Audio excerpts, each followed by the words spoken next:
Hello again, everyone, and welcome to Monday morning here at the MODUS Super Series, which means the beginning of a brand new week. And it's a week which could be absolutely sublime. If you want some really good international flavour, some of the best players across the amateur game, this week really is the week for you. We'll tell you more about that in just a second. But first, we had a real exhilarating end to Saturday night's action. Because at finals night, it was Dan Reed the first to be eliminated. He lost both of his games. He was edged out by Steve West, and then his second game, a defeat to Shane McGurk, ultimately saw him eliminated from the competition.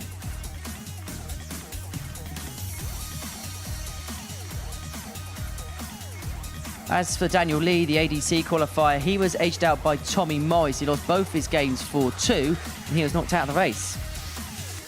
As for the semi-finals, well, Shane McGurk went mad against Tommy Morris, winning 4-0 in next to no time at all.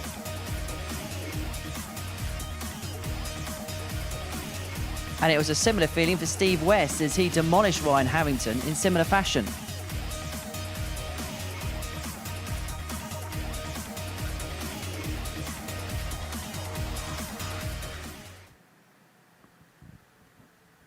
And so Steve West comes back for more match darts. Game, and shots, Steve West, and the match, and the MODUS Super Series Week 5 his way champion. back to Champions Week. Steve West. West returns to the top table of the Super Series. He is a qualification week winner once more. The Week 5 winner, ladies and gentlemen, Steve West.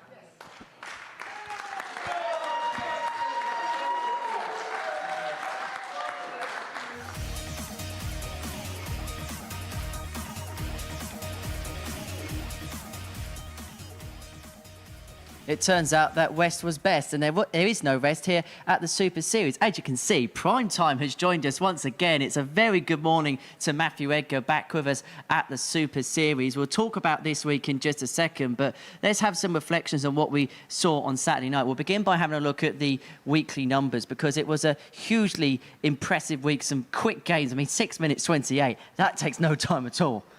Yeah, it's nearly record time, isn't it, that, when we look at what we've had over the Super Series in time. But I think the big thing for me about last week was, obviously, the weekly winner there, Steve West. And just when you saw those clips at the end, seeing him with a smile on his face again, when you think about what Steve West has been through in terms of darts, you only got to look at the social media posts that he's put out over the years, where he thought maybe his career was completely over, certainly playing on this sort of international stage. So to see him winning that, and to see him in a good week, as you can see by the numbers there, that is really good for Steve West. And great to see him win another week. He won one in the last phase as well. He's one of those few players now that's made it to Champions Week on more than one occasion in this format.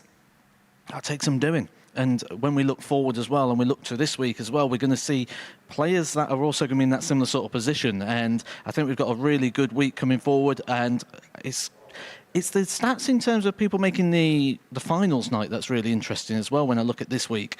And we've got 5 of those players that are 100% record in terms of doing that, a record that Steve West has going one step further on that Champions Week. Just quickly before we get into this week's action, let's talk a little bit about the Champions Week field, because we're 5 weeks into the process now, so that field is beginning to take shape a little bit. And when you look at the flavour of it, you've got a couple of continents, you've got a fair few countries involved, and different mixes of players. You've got those established names, the likes of Steve West, the likes of Danny Lauby, but you've also a world champion in Neil Dubb. You've also got the likes of Reece Robinson in that, who perhaps will look at this and think this is a huge opportunity and a huge title to win.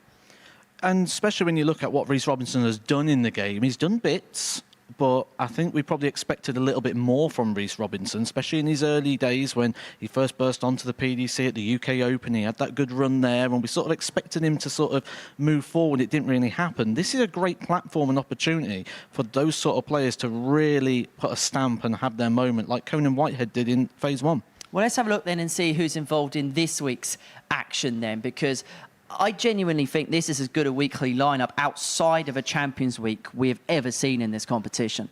I'm very guilty of being one of these people that are standing and say, oh, what a really good week we've got. And I think this week is one where I look and I think I probably use that in the wrong context, because this is the week. This week is the one. When you look at the sort of lineup we've got all the way through this week, we have competition, which is where we normally get. We normally have really competitive groups, and that's why we can get caught up in that where we say, what a great week. But this isn't just competitive. This is competitive at the highest level. This is going to be a really quality group and a really quality week when we look who's coming in B and C as well. When you consider the pace and you consider the standard of the players involved, you feel like they're going to feed off of one another. I think that as well, and they've all got a little bit of reputation somewhere and for something. When we're going to run through this, myself and Phil Bars on commentary, about where everybody is bringing that sort of level from. And these are all experts in their field at the moment and where they're playing their darts around the world. I said last time I was down here, and I say it all the time, worlds collide, where we take the best of different worlds and the best of different pots and put them together and see who comes out. This is a lineup that is at the top of all those different fields. And this is the sort of week where it's going to be so interesting to see what the bookmakers think of proceedings. And going into the week, perhaps it's not a surprise Barry van Peer has gone into the bookmaker favour when you consider his form on the Challenge Tour, won the Dutch Open, came close to winning here last time out. But you actually look at, he starts off at evens, and the rest of the field, I think they're really struggling to work out, aren't they? When I saw this lineup, without the odds included, I went, Barry van Peer. And then when I saw the odds, I went, no, thank you. Even money seems a little bit too tight when you look at the players we've got here this week. Jim Long has just come off the back of a title here and off that World Series event where he had a win over Michael Smith, our world #1 and world champion. Ron Meulenkamp doing very, very well on the Challenge Tour and has been a Pro Tour card holder for many years. Fallon Sherrick's game is getting right back up towards that top level. It's taking big performances to beat her on that women's series. So this is going to be a tight week. I wouldn't be jumping on at evens. Well, that is how the bookmakers see it. Now, we enjoyed Bars's bets so much last week. We thought we'd bring it back for Monday's action here at the Super Series, which gives you the opportunity, Matt, to go up against your commentary colleague, or in this case, I suppose, a bit of a commentary rival. What do you make of his selections? Did he get many right last time? I'm not going to comment. Well, he's gone for a few interesting things here. I think the 180, when you go the over 0.5, you're just looking for 180. I think one thing we'll get from that match with the Long and Meulenkamp is legs. So there's going to be plenty of opportunities there in that one. So I do like that one in the middle there.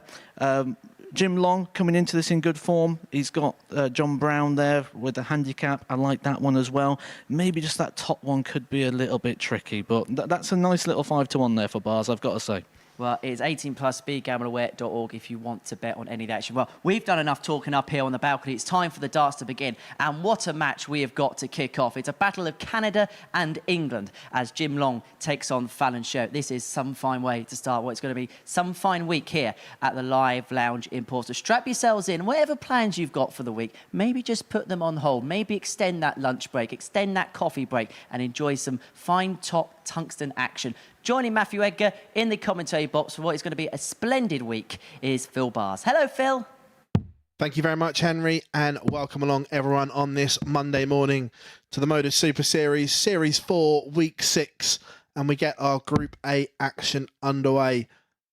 And what a taste of action it's going to be. Jim Long against Fallon Sherrick, two players that need no introduction whatsoever.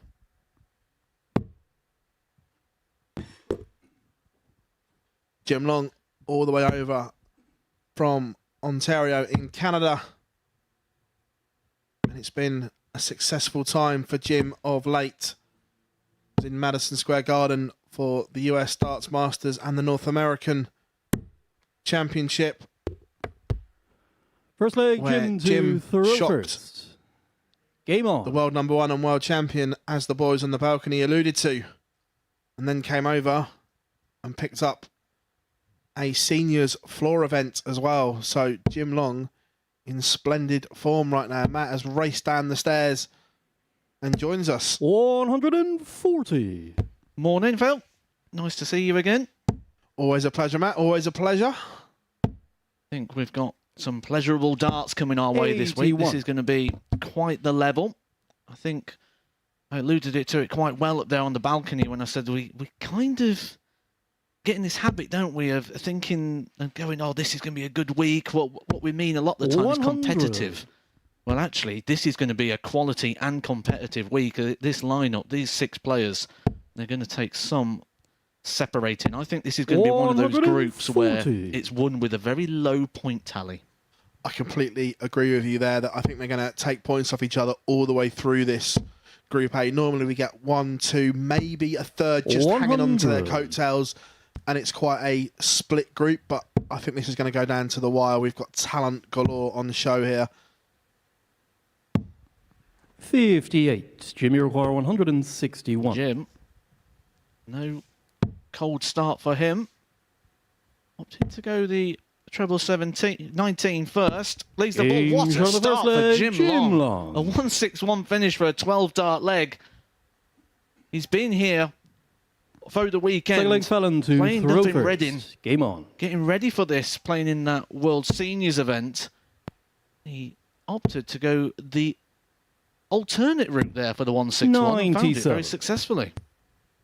One might say, welcome to the Super Series, Jim Long.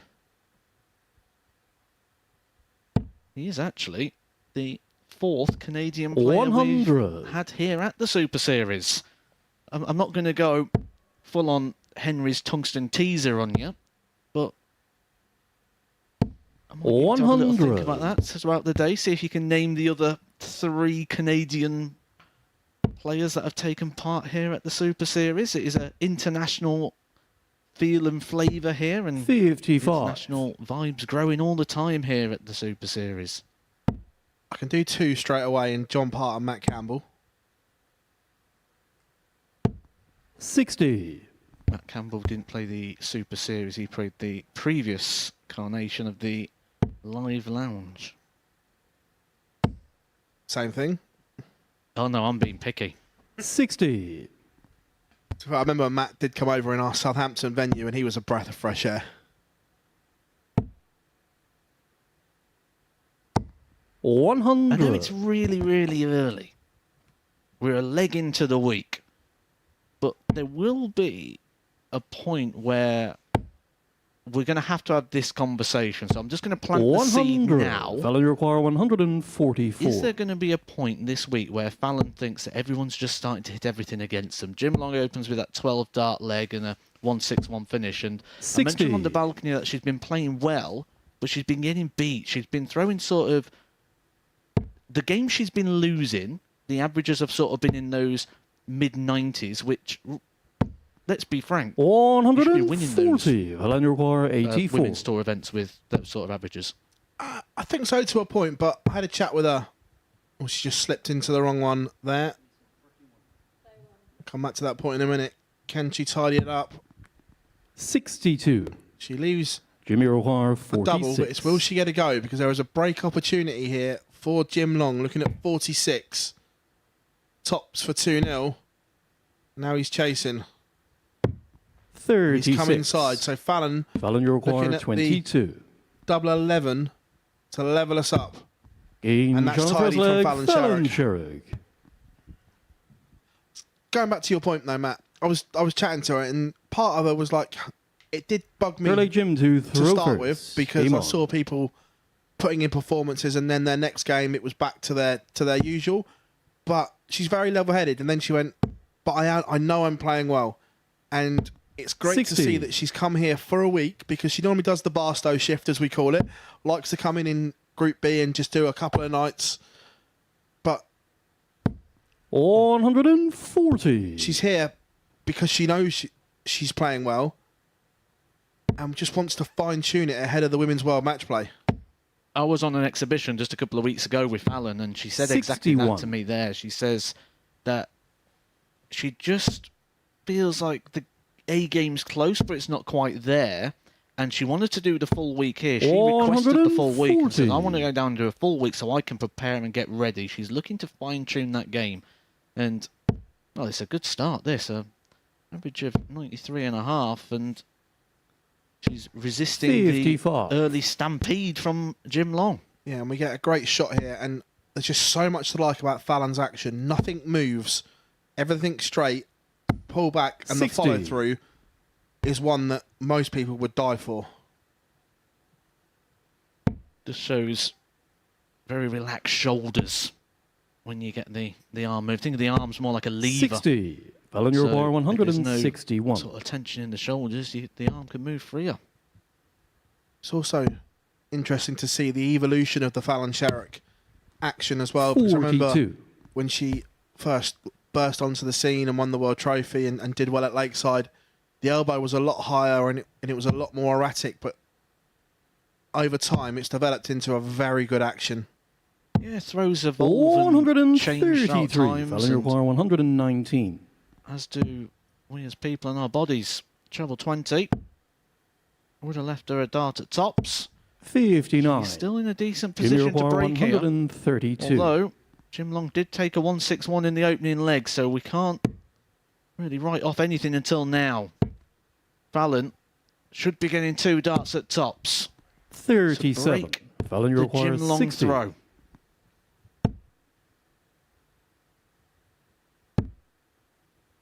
It's gone high. One left. 40. Just grazes the bottom wire. But Jimmy this require 95, 95. it's not a gimme. This is one of the tricky ones. From 132, Jim Long will be disappointed to be coming back at 95. Needs a treble or a double-double combination. The more newer 55. route of going for Fouling things these require days. 20. I'm going to quiz you on that in a second, but let's see if Sherrick can break. One left at 10s. No score. They're 3 well-thrown darts, Matt, but just Jimmy on the require outside. 40. Fallon Sherrick mentions that she needs some fine-tuning. That is what we're talking about. She had 5 darts here to break Jim Long.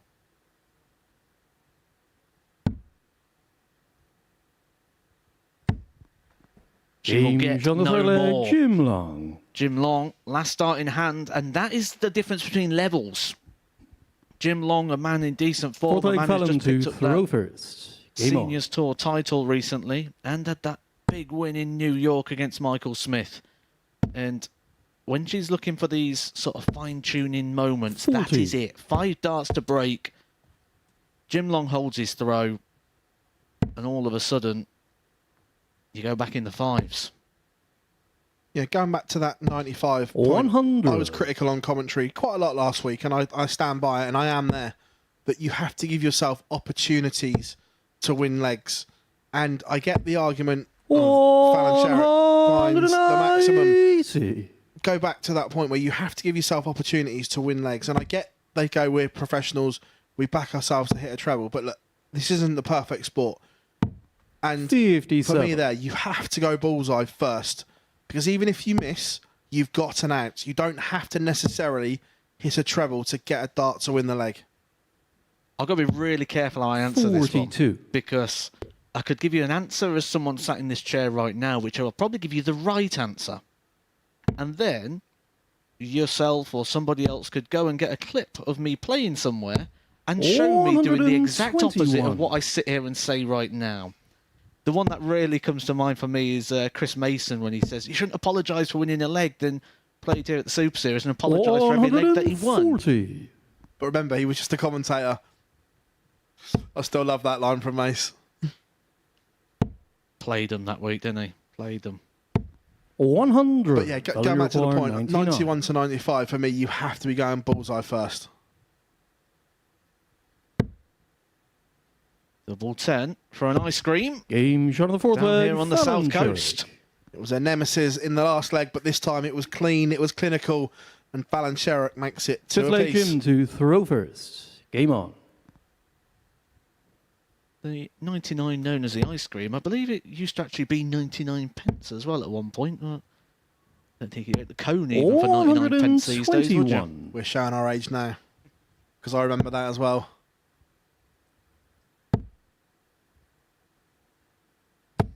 What What I 140. like here about Fallon is she's come in and notoriously quite a slow starter, Fallon. Normally takes her a little while to get going and get into it, but take the 5 darts away that 140. she missed. Other than that, it's been a polished leg here. 5 140s, 1 maximum, and we're only in leg 5. 100. And that's the thing, though, isn't it? There's 5 missed darts, because that's what she's going to need to find when we look at 85. where she's going over the next sort of month or so. That Women's World Match Play is on the horizon. However, players like Bo Greaves, They're not going to let her 42. get away with Jimmy those Revoir, 5 darts. 155. And that's the fine-tuning she's going to need to find, because like Jim Long didn't let her get away with it, Lisa Ashton won't let her get away with that, Bo Graves won't. If she wants to retain that title, 59. they're the little bits of fine-tuning that need to come. But it's game 1 on Monday, that 10 to 10. We're being hypercritical. 59. Jimmy Revoir, 96. 96 for Jim Long to regain the lead. It's going to get one at double 8. Game shot of the 5th leg, Jim Long. And there it is. It's been a bit of a finishing clinic from Jim Long, currently on 60%. Adds the 96 6th leg to the Fallon to 161. throw first. Game His on. average hovering around that 90 mark. Let's just dig a little bit deeper into Jim Long's title that he picked up this past weekend in 97. the seniors event. The reason I want to dig a little bit deeper into that is because his last 32 match, he had a sizable victory. Not only did he beat one of the 100. shining lights of the seniors tour, Richie Howson, he did it 5-0. Not many people beat Richie Howson in seniors events. I can't think of 58. anyone. There probably is, but off the top of my head, I can't think of anyone that has served a bagel on Richie Howson in seniors events. No, I can't. It's very rare we don't see Richie Howson in finals or certainly on the tour events lifting them. 140. He will be a huge danger at the Seniors Masters in Yeovil at the end of the month. 59.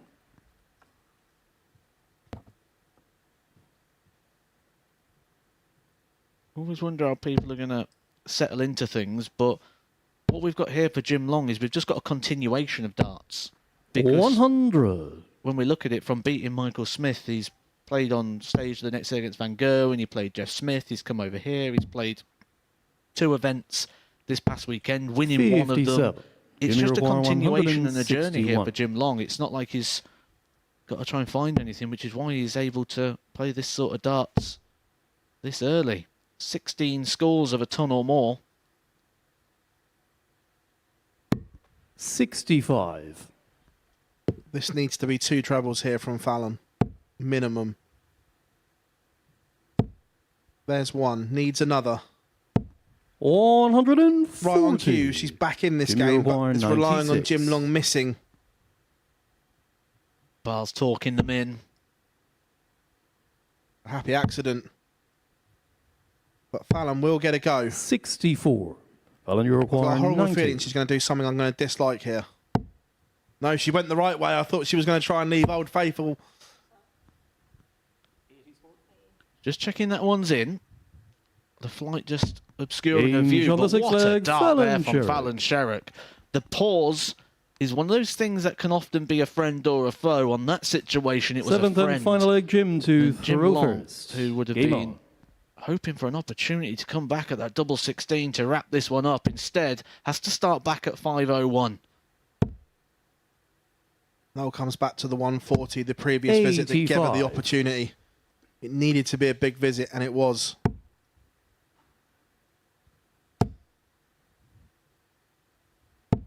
$100. Last series when Fallon was here, she was a little bit unlucky not to win the week because she got to the final, and then on that final night she was the best player across all 100. games, but Steve West produced a brilliant performance in the final to take the title. So Fallon will want to put that right here. 81. It does hurt when you have opportunities or you get close and you've been here for a sizable amount of time. You played the amount of games that you have to play here at the Super Series.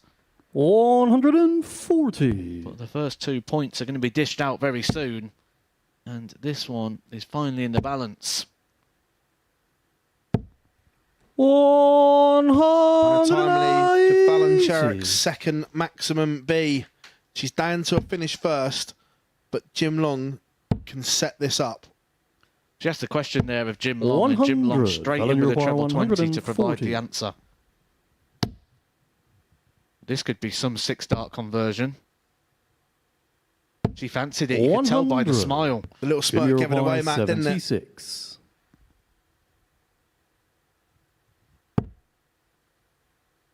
now has to find a treble and is not going to. 54. Fallon require Sherrick to 40. break and seal the first 2 Game points, and shot. she only And a needs match, one dart. Fallon Sherrick. Fallon Sherrick is off and running here in Group A with a 4-3 victory over Jim Long. Finishing was good, 4 from 9, averaging 87.06. If that's a taster to what we've got for the rest of the week, it is going to be very, very good indeed. Coming up after the break, we're going to see Barry Van Peer against Ron Meulenkamp.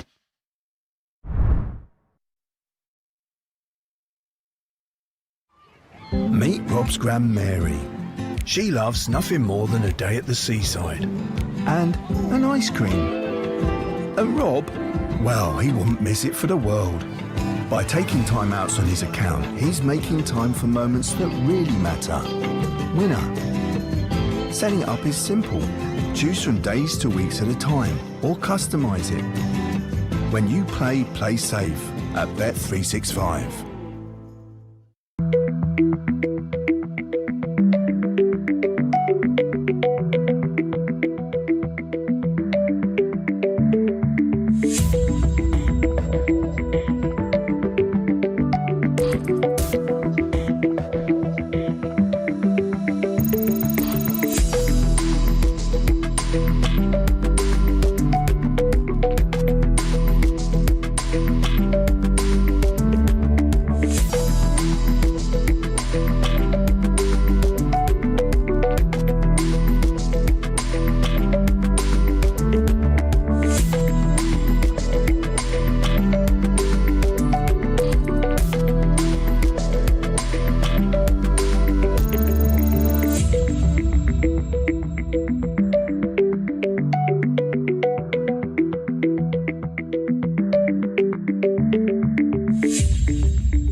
Welcome back to the MODUS Super Series, and what a start we've seen to proceedings. Fallon Sherrick getting the better of Jim Long by 4 legs to 3, and that is just the starters of what is going to be a fantastic week here at the Live Lounge in Portsmouth. Next up, we see the battle of the 2 Dutch ADT qualifiers as Ron Meulenkamp takes on Barry Van Peer. Well, Van Peer was absolutely superb the last time he was here. He made it through to the semi-finals on Saturday night, but the average 91.83, a checkout rate of 40.24%, and at the time had the record for a Group A legs difference. He was absolutely sublime. But he takes on Ron Meulenkamp, who similarly has had an impressive 2023 as well. So this could be high quality, high octane, quick fire. And watching this one in the commentary box, Matt Edgar and Phil Bars.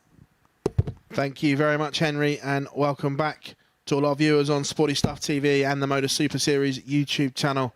I'm looking forward to this clash, Matt, because both have played on tour before. First leg, Ron Barry to Meulenkamp throw has been first. disappointing the last couple of years, but Barry Van Peer has this tag at the moment as the best player not to have a tour card. Do you agree? 140. I find it hard to argue against that, to be honest, at the moment. When you look at what he is doing since losing that tour card, it's sort of given him a new lease of life. And you don't have to look too far. You've just got to look at some of the things and 100. events he's won this year. 4 PDC Challenge Tour titles. He's top of that order of merit very clearly, which means we're very likely to see 45. Barry Van Peer in the World Championship at the back end of this year. Not only that, I'm going to give you a prediction. I think Barry Van Peer gets his tour card back. I think you'll be all right with that one. Yeah, I don't think I'll get very good odds on that 45. one. He's also won the Dutch Open as well, which is something we're probably going to speak about a little bit today for various reasons. And 59. the reason I'm going to use at the moment is down to how hard that event is to win. It's a 2-day tournament due to the fact it has about 5,000 entries. And I have been known in the past to exaggerate, but let me tell you now, this is not an exaggeration. 21. That has about 5,000 entries. Yeah, look, the Dutch Open is one of the most notorious tournaments on the darting calendar outside of PDC 59. darts. And the names on that trophy over the years, it's star-studded. Well, I think one of the real things to sell the importance of that event is the sheer fact that it carries platinum ranking at points. 120. On the WDF system, that means they view the Dutch Open the same criteria as their World Championship. 96. That sounds like a bit of a flaw to me. That in anything, there should be a standalone event at the top ahead of everything. In equivalent, that's like putting the match play or the Premier League on par with Alexandra Palace. They're all fabulous tournaments, but there is one that should stand alone from the rest. 140. Barrier require. Barry Van Peer's been standing Check, alone sorry. from Round's last score was 100. the rest for some Barrier require time. 102. And on 102, could start his week off here.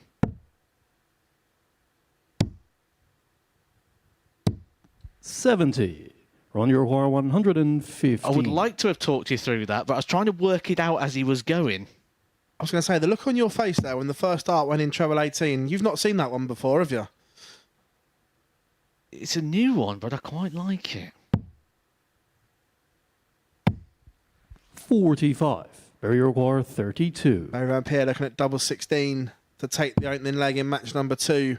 Inside up to 8. James Makes on the first no leg, mistake Barry with that Van one. Peer. Barry Van Peer wins the opener. Something I said last week Second leg in run to comms, I think it was Throfers. with Mirth, and we were Game talking on. about it because obviously he does a lot of commentating on the Euro Tour and Pro Tour. The Dutch and Belgium guys in particular, the way their brains 81. work in terms of a calculator on a dartboard is just sensational. I think sometimes they can overcomplicate 131. simple scenarios. I don't think that shot we've just seen is one of those. I think that's just a personal preference. I don't think there's any gain or loss by going that way compared to another route. It's not like 60. you're avoiding having to use the ball, or there's no benefit to that route other than personal preference. But absolutely, you get some really funky ways 60. of going for things. I think it was John Michael that was here a few months back who treated us to some very interesting maths. I was having to try and work it out with my pen and paper to try and see the complications of the shots. 28. Ron Meulenkamp not settled here as of yet. Day one on your Super Series debut can always be a little bit difficult, a little bit 140. daunting. You don't know where things are in the venue, how things work. And for someone like Ron Meulenkamp, who's not just been on the tour, 137. been on the tour for a sizable amount of Barrier time, require it's all right getting a tour 170. card, but defending the tour card is probably harder than getting it in the first place because you've got to play in that seeded system. 96. Ron Meulenkamp's done that for a sizable amount of time, so he'll be coming into this probably feeling like, realistically, he should be looking at that weekly title. Yeah, he will fancy his 60. chances here, but Barrier require unfortunately, so will the 74. other 11 players here this week. Barry Van Peer back to 16 for 2-0. James on the second leg. Barry No Van Peer. mistake. The bookie's favourite leads 2-0 in his first game. Third leg Barry to Throfers. Oh, I could Game open on. up a can of worms here for our social media team. You'll see it in the bottom corner of your screen there, at MSS Darts. 100. Facebook, Instagram, Twitter. Let us know the answer to the question I'm about to ask Phil Bars. What is harder to do? To 59. win a PDC tour card or to keep a PDC tour card at the end of your 2-year stint? 100% keep it. 100. Not even a doubt in my mind. I agree. 100% agree. But it'll be interesting to see how many don't. Because it's a very 180. tricky system to navigate, especially now we're getting 1,000 or so entries into Q schools, playing for about 96. 20 places now with a 2-tournament bracket. And Winning a tour card, anyone can play well on a day. You can have the day of your life where you just can't miss. 92. However, once you have that card, you have to be consistent and pick up ranking points every time. And then it's not just that, you have to defend them. 59. As On well. your require So- 170. for me, that's the most difficult thing. And you look at people that have never been in, once they've had it, have never been in danger of losing their card. Let's see if he can add another one first. We'll come back to that. Gonna have to go for it, Ron. Barry's on a finish. This would be a big statement if he doesn't. But wants the ball for the big fish. Game Oh, on the my. third leg, Ron Muhlenkamp. So far, we've only 2 games in. We've had a 161, but that's been eclipsed by the 170 Fourth from leg, Ron Ron to Muhlenkamp. throw first. Game on. Welcome to the week. And the thing is, what's more impressive there for that about Ron Muhlenkamp is he lost the dart in the hand twice. It was a third grip 140. attempt for Ron Muhlenkamp, and then he hits the ball.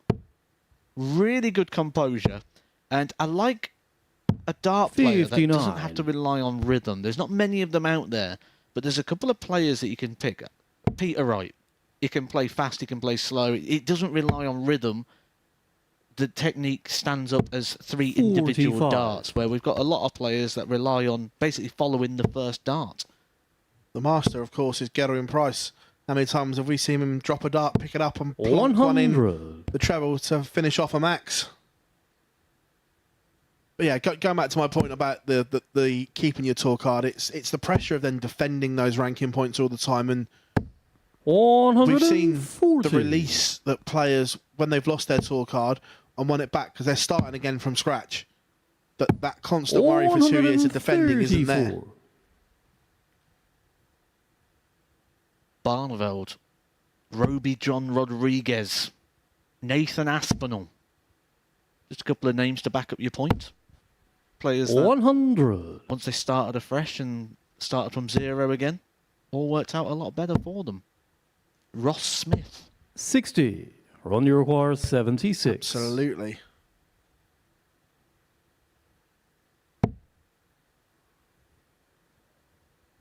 $16 for a dart at tops. And a level game. 56. Muhlenkamp's really upped it the last 2 legs. Barry Van Peer had it all his own way for the opening 2.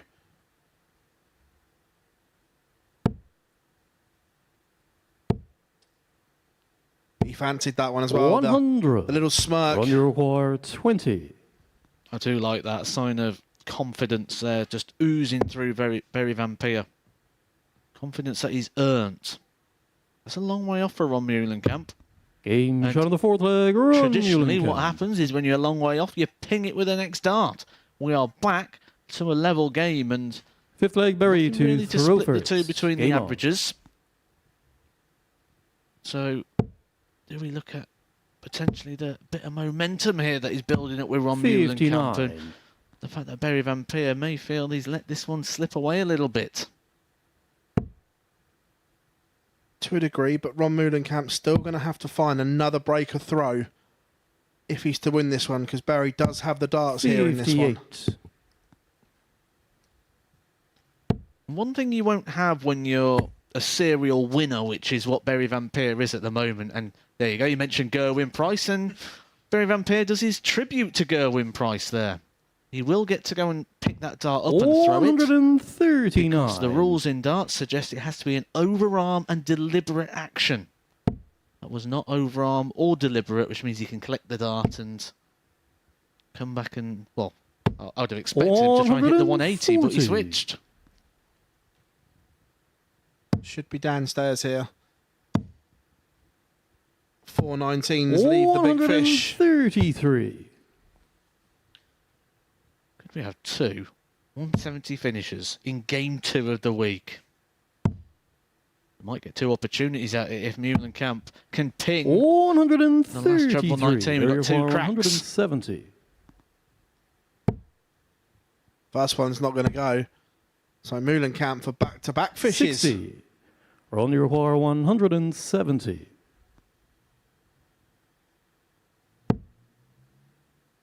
No, it's not him, Ron.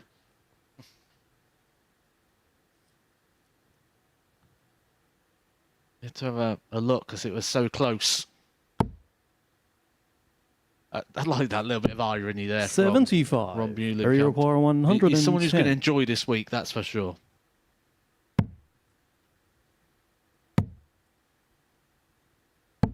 90. Run you require Is that 95 again? We had a discussion on this in the opening game. He goes the same way as well. And he's wrong as well. And that one's further away than the dart of the treble 20. But he does have an opportunity to recover this. Opportunity he hasn't taken. 83. Barry require And Peter 20. was walking the tightrope in this one. And he's left himself double 10. The way his darts kick, that can just get a little bit awkward. See the different angle there, that one's gone in. He's had to shuffle across. You can see how that dart's just blocking the No target and score. again hits into those flights. Run you require 12. Just because the way the dart kicks a little bit, that was the worst possible dart there for Van Peer. I asked Murph about this point, and that was casing. I'm going to get it back to you in a second after this leg, because Moolenkamp is now chasing around the board, looking at a tricky double 3. 9. He's gone round the Barry houses and doesn't require hit. 20. Berry just composing himself. This is a big moment here in match number 2. Same spots. And he can't 10. hit either. Run you require 3. Again, it was that flight in the way. He just looked like he's throwing with one of these really rigid, hard flight systems as well. Yeah. No score. Barry Well, require Moolenkamp 10. can't pin either. So Barry Van Peer back again.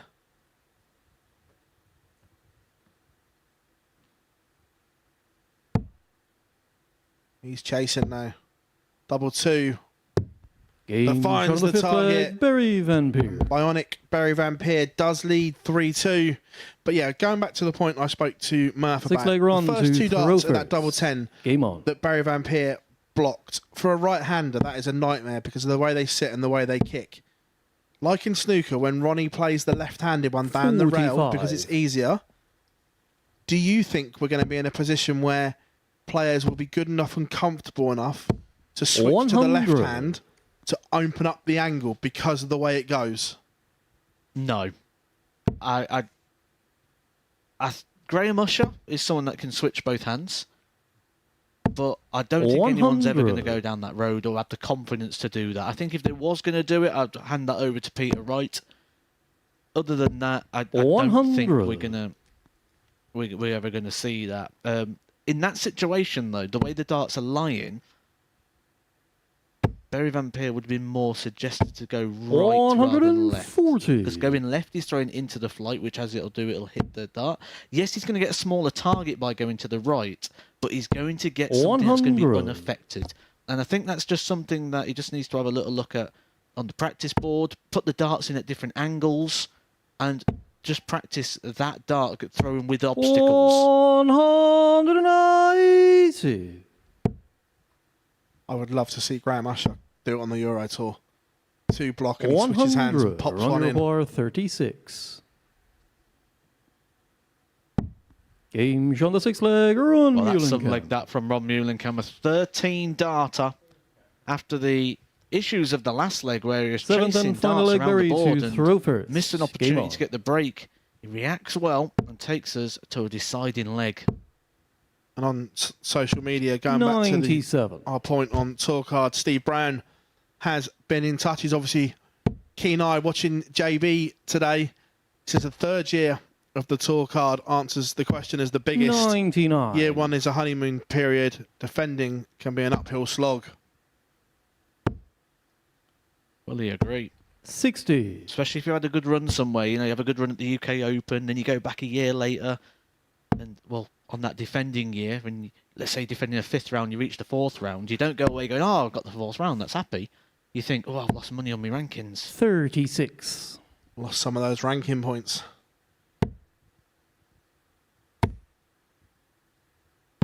This game was just getting 139. into that balance of who's going to put together those 6 darts that's going to separate the 2. There's 3 of them.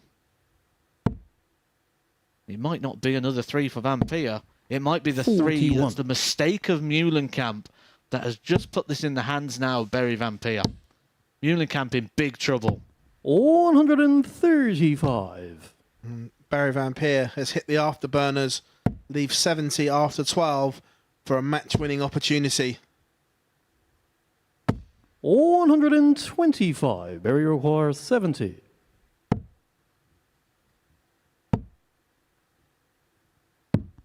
$54. That's the mistake of that previous shot from Mühlenkamp, the 36 to 41. It meant that big 125 get him so far away. Still 200 points away. Berry will be feeling like he's on a deck chair right now. 3 darts for the match would be a dream position before it started. 16.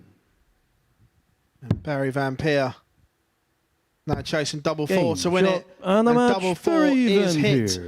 The favourite at the start of the week gets his campaign off to winning ways. A 4-3 victory over his fellow Dutchman. 83.79 average. He will improve on that as the week goes on. But coming back after the break, debut for Joey ten Berg as he faces John Brown.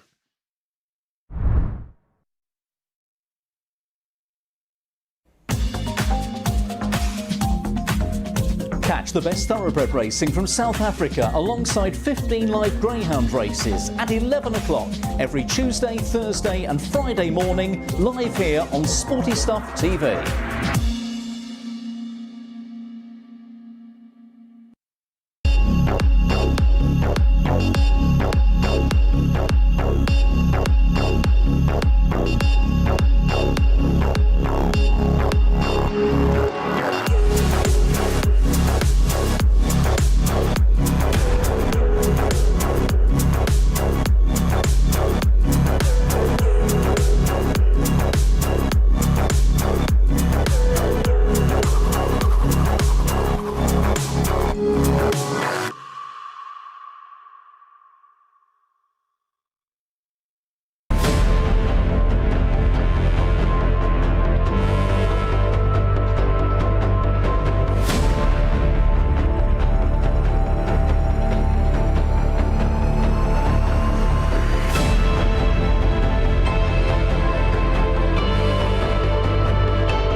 Welcome back, everyone, to the live lounge here in Portsmouth for the MODUS Super Series. And before the break, we saw another game go all the way to a decider. And it was the bookmaker's favourite, Barry Van Peer, who got the better of Ron Mühlenkamp by 4 legs to 3. Well, next up for us, it is a meeting between John Brown and Joey ten Berg as we return to him on the big stage for the first time in 7 years. Let's see how he gets on against our ADC qualifier this week in the company of Phil Bars and Matthew Edgar. Welcome back, everyone. Match number 3 of 15 today. I'm looking forward to this one, Matt, because I just think it's got all the flavours of a good game. I'm looking forward to this on the back of seeing Joey ten Berg playing again. He's a player who was doing some good bits in the early part of his career. He qualified for Lakeside on the BDO World First Championship leg, Joey 4 to times. throw first. That Game being on. 2009, 10, 11 and 12. He then moved over to the PDC, got a PDC tour card, and then, 60. according to Wikipedia, the holder of all knowledge, he hasn't played darts since 2016. So we had a bit of a chat with him this morning, didn't we? And just asked him for a bit of 57. background and what sort of went on there. And he just said he stopped enjoying darts. He didn't like the lifestyle. He didn't like going away at the weekend, 58. playing, coming home, having to practice, the unsociable side of it all.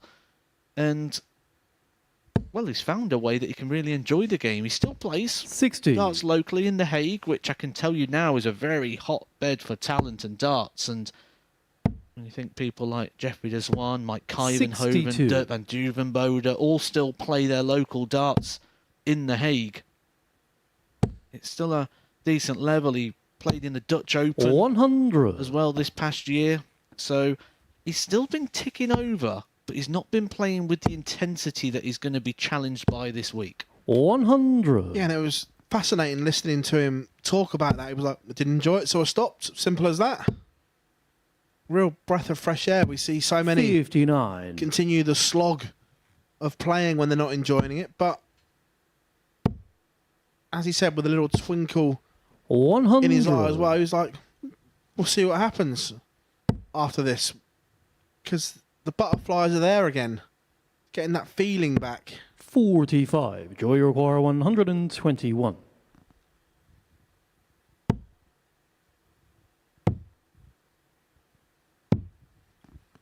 $91. A little bit of experience there from Joey Tenberg, knowing his opponent wasn't on a finish, so didn't need to go for the 11 and the bull. It was, but is that a miscount to leave 30 or is that 100. Joy deliberate? require He might just love 30. double 15. We could find out. Game See, he's a big shot fan of double leg, 15, Joey you see, so Tenberg. deliberately left it. Takes it out in one, and that's going to settle him down and make him feel good Second leg about John it. to throw first. Getting your first leg Game on the on. board always feels great, especially when you've not been used to this environment for some time. 82. Yeah. John not really settled in that opening one, but it'll come in time. We saw him last time he was here 77. at the Live Lounge get to finals night. Played some great stuff along the way to get there. 100. And that Bristol area that he's from is a tough school over there. You say about The Hague in the Netherlands being tough. It's tough over that way 60. as well. Yeah, some real hot pools of talent around the UK. Bristol, definitely one of those. Another place I've visited on my 140. travels. Checked out the local area, and there's some serious talent down there. 100. Much better leg on throw from JB. Just looking to set this 179 up. Finds the treble 19 to do 96. that.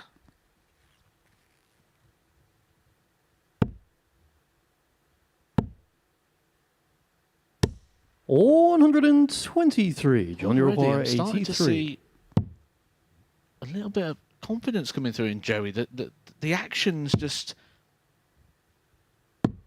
getting back up 58. to pace. Joey require 141. Yes, John Brown misses a dart at the ball for a level game, but Joey Tenberg can't take out the 141. 51. So Brown John, you coming require back for 25. Inside the double eight, 17. chasing for fours and can't Joey find it. require 90. So break opportunity here for Joey Tenberg, looking at the 90. And he's gone back to that double 15 that he found in the opener. 60. John, you require 8. Told you he loves it. He'll leave it at every opportunity. 2 2s. Game shot on the A second level leg. game John there Brown. for John Brown.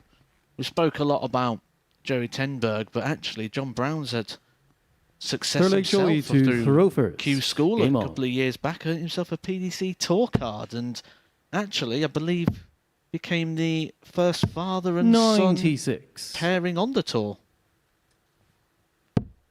Yeah, it was interesting, and in the long term, I think that will do John the world of good, those 2 years on tour. Maybe 97. at the time it was a little bit early for him, but he'll learn so much, and when he goes back, he'll be a better player for that. 58. Couldn't agree more.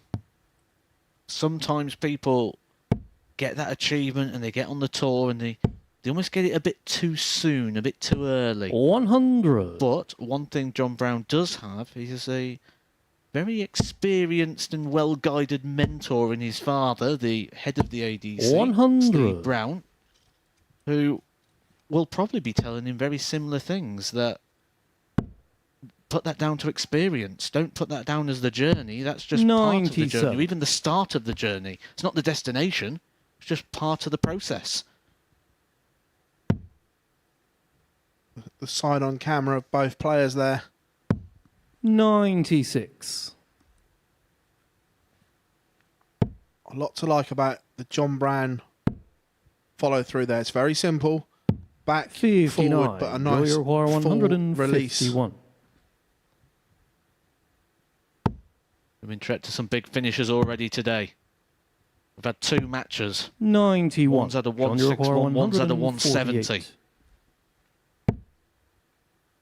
Not going to add one in this leg. 100. But Joey requires Tenberg 60. looking at 60 for our third holder throw.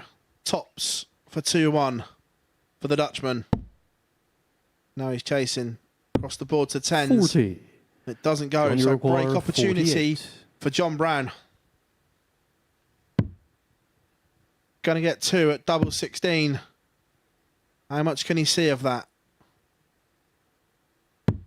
Game Enough on the is the third leg, answer. John Brown. Well placed dart. He went top bins and he found it.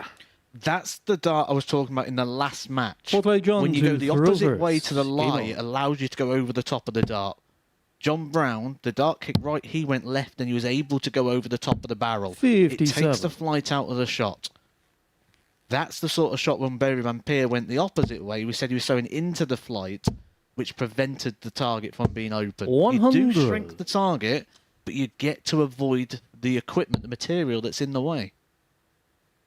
Really, really good dart there from John Brown. 100.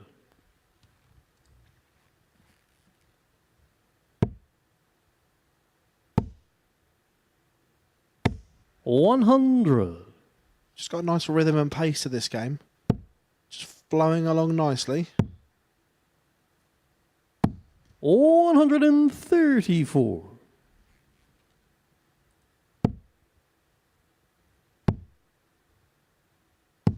$77.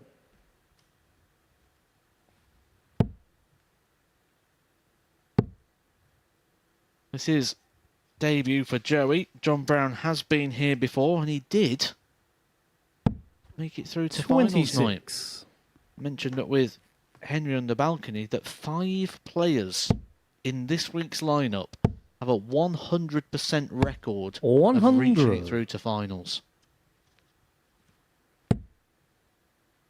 You feel that when there's only 6 places in the finals, someone is going to be missing out and losing that record. 84. Yeah, someone's Joey going to be require disappointed. 124.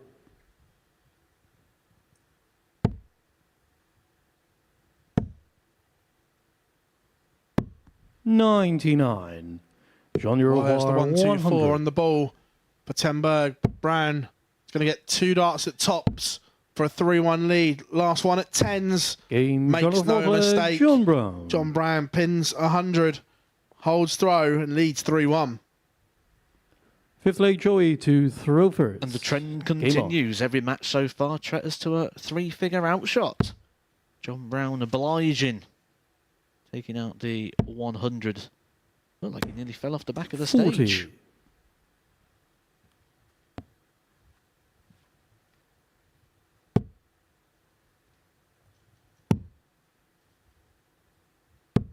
$57. That'd be some views, wouldn't it, if he fell off the back of the stage and Devon Dudley straight 85. through one of those tables on the front there. We'd have the clip out on social media within seconds. 42.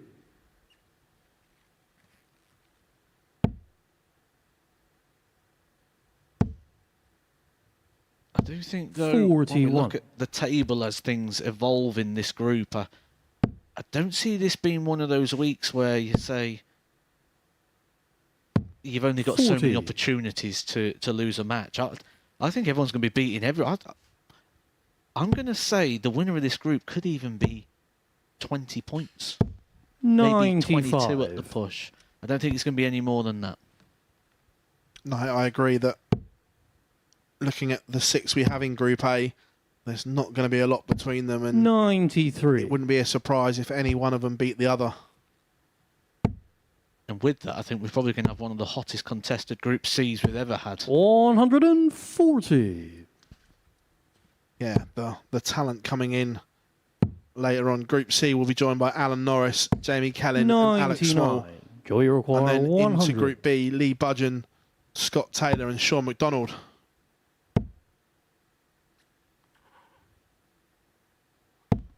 $60. Johnny require 170. I've seen this go once already. Ron Muhlenkamp tretters to it. That would have been a 170 for the match, 82. which is Joey possibly the require best way to 40. ever win a match. Colin Lloyd style. Game shot of the fifth Joey leg, Joey Tenberg does Tenberg. pin double 10 to hold a throw. He's back within one, but this is John Brown's moment, throwing for his first 2 Six leg points in John Group to A. throw first. Game on. Well, been a few titles won on the 170 finish, a few big games. We've had Nathan Aspinall winning the UK Open with a 170 finish. Colin Lloyd 100. was the world match play with a 170 finish. We had Matt Edgar beat Gary Anderson with a 170 finish. I didn't know that one. 60. Is there any footage of that one? I wish. You'd have that running as your background all the time, wouldn't you? 100. With the intro, the outro.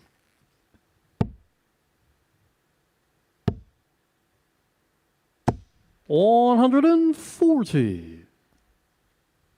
6 starts in and they're all still square in leg 6, but John Brown is making a move here as he piles in his first maximum of this contest to leave a finish.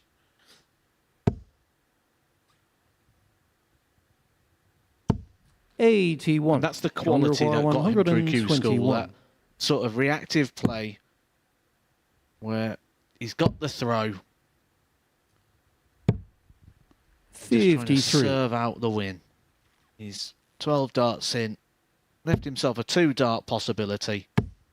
But he's going to be under a little bit of pressure here 100. from Joey. You require He's in 68. the Shangas.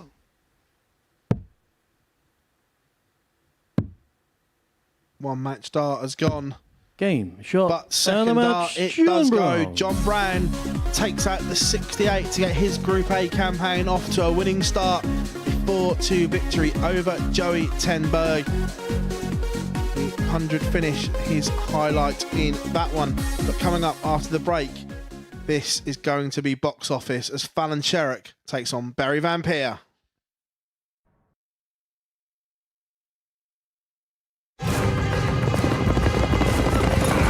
It's the final straight.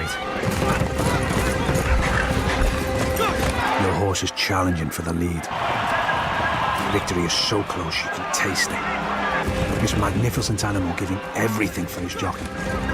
And in the last strides, your horse is beaten. Fortunately, with Coral, you'll get a free bet up to £10 if your horse finishes within a length of the winner. Available every day of the season. Coral.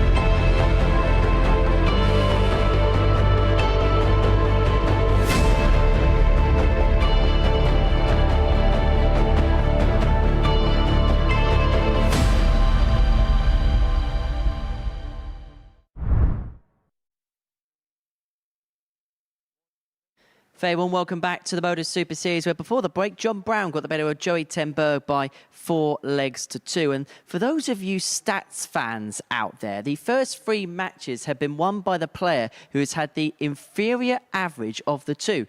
Interesting statistics, as it say, scores for show, doubles for dough. Right, next up for us, it is Fallon Sherrock in action up against Barry Van Peer. Heavyweight contest here at the Super Series. And we can actually delve a little bit deeper into Fallon Sherrock's stats here at the Super Series. These are her all-time statistics. Series average of 84.1, checkout ratio of 31.2. But have a look at that, 94 180s. So over the course of the week, that 100 could be breached. Right, let's get into this one because this could be an absolute corker. Watching this one in the commentary box, here's Phil Bars and Matthew Edgar.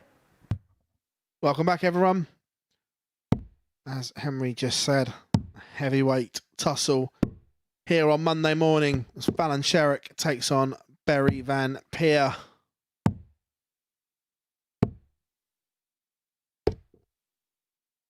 It's interesting when you look at those stats and those numbers as well for Fallon Sherrock. It actually matches her 12-month stats as well in all competitions considered.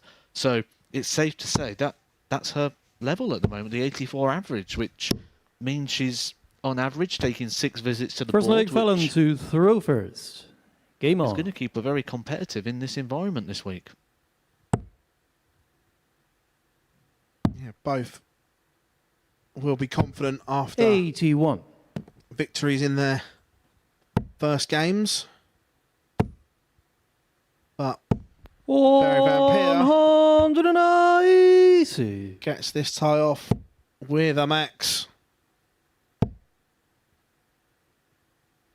140. Good response from Fallon just after this. I think this is going to be good, Matt. It could be perfect. He's on the 180. Barry Van Peer. Back-to-back 180s in the opening leg. 60. He's Barry require 141 points 141. away from a 9-darter. 65.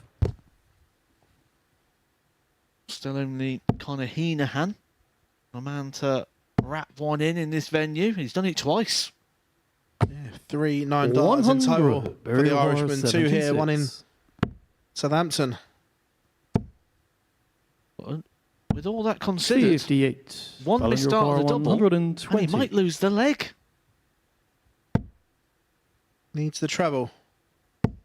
Finds the treble. Tops for Sharrock. 80. Clips the wire. Barry require 18.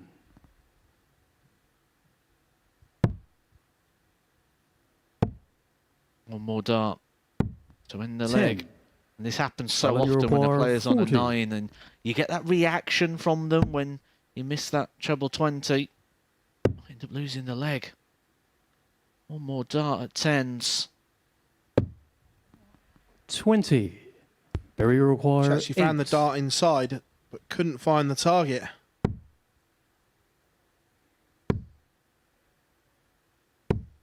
Game shot Barry on the first Van Peer leg. does Barry break Van in the Peer. opener.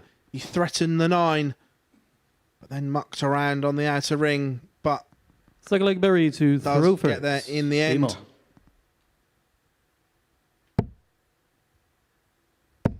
So, the two nicknames of the players on stage 45. right now, we've got Fallon Sherritt, the Queen of the Palace. That comes down to the fact of her run at the World Championship a couple of years ago when she beat Ted Everts and Mensur Suljevic 80. or losing out to Chris Dobie. Barry Van Peers is a little bit trickier. Bionic. I've had a little Google of the meaning of bionic, and I don't 36. think it's because he's got electric body or body parts. So I'm going to go with the second, the more informal meaning of bionic, which is having 140. exceptional strength, endurance, or ability. I think it's the strength part because we all saw where Barry 60. was in his game, and I remember the Grand Slam game against Cameron Menzies, and he was in bits. Obviously had the dartitis, and 140. in that situation, what you went through, it could have derailed his career, but he hasn't. He's found a way to rebuild his game. 99. Fallon and require 141. he's come back a better player for it. So I'm going with the strength element. Yeah, real good mental strength, but a 141 for Sherrock. The 141 that Barry Van Peer 117. couldn't convert for the 9-darter in the opening leg. Allen just misses for the 12.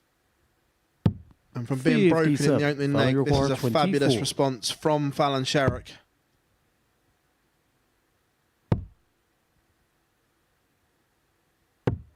$18. Professional miss needed there. We talk about board management a lot, Matt. With Barry Van Peer not on a finish, she shouldn't be coming back for double 3. 58. Fallon, you require 6. She might be getting 6 at it because Berry unable to find a Game shot on the treble. second leg. Fallon. No Sherry. damage done there. No harm done. And we're back on a level game, back on throw. Third leg Fallon to throw first. Game on.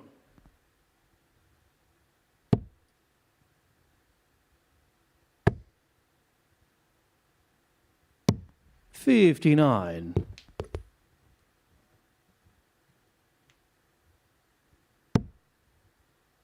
Strange so far. They're both performing on the other one's darts at the moment. 97. Just an element of relaxing, isn't there, on that one? I love the overhead shot that we get. We get a player's 60. eye view of the target. One good thing about this angle, though, is it shows you what we were talking about earlier with Barry Van Peer, about the darts kicking out to the side and how he may find things a little bit trickier in sort of that double 10 element, especially using this sort of like hardened, thicker flight. Yeah, it's very much a popular phase that the sport's going for at the moment. Many turning to that moulded flight. Seems to be trends in darts, doesn't there? Because it wasn't too long ago. I don't remember anyone talking about points, and now everyone knows the millimetres of the points and all the different grips. And this is another one of those puzzling moments there for me. It's a little bit quirky, isn't it? The old 2 treble 14 route.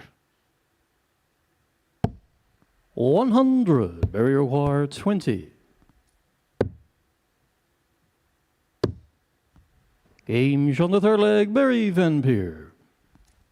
See, I earlier said I don't think there's a positive or Fourth a leg, Barry negative to throw first. to the Game other on. route he chose. But on that situation, he could end up burning 1 dart. Yeah. 60. So that one I'm not so sure on. The last one that he came up with, it was like, well, that was just a personal preference. On this one, he could end up needing an extra dart. 120. Yeah, I'm going to be interested to see these from Barry Van Peer. I just want to wish good luck to our spotters, trying to figure out what he's going to be up to today. Easy. He's certainly got the repertoire, hasn't he? I think what we'll do is when Barry Van Peer's on the finishes, we'll just zoom out and show the entire board.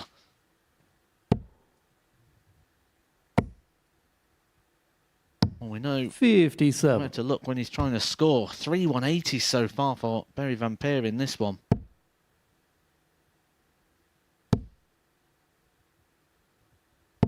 $100.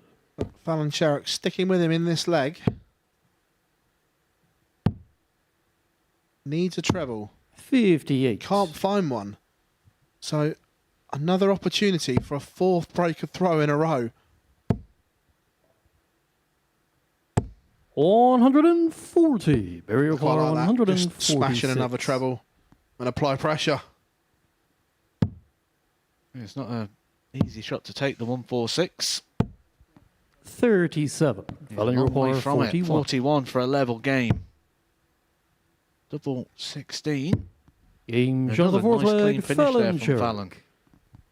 I think that's something that Fallon's done well recently, is adapt her game. Fifth leg, because Fallon her to finishing, throw first. when it's Game on, is one of the best parts of her game. But she went through a spell of doing everything possible to leave double 18, where now she looks more comfortable in and around 60. the board. Yeah, I think that's sometimes a sign of lack of confidence as well when you're trying to leave something specific, because you're trying to leave your favourite or your go-to.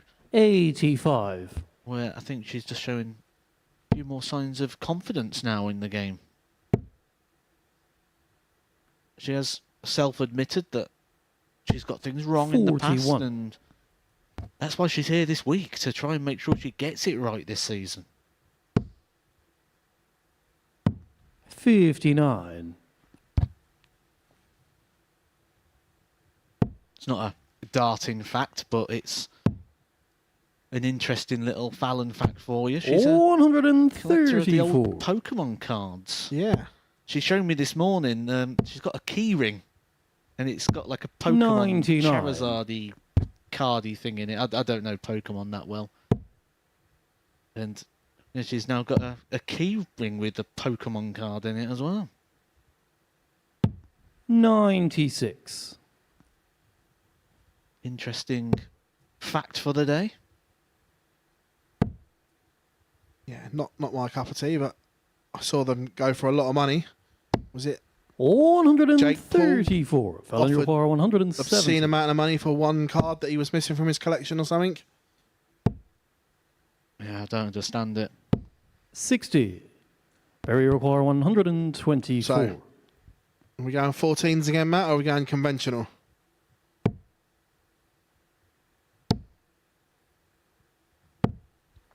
$52. I don't like it. Fallon required 110. That reason there, look, he's left 72.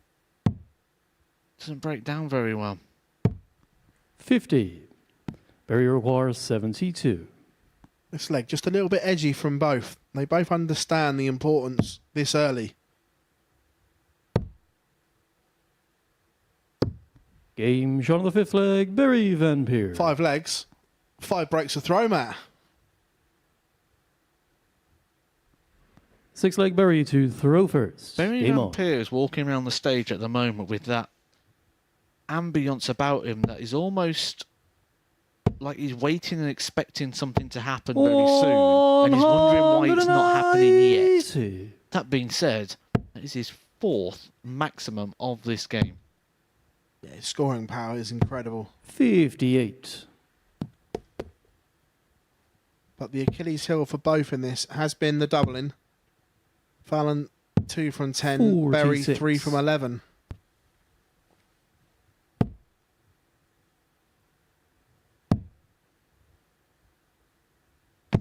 $98.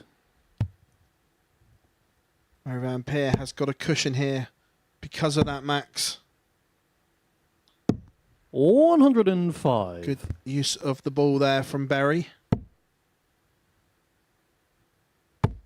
And right now he's looking very strong to back up that earlier 60. success.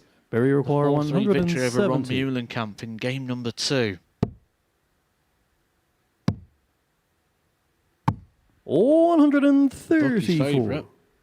Lee's Fallon's favourite. To give her first defeat of the week.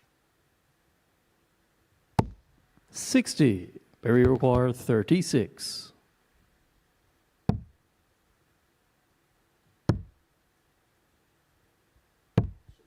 32. Made a mess of it.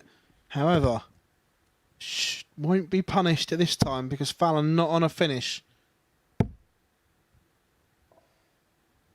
But Matt, double 2 is not a gimme. We've seen 65. double 2 unravel so many Barry times. require 4.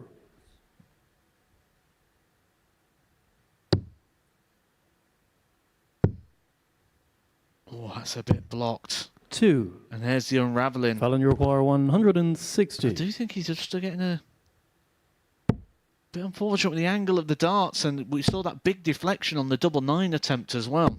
There might 128. be some questions asked when you watch Barry this back. require 2. And now it is under pressure. Barry Van Peer wants the madhouse. No score. And this leg Fallon, you has require fallen apart 32. for Barry Van Peer. And Fallon Sherrick for another break of throw. Game on the And we sixth are leg. going all Fallon the way. Sherrick. It is 3 apiece. 6 breaks of throw, Matt. And I'm not sure who's favourite. Well, he was on a Seventh double and after final 12 leg there, Fallon and to after throw 21 first. darts, he ended up Game losing on. the leg. You've got to give advantage to the player with the throw, especially when they plonk the first dart and the second dart and the third dart in the treble 20. 180. Barry Van Peer right now will be thinking he's thrown this one away. Yeah, 7 match darts went missing 46. for Barry Van Peer. But there have been 5 180s in this match so far, and that one probably the most important of them all. But needs a treble. 45. That cuts it in half, and that just invites Barry Van Peer back in to this deciding leg with a big visit. Needs another. 100. Not enough.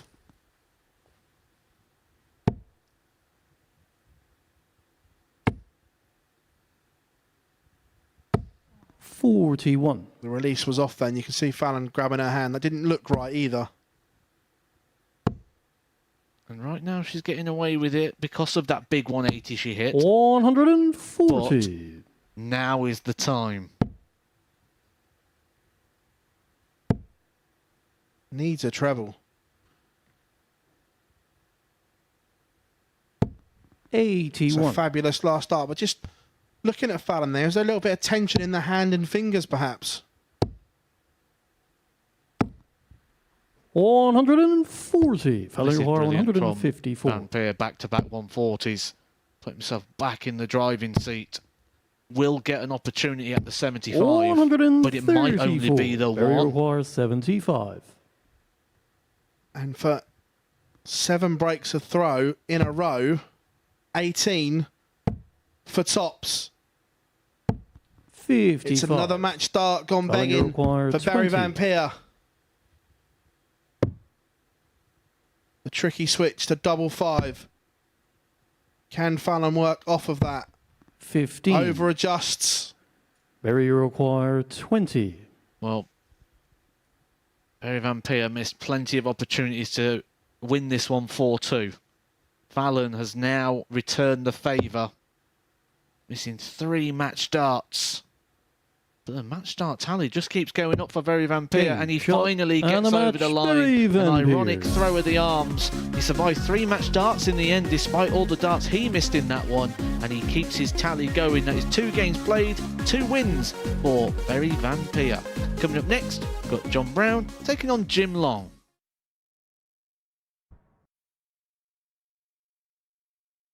Hey, I'm Gary Ashburn, and I've been working in the world of collectibles and memorabilia for over 30 years. I'd love you to join me every Sunday night at 10 p.m. for Collectibles Guru, where we showcase awesome items from the worlds of sport, music, TV and film. You'll hear the stories behind the genuine signatures and get a front row seat into the world of sport and showbiz. So tune in every Sunday night at 10 p.m. only here on Sporty Stuff TV.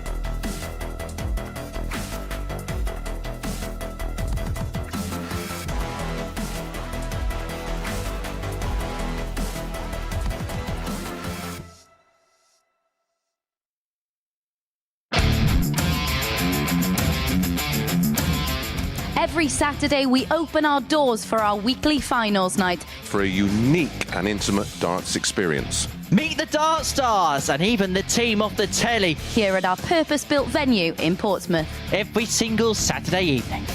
Tickets can be booked via this QR code. Or at www.dartshop.tv for a very small booking fee. Follow us at MSS Darts on Twitter, Facebook, Instagram and TikTok. For all the latest ticketing news. All you need to do, log on, book, turn up, and the action gets underway from 7:30 p.m. So what are you waiting for? Get your tickets to the darts. We look forward to welcoming you to the MODUS Super Series very soon.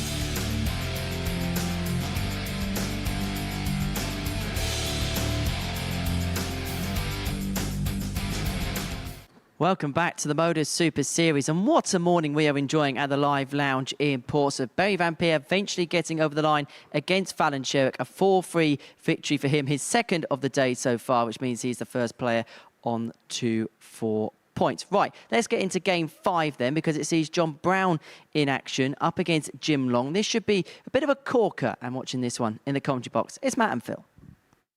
Thank you very much, H.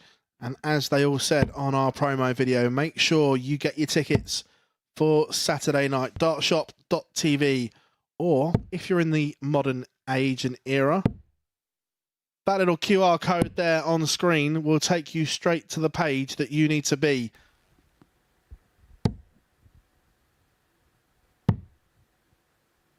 And as we saw at the weekend, absolutely John to throw fantastic first. atmosphere. Game on. The place was packed, and Tommy Morris brought a fan club with him. 44. It is a very unique experience. I can vouch for that. I've played on this stage myself just a couple of weeks ago when played in week 12 of the last series. 140. And coming from a guy that's played on the World Championship stage, Minehead, Euro Tours, 96. those UK Open boards, every board at the UK Open, I can say that this is very, very similar to board number 2 at the UK Open, I'd say. In reds. 190.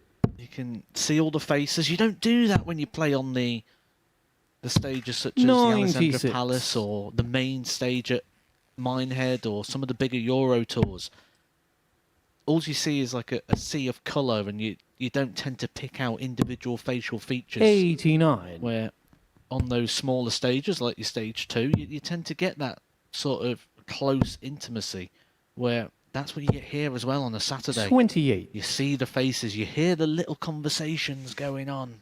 Jimmy require 92.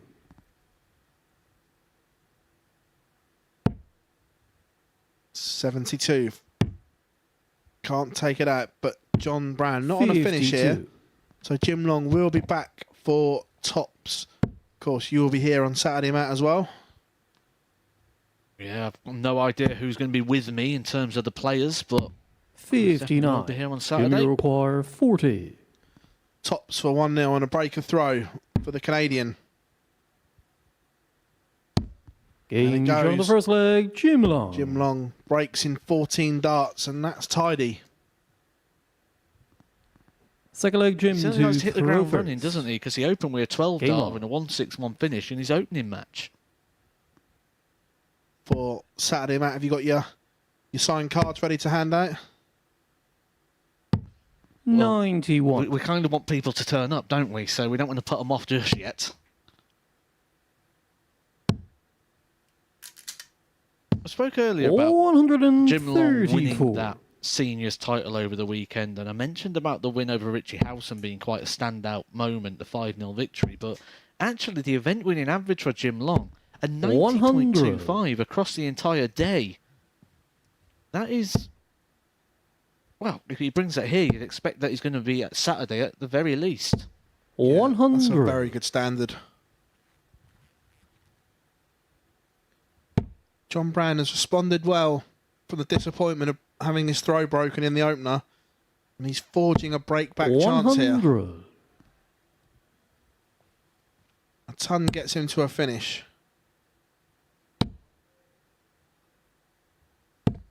65. That's unlucky.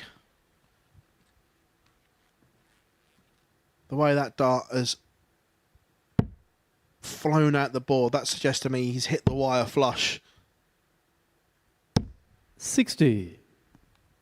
Yeah, it looked like it just caught the flight as well, which will just take the pace off the dart as well, which if you are going to hit any of the metal or the wiring, you're never going to get the penetration. 81. Jimmy require 150. 3 balls? I don't think at this point of the week, unless you name Simon Whitlock, of course, I think he'd probably have a little poke at that one. Possibly one of the best ever 56. match-winning shots John I've require ever seen in my life. 121. Oh, we'll come back to that in a second, because I've got a case in point on that as well. Can I get darted a ball for 1-2-1? 96. Wires the 25. Jimmy require 94. So Jim Long, 94 for 2-0.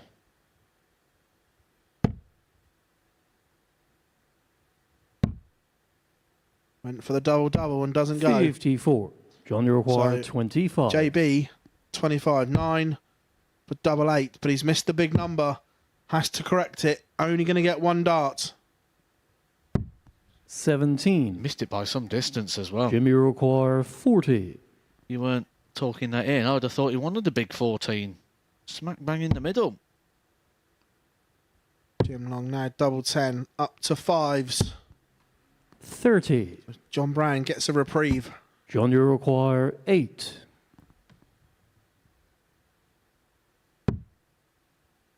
That looks a good guide to work off. Game And work John off of it he does. John Brown. Level game, 1-1. Yeah, going back to my point about Whitlock, that it cracks me up to this day whenever I watch it back. The fact that he fully went for it and then apologised after he hit Hurley it. John to throw first. Game on. Did the Mason. The apology. 44.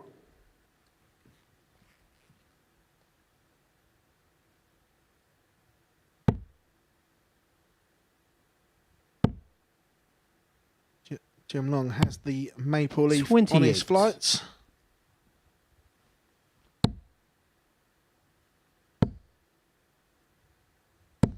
Similar to 140. John Part, who used to always use those, who is one of the other players to play in the Super Series from Canada.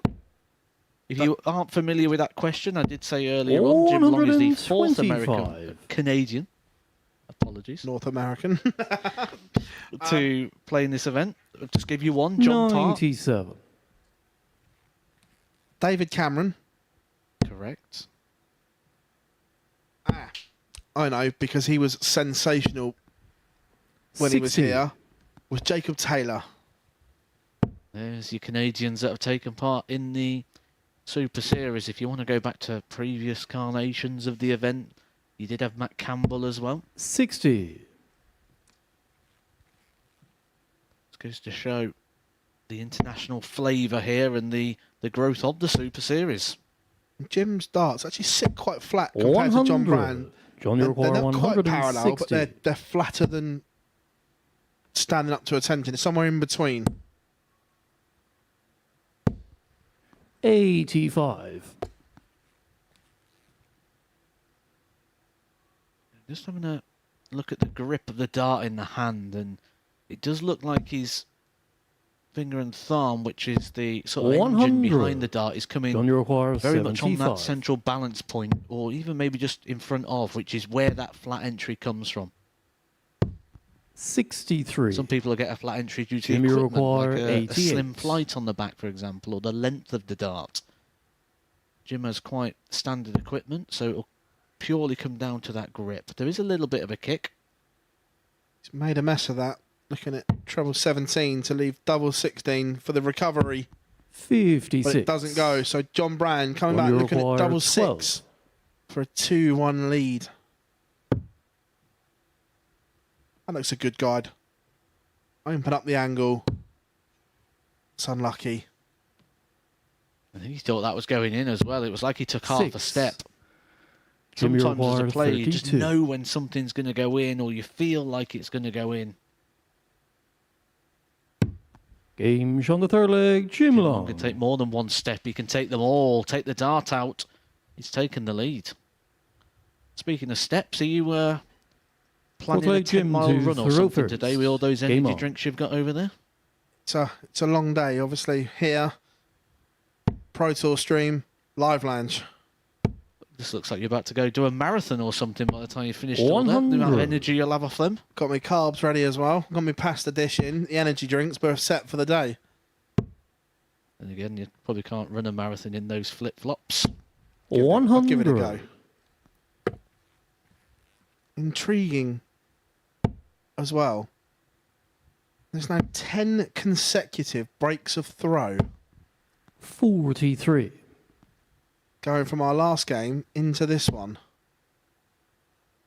Stats are getting busted.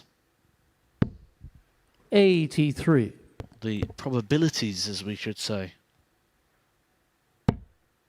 Normally, having the darts is meant to help. 81. I wonder if there's just an element, though, where the players in this group are aware of the sort of things we're saying, where we're saying 96. this is quite a tightly contested group, and they're just looking for those little advantages and maybe just playing the moments more than playing the games. 99. Yet to see anyone really throw a big sort of haymakery blow yet. Jim Long had the best average of the day so far in his opening game in 91. 52. It's like they're just dancing around the ring, throwing a few jabs out at the moment.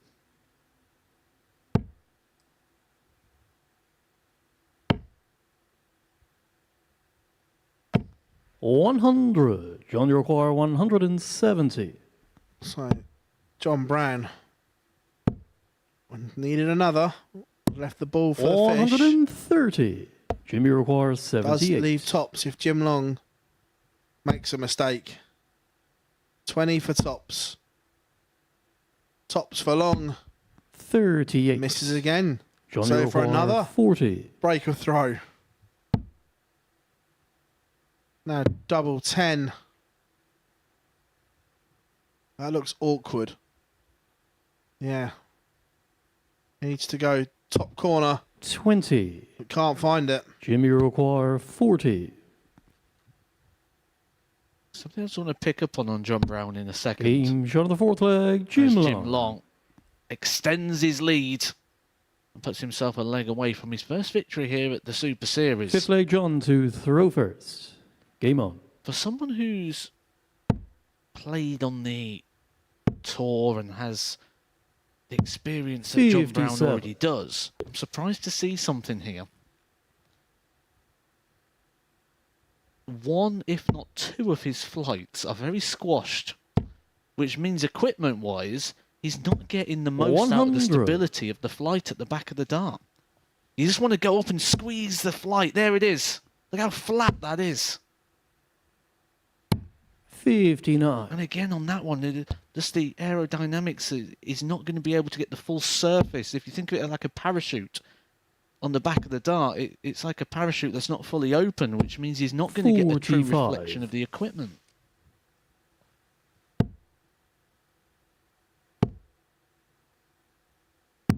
You just want to run up and squeeze the flights and square them up for him, which is one of the reasons a lot of people are moving to the moulded system, so they don't have to worry about things like that, but just obviously gives its own issues. 100. Yeah, you hear of some players practicing with one set and then minutes before they go up on stage, they'll put a brand new set in. 45.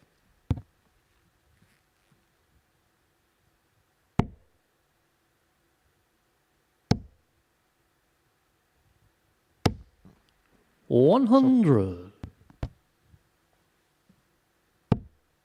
There we go. Well worn. What does that matter? 140. Jimmy require 156. And that's it. It'll work sometimes, but you want things to work consistently, and you've got to have consistency in the equipment as well as in the throw. 92. John, you require 101. So 101 to keep this game alive for John Brown. 57 would have left 24. 54. Jimmy requires 64. It's a match opportunity here for Jim Long. Been winning plenty of matches this weekend. Game, He gets his shot, first and a victory of match, this week Jim here at Long. the Super Series. It is against John Brown. An average of 83 there for Jim Long. He got his first maximum of the week there as well. So a few boxes ticked there for Jim Long. Bit there to ponder for John Brown. Just 1 in 12 on the doubles. Coming up next, Ron Muhlenkamp and Joey Tenberg.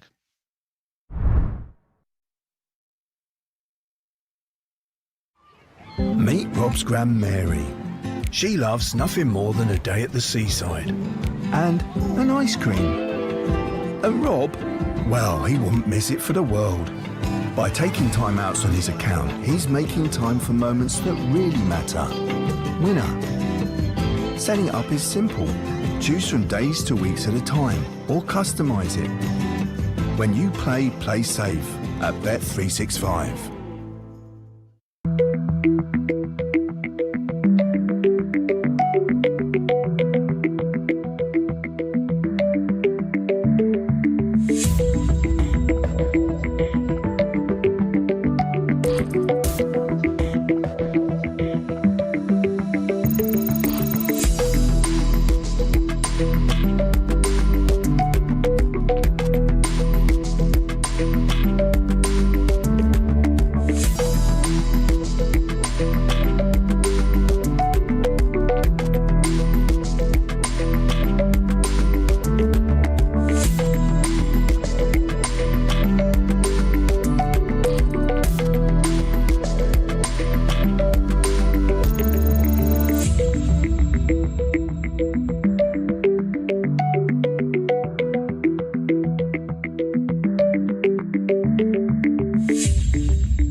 Hello and welcome back to the MODUS Super Series, where we are a third of the way through the day, and what a day's action we've seen so far. Before the break, we saw Jim Long get the better of John Brown by 4 legs, one doing so with an 83.17 average and 4 out of 10 on the doubles. In fact, it's the first game all day where the winner has had the better average than the player who's lost, which is a very interesting thing to look at. We also saw in the game before, Bay Van Peer against Fallon Sherry, all 7 legs going against the darts, which is, again, a very unique statistic when it comes to the MODUS Super Series. We expected something a little bit different this week. We expected something special this week. And in both cases, they are both delivering. The players giving us some fantastic stuff, some fantastic moments and some brilliant talking points. Matthew Edgar's going to be joining me on the balcony from the conclusion of this next match to talk our way through the action so far. But before we do that, we're going to see Ron Meulenkamp in action in an all-Dutch affair against Joey ten Berg. Watching this one, Matt's alongside Phil Bars. Thank you very much, H, and welcome back everyone on Sporty Stuff TV and the MODUS Super Series YouTube channel. As we have 2 Dutchmen go head-to-head again, Matt. 2 Dutchmen both on debut as well, which it brings its own interesting stat with that one as well. So Holland is now the 2nd most represented country here at the MODUS Super Series. There are 26 players take part from Holland. This is player number 25 and 26, Joey ten Berg and Ron Meulenkamp, only topped by English players. So, interesting little bit of trivia there for you from the First leg Super run Series to archives. Game on. But this one, on all recent form and known information, you would say Ron Meulenkamp would be the favourite, and he is actually 1-4 to win this match with the bookies. Little bit too short on a best of 7 for me. 43. Meulenkamp has shown some good form this year. He's quite high in the Challenge Tour Order of Merit. Currently sat 6th, which means we do see him get some Pro Tour invites.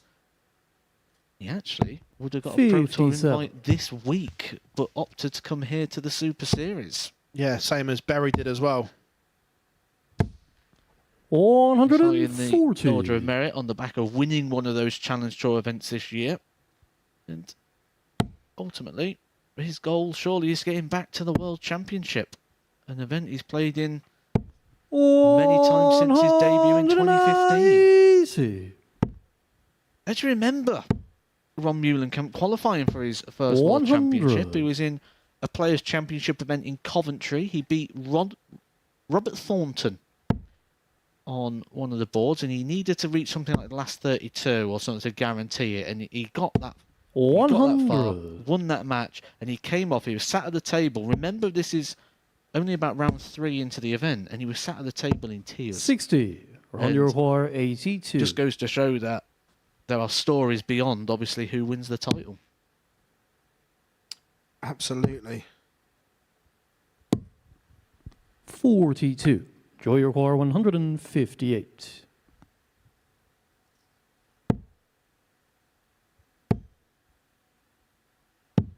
One thing Ron will do, though, being 40. From Holland, will be very aware of Joey ten Berg in terms of his growth years ago, but he'll also know that he's not the Joey at full power. Game shot of the first leg. Meulenkamp does take the opener. So hold a throw. Joey was poised to strike. Second leg, Joey to if throw Meulenkamp first. missed. Game on.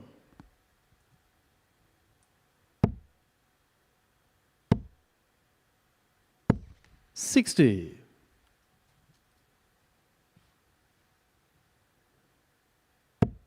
It's one thing we can say about Dutch darts. They do follow their own when you look at like, the viewing figures. Whenever there's a Van Gerwen or a Barneveld play in the World Championship, the viewing figures triple, in some cases quadruple. 81. I remember the World Series finals, not... I think it was this year. I think it was the year before. 140. The atmosphere at the AFAS Live was electric because there was still plenty of Dutch representation there, and then literally 140. all the Dutch boys lost, and the atmosphere was flat, yet you still had Gerwyn Price, Peter Wright. It just wasn't the same. It was strange where in the UK, the atmosphere would have still been electric. 66. Yeah, you tend to see this across Europe, and I think we're going to see it a lot more in some of the developing territories like Belgium. 180. Vintage from Jerry ten Berg, getting his first maximum of the week. I expect he's going to hit plenty more. I love the 220 max to leave top shot. Something about it. That one, or on the 212 as well, when you can just take that max to leave yourself a handy double. 40. Fully get what you mean. Gonna get one more at double 10 for 1-all. 20. Ron, you require 118. Can't find it, so Moolenkamp, break opportunity on 118. It's not going to go. Slack first dart. So ten Berg will be back. 40. Joey require 20. No score. Dragged it into the double 15. Ron, you require 78. Oh, I told you he loved double 15. He just hates it on that situation. 20 for tops for Moolenkamp on the 78. About to move right across. Game shot the second Finds leg. the tops Ron right in the Muhlenkamp. middle of the bed. Open the angle up and doubles his lead. You can see Joey shaking his head at the back of the stage as well. He expected that to go, and when you miss those opportunities, they just hurt so much more. Feel like you've had something, it was in your hands, and you've just stood 60. watching it slip through your fingers. Yeah, the leg you should have won. There's always legs. 60. I mean, it's the difference between should and could, isn't there? There's legs you feel I could have won that one. I had an opportunity. But then there's also legs where you think I should have won that one, and that would have been one of those. He had multiple opportunities there to get that one wrapped up. 41. Yeah, huge opportunity passed by there for Joey ten Berg. 100.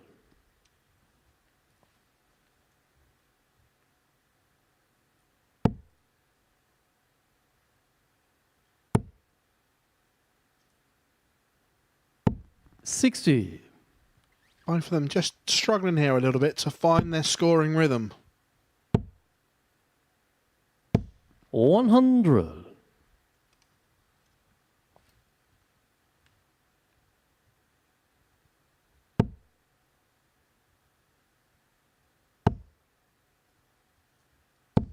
$100. These are the only two players now not to have picked up any points on the first couple of laps. 100.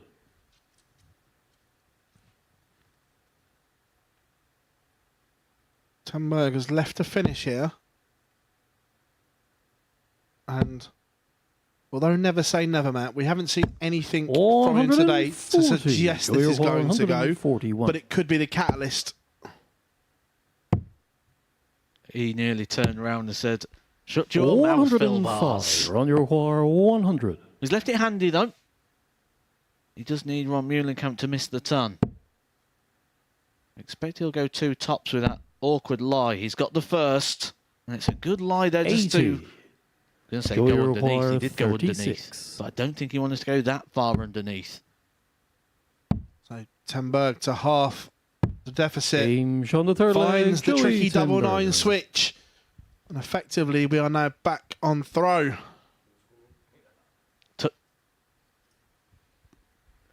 Fourth leg, Joey to throw first. Game on. Touch of the Robert Thorntons there as well, as he nearly fell off the hockey. 68.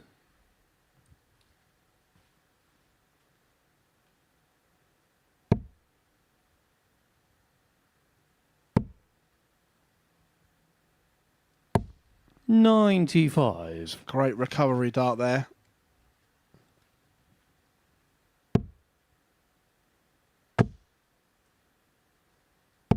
$45.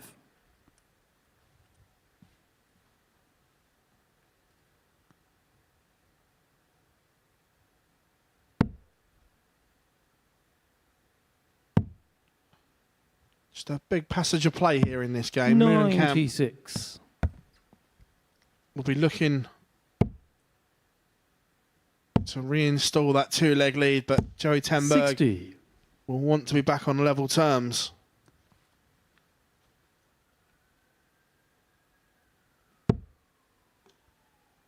Is it just me, or watching Ron Meulenkamp, I remember the action being a lot more 70. fluent when we'd seen him before. Seems a bit lifty to me. Yeah, it's just that the pause at the back of the backswing just seems a little bit long for me. That never used to be 60. there. I don't know what I remember anyway. I might be wrong, but it just seemed more fluent before. It just seems there's a bit more up in the throw rather than forwards.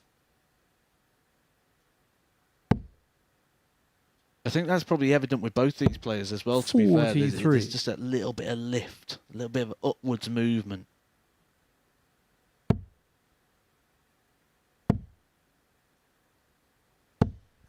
$58. We're rating dart shirts. How are you rating these two? I don't think they're going to be winning any prizes. 100. But at the same time, there's nothing really wrong with them at the same point. They're just... Run of the mill. Yeah, they're just in there, aren't they? So I was a fan of Daniel Lee's shirts 54. last week. The fact they weren't Ron dart shirts, they were just 97. trendy polo shirts. I can fully get behind that movement.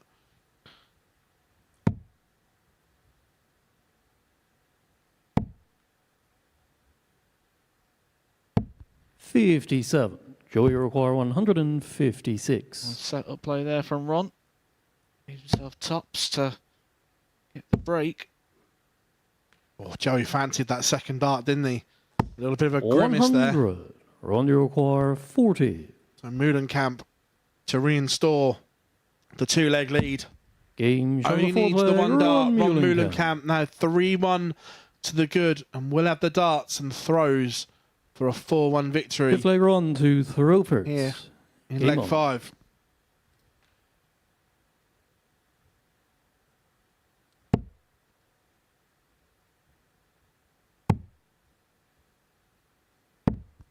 $41. Speaking of that, what's the worst dart shirt you can remember? Carl Sedlacek. 96. If you go back, there was an absolute stinker from Corey Cadby on the World Series. Do you remember it? Yeah, there's been some bad ones. 59. I'm very much in agreement with the motion as well of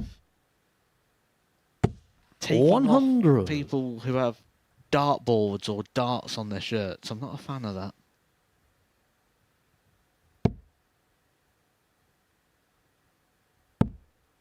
I won't repeat what someone in production just said, Noria. 190. As Meulenkamp finds his second max and is now in control of this leg. 60.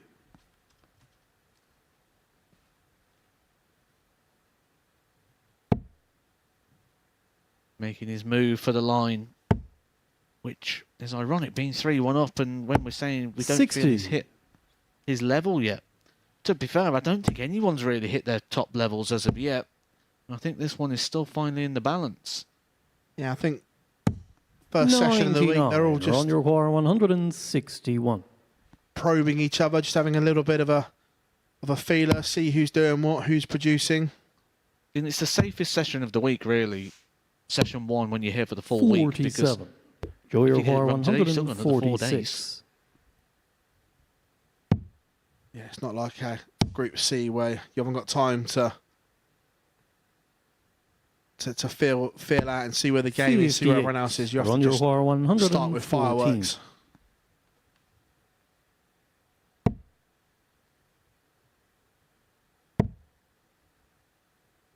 So the 114 isn't going to go. 58. So Joey require Joey 88. Tenberg needs this 88 to go to keep his hopes alive.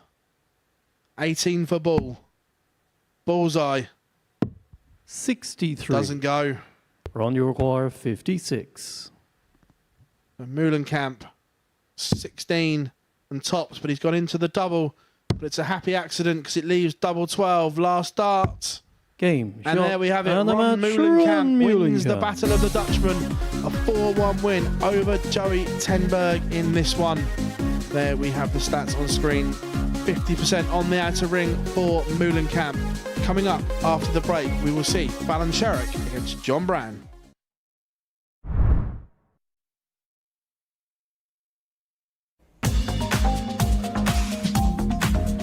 Catch the best thoroughbred racing from South Africa alongside 15 live greyhound races at 11 o'clock every Tuesday, Thursday and Friday morning, live here on Sporty Stuff TV.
A very warm welcome back to this, the MODUS Super Series, where we've completed 2 rounds of fixtures for our day, and Matthew Edgar has joined us up here on the balcony to assess what we've seen. And when we have a look at the results so far, well, it's Barry Van Peer, the man who's got out to an imperious start.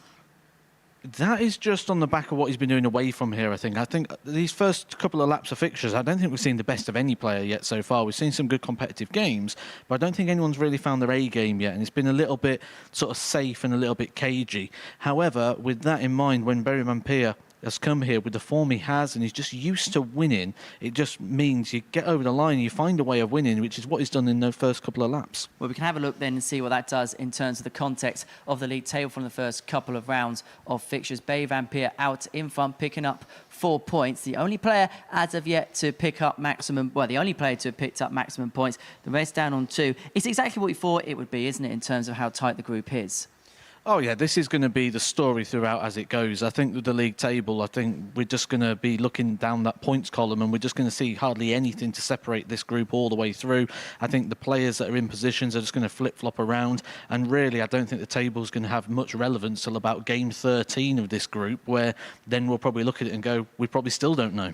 We expected some high-quality stuff, and high-quality stuff we got right from the get-go. Jim Long kicking things off with a 1-6-1 finish in the very first leg there.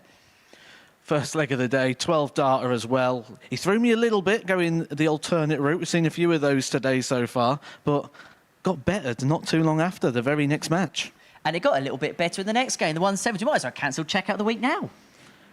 Well, it's going to be competitive, isn't it? Certainly in terms of the numbers, we've had 2 of the biggest finishes you can get on the board. But again, when we look at the context of that finish, Ron Meulenkamp had a regrip on that dart 3 times in order to get that dart at the bullseye, and then still came up and hit it, which shows great composure and shows that he can throw all 3 darts individually rather than as a rhythm or a pack. We've seen great moments for our players so far. Are we still waiting for that first statement performance? Absolutely. When we look at the players that are here so far, the best average has been from Jim Long, which was a 91 in his opening game. I expect that that's going to be beaten very, very soon as the players are sort of settling into this now, and I expect that that's going to expand and see plenty more 90 plus. Well, we hope for some added quality on our next few matches. Fallon Sherrick takes on our ADC qualified John Brown in our next match. And for many people who may be watching this, you've been involved in your ADC Vault events, and there's been a plethora of winners across the UK over the last week or so, including, well, some familiar faces, Terry Jenkins, Willie Borland winning once again, Conan Whitehead, Danny Lauby, who, of course, we're going to see at Champions Week. And I've got to say, the way that Vault programme has taken off, especially over the last couple of months, it's just getting bigger and bigger and bigger, and the clamour for places here from that programme is only going to get tougher. Well, what you're seeing here is the iceberg, essentially. We see the tip of the iceberg here when we see the invitations handed out to come to the MODUS Super Series. And those players have been doing really well when they've been coming in and getting those invites. But when you look a little bit deeper and you see the names that are winning these sort of events, like you've mentioned there, and you see in there people like Johnny Haynes, who's come down here and done quite well, Richie Parkin coming down, that system is unearthing some real talent. And when you think about what's been missed over the years across the UK, where people just either haven't got the time or the financial commitment to be able to travel and go out there and chase ranking points as such, what the ADC's done with the Vault system is bring that system to you, and we're now unearthing some talent. We are getting some real gems, that is for sure. And if you want to get involved with the Vault program, you fancy chancing your arm and possibly playing on that stage behind us, it is at Dart Circuit on Twitter to find your local ADC Vault event. But to game 7 of our day now, it sees the ADC qualifier, John Brown in action up against Fallon Sherrick. Matt Edgar is going to make his way down to the commentary box to describe all the action in the company of Phil Bars. Hello, Phil. Thank you very much, Henry, and welcome back, everyone. Great little chat with the boys up there, breaking it all down. But here we have match 7. Fallon Sherrick against John Brown.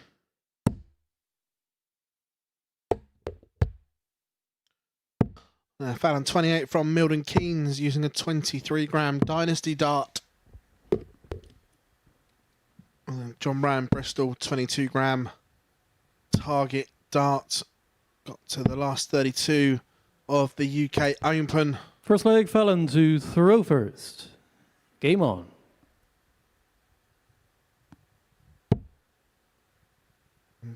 Here we go. 100.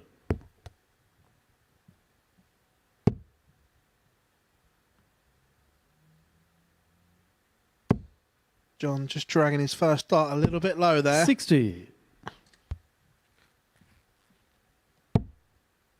Matt has run down the stairs and rejoined me. 100. That's my running done for the year, that is. Certainly get your steps in, don't you? Counts double if you're going up and downstairs as well. 91. Good cover shooting from John, using the treble 17 well. I know we've spoken about ways of going and everything like that, and 59. I like it when players use the 17s route a lot more. It's the way to go for me. It is if you get one treble. If you go beyond that and you get 2 trebles, the 19s can be used, okay. But if you've only got the 1 treble with those first 6, it has to be the 17s. Has to be. Yeah, the way it splits is just so much better. Been a good response here from 58. JB. And the games like this, for John Brown, you just 60. do wonder if there's just a little bit of tension potentially. And the reason for that is just reputations. 56. Does bring with her an air of reputation and an air of presence. And some of that will come from darts, some of that will come from away from darts due to the fact of some of the media attention or some of the programs she's been involved with.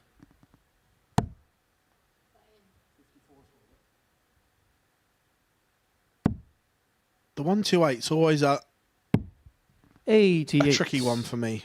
John, you require Because 107. sometimes I think you're better off only getting the single 18. It's one of those shots where by getting a treble you have no benefit. You still need a treble with the second dart. Fallon, you Doesn't matter require what the first 40. dart does, you're going to need a treble with the second. That looks a good guide to work off. Last dart though, double 10. Game shot of the Fallon first Sherrick leg. does Fallon hold in the Sherrick. opener.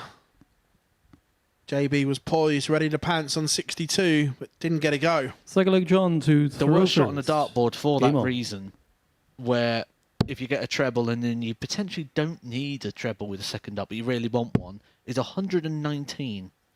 You missed the treble with 40. the opening dart, it's a treble for double. If you get the treble 19, you still feel like you want another treble because it's 12 for bull. But you'll always chase that treble 12 just to 96. get away from the bullseye. It's by far the worst finish on the board. You know someone's going to take a 119 now, don't you? I was going to say that they're all bad finishes for me.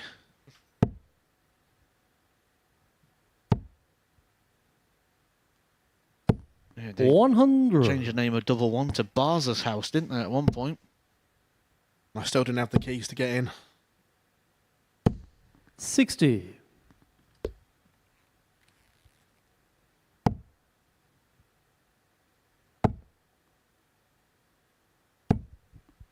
$162. Great counting there from Fallon. Well, it's back-to-back maximum visits, Fallon, your but car, 143. that's a tick in the 180 column there for John Brown. I like that from both. 93. John, you require 136. Needed 2 treble 20s for double 8. It's not going to go, so Fallon will come back. 58. Looking at 50 Fallon, you require 50. for a breaker throw. 18 for double 16.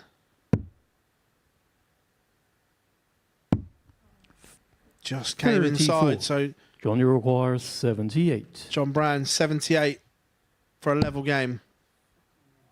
He's missed the big number. 17 or treble. 38. Fallon, you require 16.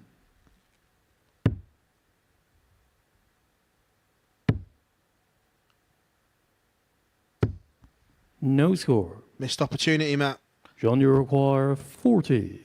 Yeah, another missed opportunity, it's got to be said. She's been Game shot the putting second herself leg. in good John positions Brown. today, but not been able to make the most of them. I'm ending up there with a level game.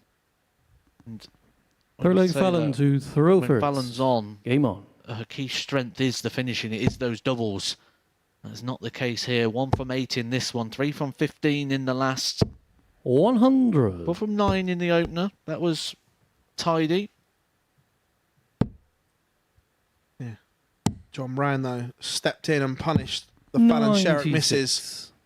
And we are level at 1 apiece. And sometimes, Matt, when you get a leg that you shouldn't have won, it just gives you that springboard to attack the game. 59. When we look ahead, we're now middle point of June, which means 120. we're getting very close to match play season, and that is the big event on the PDC Women's Tour, the match play. I think 60. until they create a Women's World Championship, that is their flagship event. So they do get invitations into things such as 58. the World Championship, the Grand Slam of Darts, but for that Women's Tour, that event, that match play is the one. That's the one Fallon's going to be looking at defending 43. next month. And, well, there's some quite tidy talent in that. That's going to be opposing her. We're expecting Lisa 91. Ashton, Suzuki, Bo Greaves to be in the running. Yeah, we also got Rihanna O'Sullivan playing the best she's arguably ever played at the moment. But for the first time On your require 136. since the Women's Series has started, and obviously we're only at the second Women's World Match Play, I genuinely think 58. next year Fallon, you require 142. there is a claim to make it 16. Because you look at the players that are going to miss out, I think 1 to 16 is more than good enough to play across 2 sessions. 90. John, you require 78. Oh, he's No busted. score. He wanted the big 20s, hit the treble. There is Fallon, no you require master out in 52. steel tip darts. Master out, if you're not familiar, is a soft tip rule that if you hit the treble, you win. In this game, it is the doubles. Game on the third leg. Sherrick. Fallon Sherrick. Gets the lead back. Going back to the point of that, I think there's possibly Fourth an leg John argument to to expand throw it, first. but Game I'm on. not sure 16. I think if we go 16, I think we could water it down a bit too. I'd argue maybe 12 and have 100. 8 play to play 4 seeds and have a seeded 4 and then have 8 players to play the top 4. I think that could be the next expansion. 81. Yeah, it's great to see that the way the ladies' game is now starting to blossom because it's being looked after. 121. with that as well, we've obviously got the ADC Women's Tour as well for the first time, which is another great step forward. 140. We saw Lisa and Dieter going and picking up those titles in the opening weekend. 96.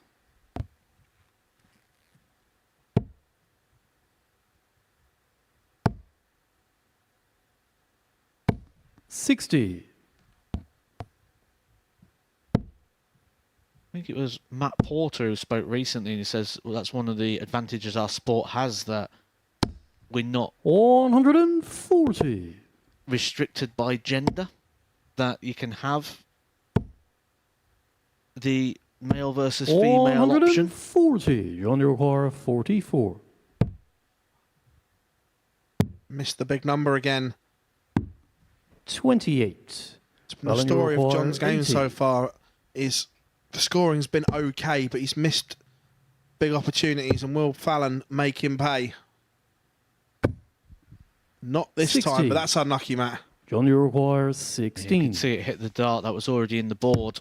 Tell by the Game shot of the wobble. fourth leg, John Brown. John Brown is just looking like a very frustrated man up there. Even when he's winning the leg, he just an Fifth leg element of Fallon to frustration. throw first. Game on. Which I'd say is the total opposite of his old man Steve Brown, who always gave off an element of confidence, even when he wasn't 119. confident and he didn't feel good. You always felt he felt good because how he sort of presented himself on the stage and how he moved around. 57. Yes, don't give your opponent that sense that you're frustrated, so they can work off of it. 100.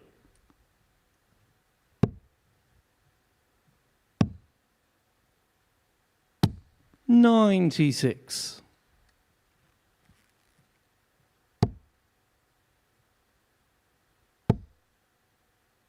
Fallon needs to find the treble here, 60. and doesn't. Just leaves the door open for a John Brown counter attack here with a big visit. 96.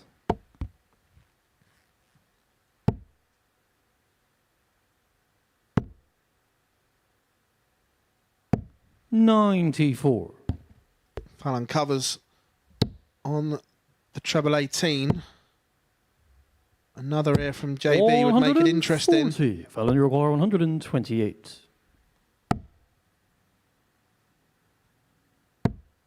Bullseye.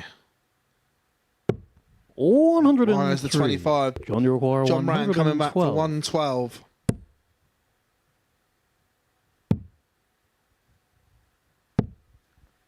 $52. Fallon Yorquhar, To 25. once again take the lead.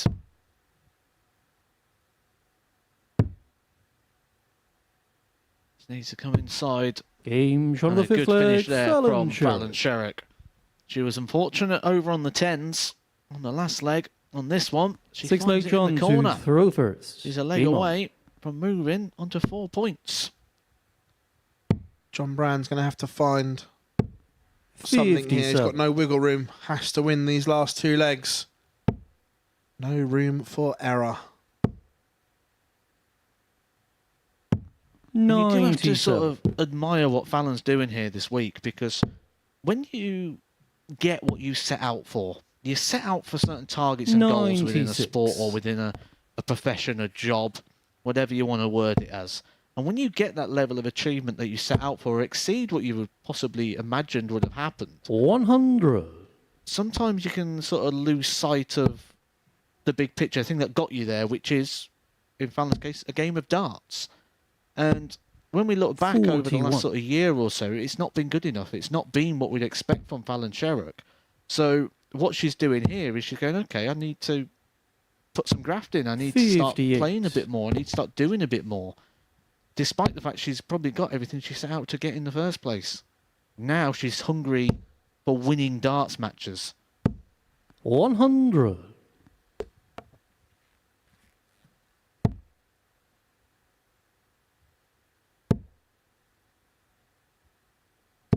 Fallon 140. Sherrick down to a very makeable 106. John Brown, you feel this has to be 2 trebles minimum, Matt? Oh, from that big 5, it has to be.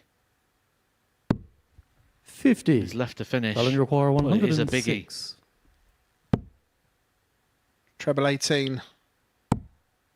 Would have left double 16, so now it's a case of setting it up. 58. Challenge require This 150. would be a roof raiser for JB. It's not going to go, so Fallon will return. Challenge require The 48. match starts. Game Only shot needs the and one a this match. time around. Fallon Fallon Sherrick finds double 16 to seal a 4-2 victory over John Brown, taking her on to 4 points with 2 wins from 3 games out. 81 average, 4 from 16, 25% on the outer ring. But coming up after the break, we will see Barry Van Peer against Joey Tenberg.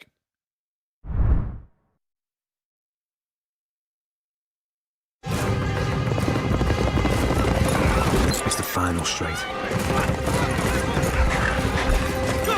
Your horse is challenging for the lead.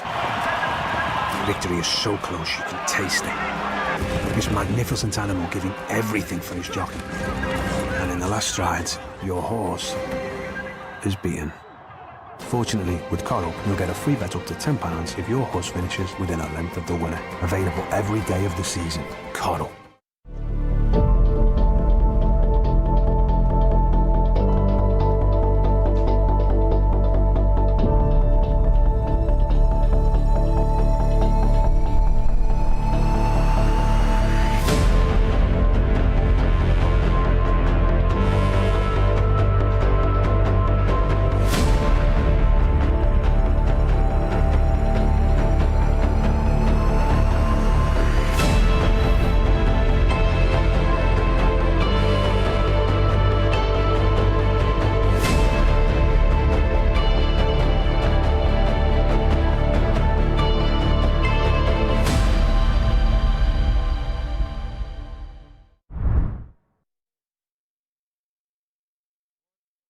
Welcome back to the MODUS Super Series, where Fallon Sherrick got the better of John Brown by 4 legs to 2 in our 7th match of the day. That puts her now top of the table, but that is on legs 1. Next up, it is Barry Van Peer, who won both of his opening 2 matches. He takes on Joey Tenberg. It's an all-Dutch battle in our middle match of the day. As described in this, Phil and Matt.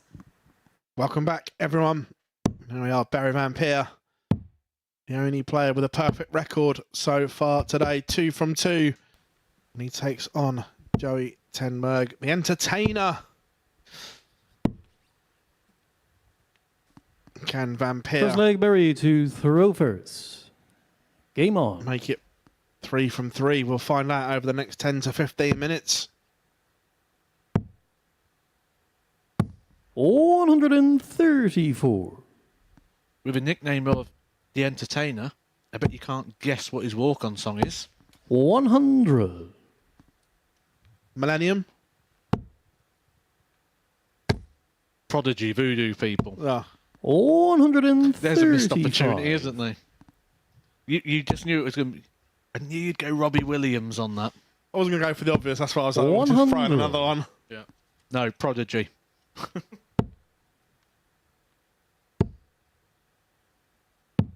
$94.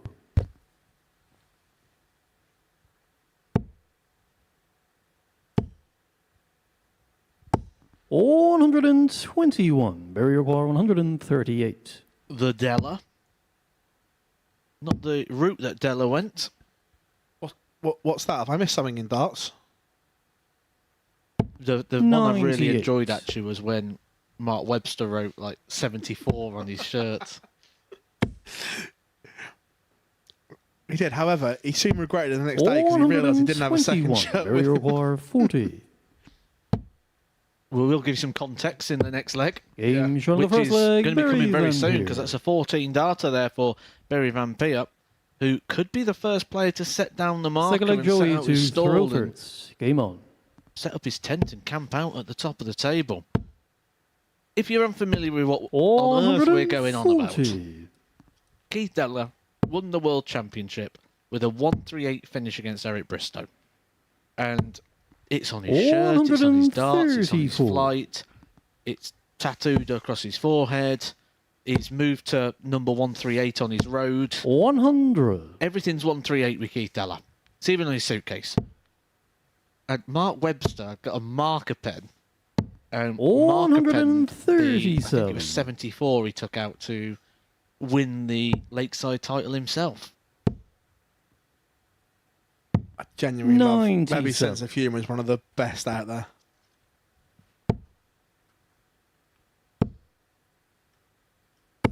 $60. Joey require 164.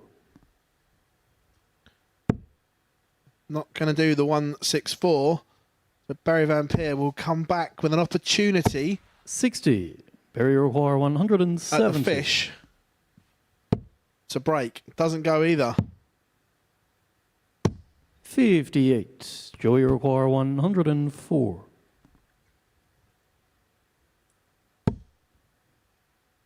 $84. He should stay there for a double 12.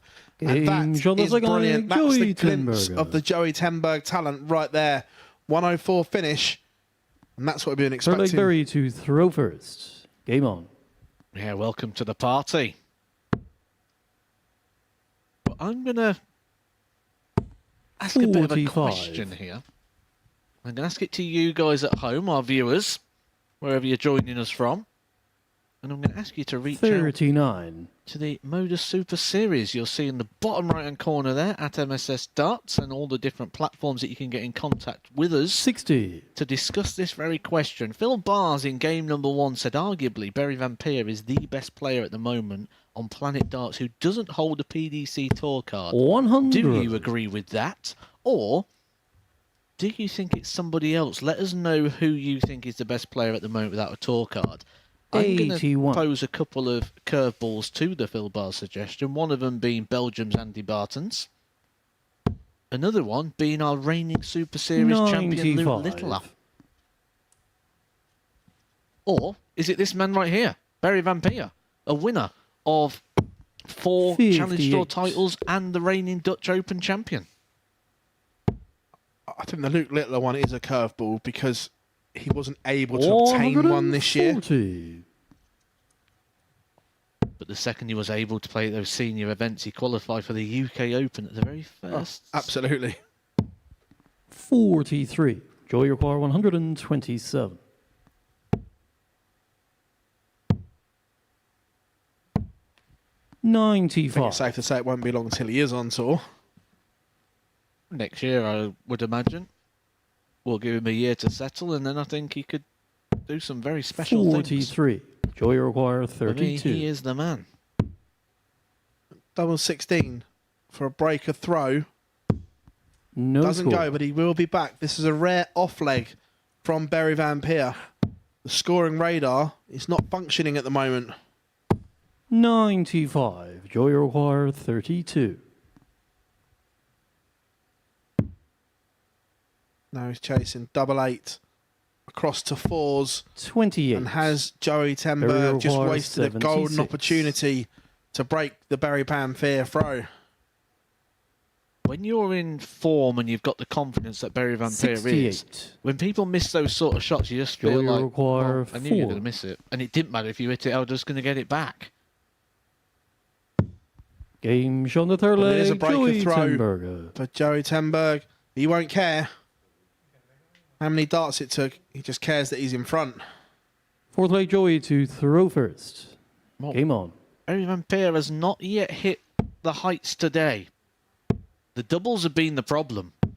40. He has hit 8 because he's won his 2 matches, but it took him 38 darts to get those 2 victories. His average is 83 and 80. 85. Much lower than what we'd have expected from Barry Van Peer.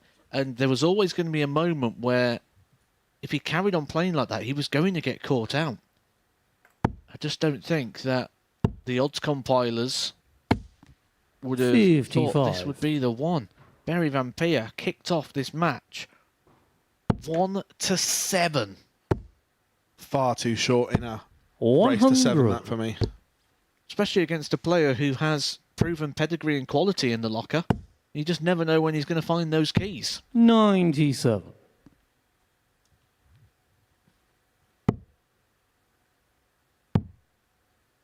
And especially when we've not seen 58. Barry Vampire play like that Barry Vampire that we've been explaining and telling the viewers about. 99.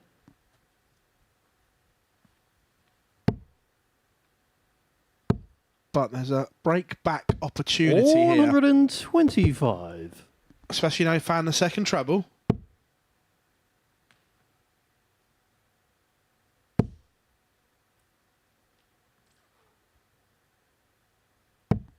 $58. Barry require 133. 133 for a level game. Double eight. 117. Joey require 152. Should have been a standout moment.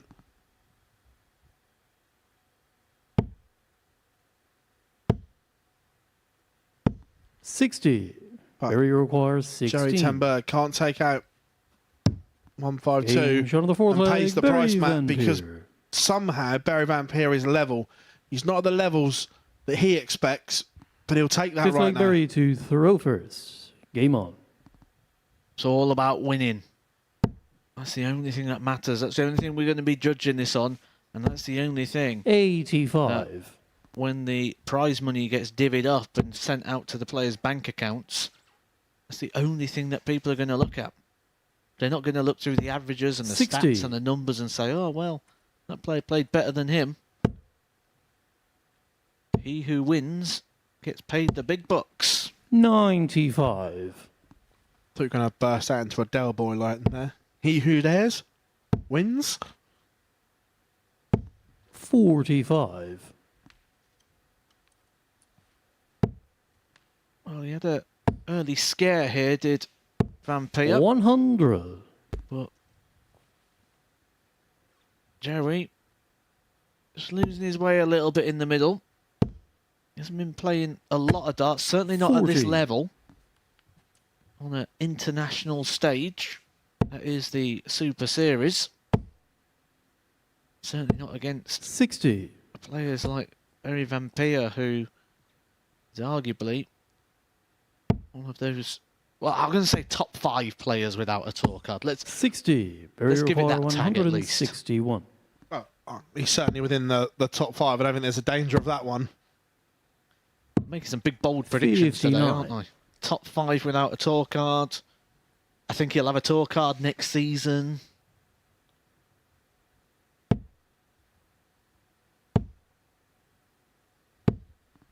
$60. Barry require 102.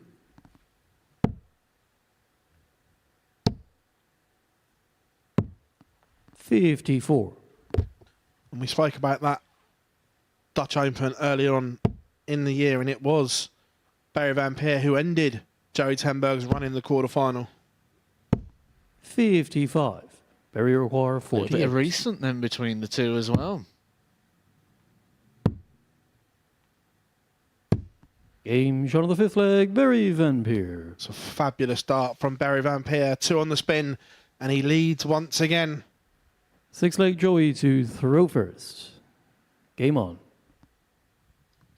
Yeah, it was a 5-2 victory for Barry in that quarterfinal. 140. For someone who doesn't play that often, though, to reach the quarterfinal of a massive event like that, 100. the Dutch Open, must have really just made Joey think. Just made him 41. just get the cogs turning. Just he mentioned in here, didn't he, about you just have that little fire in the 45. belly, and you can never put that fire out. You can try and ignore it, but it's always burning.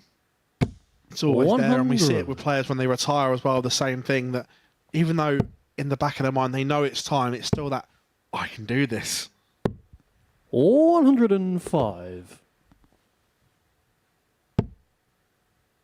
And that's across all sports at all levels. 60. How many times do you sit in your local bar and you got your 45-year-old sat there who's giving football another whirl? 'Cause 100. Joey require you can still 160. bend it like Beckham. Can't we all?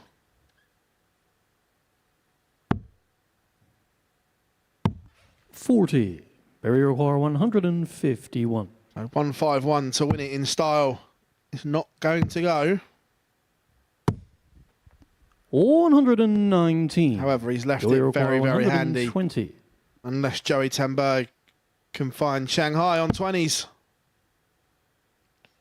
Well, he's done the hard bit. He's given himself the opportunity. He's had to move left and right. 80. He won't find the tops. Barrier require 32. Barry Van Peer to keep the run going. Game, shot, Makes it and 3 match, matches Barry played, Van 3 Peer. matches won, and ironically in that one, he just tunned his opponent to death. Not a single score there for Barry Van Peer of a 140 or a 180, but the doubles much improved. 50% on the outer ring. Coming up next, Jim Long takes on Ron Muhlenkamp.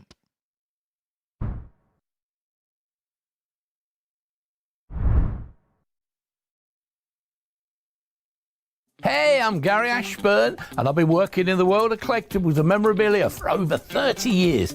I'd love you to join me every Sunday night at 10 p.m. for Collectibles Guru, where we showcase awesome items from the worlds of sport, music, TV and film. You'll hear the stories behind the genuine signatures and get a front row seat into the world of sport and showbiz. So tune in every Sunday night at 10 p.m. only here on Sporty Stuff TV.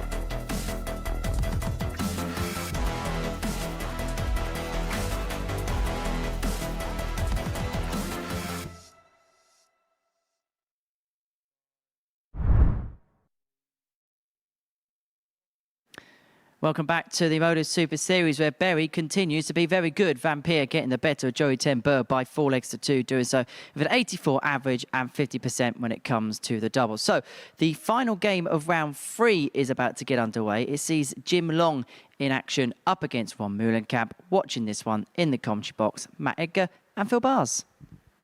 Thank you, Henry.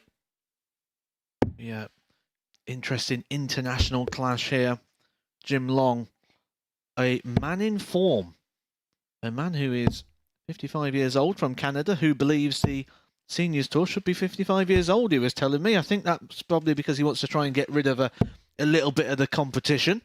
But he's going to come up against a man 21 years younger than him here, Ron Muhlenkamp, a man who last year lost his PDC Tour card, and he's certainly hunting to try and get that one back.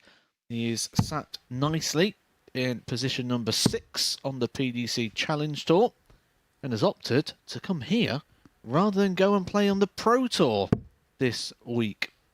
He has had a couple of Pro Tour call-ups already this year, where he's been playing his usual sort of standard, around that sort of 90 average. First leg, Jim to throw first.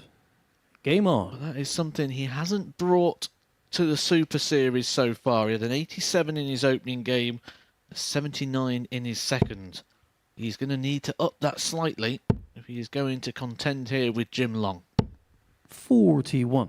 Completely agree, Matt. I think Jim's been steady and effective on his debut here.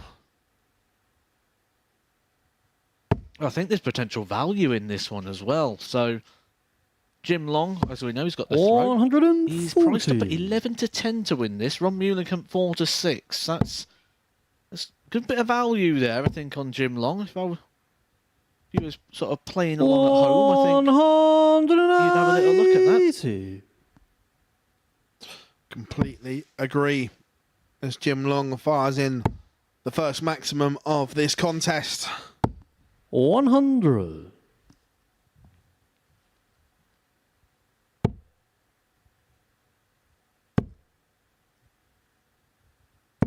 140. Backs it up with the 140 down to a finish.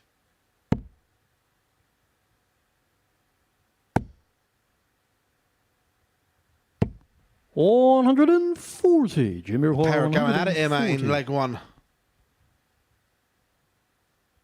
We've been waiting for the moment where this group ignites. 100. Double. On your wire, After 12. 121. But Jim Long opens legs strong, doesn't he? He opens games well. A slack dart from Ron Moulenkamp means he can't finish. So Jim Long coming back. Tops for a 13 dart hold. 26. Won his opening Jimmy game in Roy, 12 40. in the opening leg. Then it was 14. Game Now shot it's on the first 13. leg. Jim Long. Jim Long opens strong again. The Second leg gentleman run to not being throw gentle. first. Game on.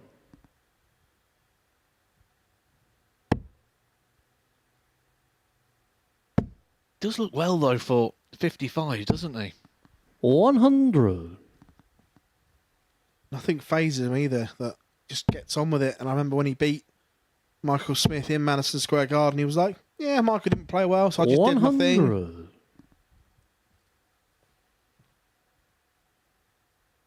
Yeah, if he was playing Guess the Age, I think you'd lose with Jim Long, because I'd probably be about 15 years out. 190. Did you get a chance to see most of the action from MSG? I caught a fair bit of it. 85. Looked good, as always, over there. Really enjoyed listening to the Barry Hearn interview. He said that he wants to try and eventually move it into the main arena, the Jeff Hardy Swanton Bomb off the side arena. It was the move over Anthony Joshua and Katie Taylor. We're coming. 65. But to be fair, he's right what he's saying, that crowds were up again this year. They sold out again on the Saturday. And the crowd were fully involved this time around as well. On your Don't get me wire, wrong, some of the chants I don't 156. think they're going to catch on over here, but it was good.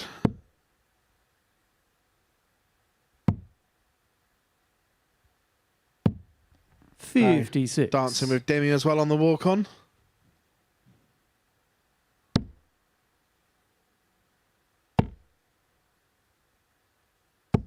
$100. On your What I liked wire, as well was the 100. North American Championship. Some of the more established names missed out on qualifying. They had more than enough opportunities, didn't take them. And some of the 60. names and youngsters that we saw coming through, 116. very impressed. I think darts in North America is in a very good place right now. I don't think it's ever been better. The standard's there, and now they've got a system to support that as well. 36. On your wire, 40. Come back to that in a second as Moulenkamp looks at tops to level up. Comes inside, tens. Game shot on the second Finds leg. that one Ron first time of Moulenkamp. asking, and Ron Moulenkamp does level up in 17. Yeah, I completely agree that the system is working, and we're seeing Third leg Jim to not just throw players first. within the PDC Game on. from North America. We're seeing them over here in the seniors here at the Super Series, that they're filtering everywhere. 60. Well, look at the seniors this year. Leonard Gates, David Cameron, just the back end of last year as well. Actually winning title. Jim Long's won a title this weekend. They're starting to take over a little bit. 140. Well, here at the Super Series, Danny Lalby won his week, and he will be at Champions Week as well. It wouldn't be a surprise if Jim Long wins this week. Tough week, but it wouldn't be a surprise. We've seen Jacob Taylor, Alex Spellman, all here at the Super Series. I believe we've got to cast our mind back to 1994 when Larry Butler won the World Match Play Championship. 45.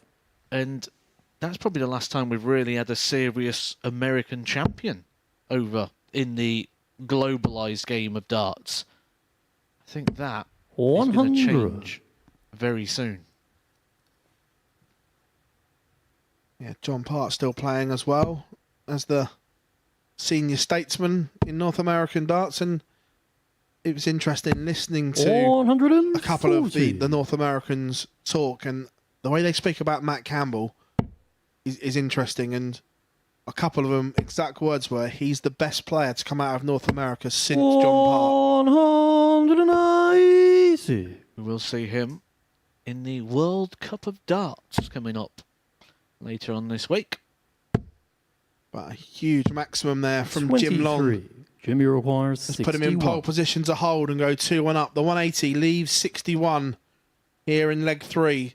Is he going to go the 25 route? No, he's gone the safe route. Tops for 2-1. 21. Ron, you require 153.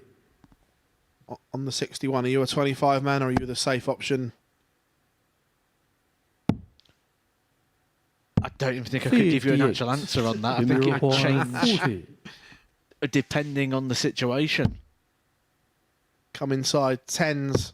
Game shot Double the third 10 leg, seems to be Jim Long. everyone's friend here in this game. They've both pinned it, but it is Jim Long who leads 2-1. Fourth leg run to throw first. This Game is on. one of the hardest things about this job, especially as someone who either is an ex-player or like I am now a part-time player. It makes it very tricky 60. because I can sit here and tell you the right thing to do and then I'll go do the opposite. Or I have done the opposite. It's such a hard position to be in. 100. Yeah, it's one of those ones, you know what you should be doing, but at the moment the referee tells you what you require, you just go and do whatever feels natural at the time.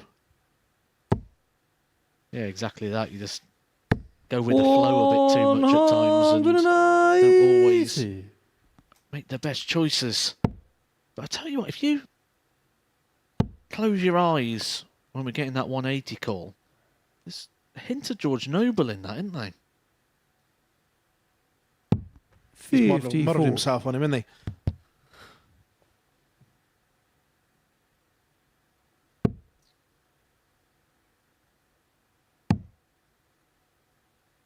To be fair, Danny has been a fabulous addition to us here at the 91. Super Series. He must have really good eyesight as well, because he stands quite far back from the board. That is something else as players you have to consider on the stage, the position of the referee and where they stand. Some 60. people, We're on I your really don't like calling my games 170. because of where they stand on the stage, where Danny, you'd probably not even realise he's there. He's that far away. Who's the one you liked least? 98. Oh, you've put me on it there, haven't you? Typical Phil Bar's question there. Get it in there. Of course, you don't. You can apply the fifth. 190. You're on your require 72. Yeah, I'll write it down. Game shot of the fourth leg. Fabulous Ron 72 finish from Ron Meulenkamp. Jim Long applied the pressure with the max. Fifth leg, Jim Meulenkamp was throw first. unfazed, and we are Game level on. at 2 apiece. I did in fact write it down. Phil Bar's nodding along, so he's in no surprise with 100. Can confirm I've seen it.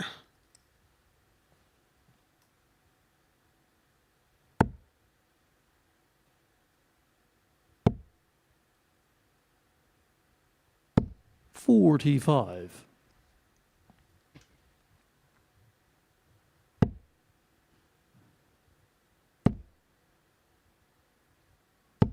$100.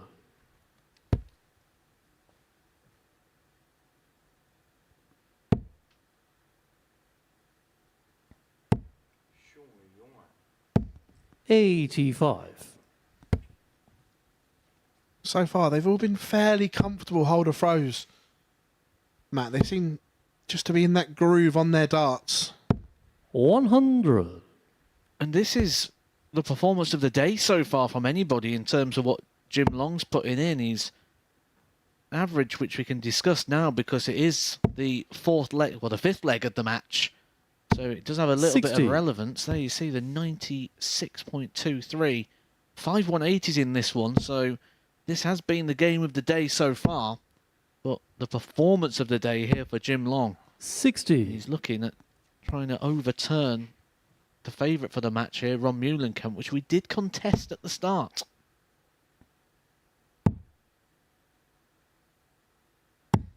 $43. Jimmy Rohar 141. The 141. And Dan first. He's gone the Gerwin Price way. I do believe this game was 85. on Barz's bets this morning when I said, actually, I like that one at plus 0.5 because I expected there to be plenty of legs in this match. And I mean, is it 3? 98. You could have won it 3 times. 56. That one came in leg 1. Tops for long to lead again. Angel on the 5th leg. And there we have it. Chimron. Clinical from the gentleman. 3 from 5 Six-leg on the run outer to ring, throw first. 60%. Game on. And if he can hook this up, he will be tough to beat. It will take a special performance to beat someone playing this way. 100.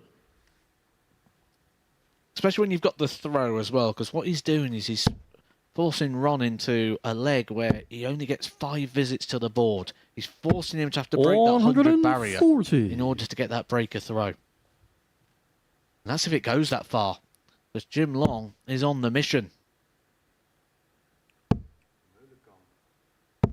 85. Another 2 treble visit here, and Meulenkamp is in a world of trouble. And that first dart looks perfect. 140. Back-to-back 140s for Jim Long. Meulenkamp needs something special here, Matt. Good recovery. 85. Because Jim Long is looking to make short work of this one. I got it there first. Boom, boom. Get that tumbleweed button pressed. 42. Not sure about that last dart. Could that be a mistake that's punished by Ron Meulenkamp? 64. Leaves a finish, but not really punished. So Jim Long looking to set this 179 up to give him a potential match point. 47. Run your require 167. Back-to-back visits without a treble there for Jim Long will offer opportunity and hope to Ron Meulenkamp. He'll know just 1 treble here will still make him big favourite to win this leg. 91. Finds Jimmy him in the last dart. 132. So 1-3-2 for the match. He will start on the ball, which you'd expect him to be quite good at that one. They do play a lot of soft tip over in Canada and America, which revolves predominantly around the 52. bullseye in 25. Run your requires 76. And Meulenkamp 76 to send us all the way. 16 for tops. Tops for 3-all. 3-all it is. Fabulous finish from Ron Meulenkamp. We are going the distance, but Jim Long started that leg with back-to-back 140s. To throw Will be first. disappointed. Game on. He didn't get a match start. Can he put that to the back of his mind in the decider where he has the darts? That's been a bit of a strength of Ron Meulenkamp, not just 100. in this game, but over the years, those sort of combination shots where you get that 1 dart in hand, those sort of 78, 74s, just polishing those shots up. And he's been doing it a few 58. times today, and he's done it again there. Be something to keep your eye on over the next couple of days. 140.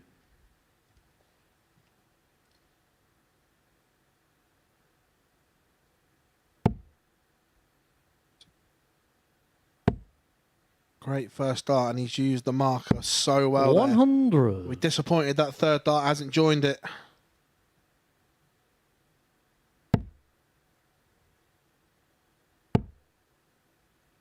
Jim Long needs a treble.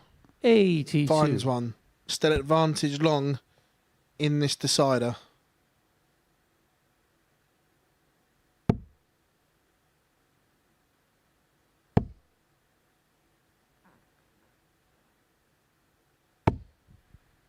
$140.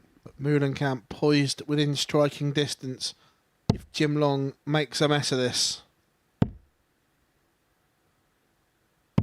59. That's just a flicker of a hope there, Matt. But he still needs to hit big. He's still a long way off here. Big dart. 140. Jimmy require 120. Mühlenkamp on a 2-darter. And Long now can't finish. Strange. Jim Long has been the better player in this match, but all of a sudden, it's not in his hands. After the back-to-back 140s in the last leg, you thought Jim Long was going to be wrapping this up pretty soon, but it's tops for Ron Mühlenkamp. 43. Just comes low and offers potentially the last chance to Jim Long. 76 points for the 2 points. 16 for tops. 1 match start for Long.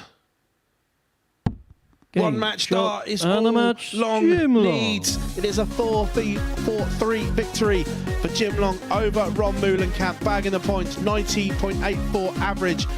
3 maximums, 4 from 6 on the outer ring. What a tie that was.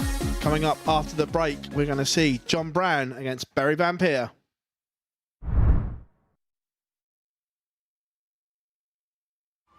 Meet Rob's Gran Mary. She loves nothing more than a day at the seaside and an ice cream. And Rob, well, he wouldn't miss it for the world. By taking time outs on his account, he's making time for moments that really matter. Winner. Setting it up is simple. Choose from days to weeks at a time or customize it. When you play safe at Bet365.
This is the MODUS Super Series.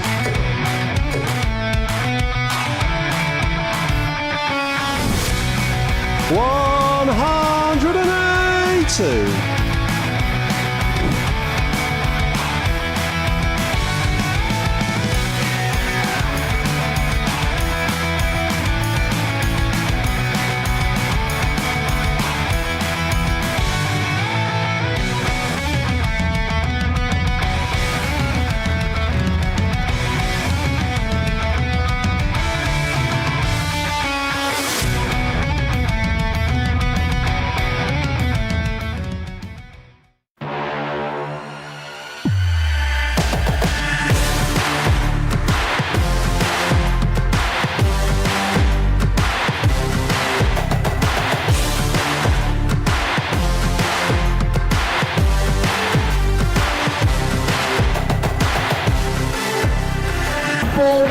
George Taylor, Garrett Tilly, and board 2, Kate Nixon, Ronnie Young.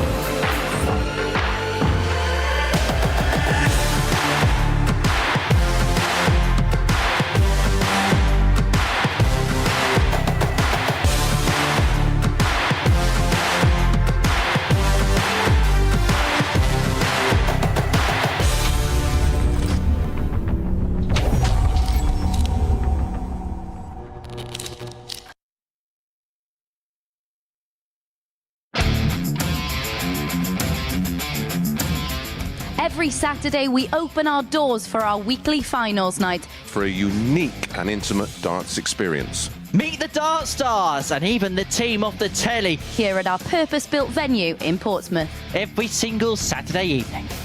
Tickets can be booked via this QR code. Or at www.dartshop.tv. for a very small booking fee. Follow us at MSS Darts on Twitter, Facebook, Instagram, and TikTok. For all the latest ticketing news. All you need to do, log on, book, turn up, and the action gets underway from 7:30 p.m. So what are you waiting for? Get your tickets to the darts. We look forward to welcoming you to the MODUS Super Series very soon.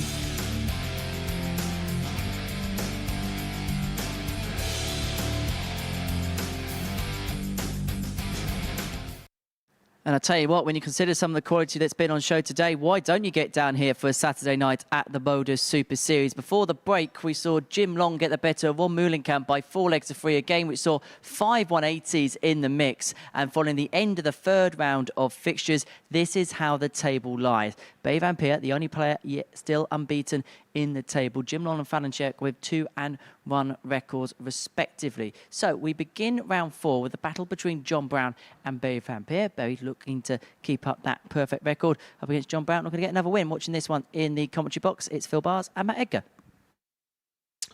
Welcome back, everyone, to Sporty Stuff TV and the MODUS Super Series YouTube channel here on this Monday afternoon. Series 4, Week 6 gets underway. And here we have John Brown against Bionic Barry Van Peer. There's been a little bit of a market move in this one. We did highlight the value in the last game. Jim Long thought that was a bit of value, but I don't think there's any now in this one, considering the market move that we've seen. Barry Van Peer is going to kick off this match. You're 1-4 favourite in this one.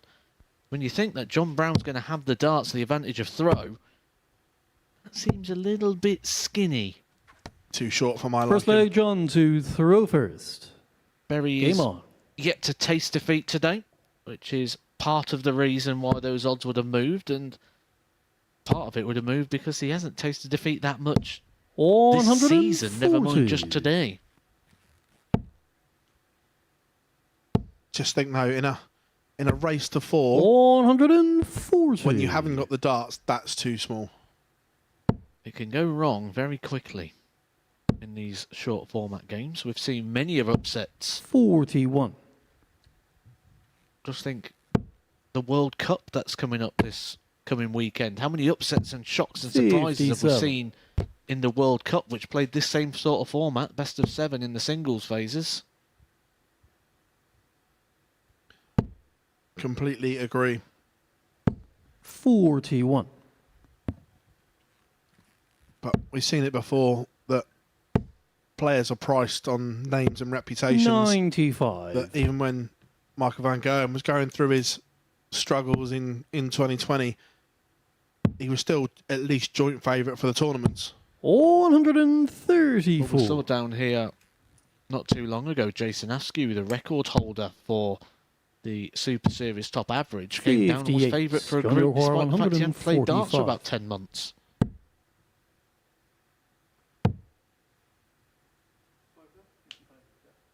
We see a good start though from John Brown. 100. I was going to say, he should be leaving himself 51. a double after 15, but he's done it again. You mentioned it earlier about missing those 119. big John numbers, O'Hara, and Barry Van 45. Peer's counting is just in a different world. Game shot on the first leg, John Brown. But he doesn't get a go because the mistake from Brown was rectified.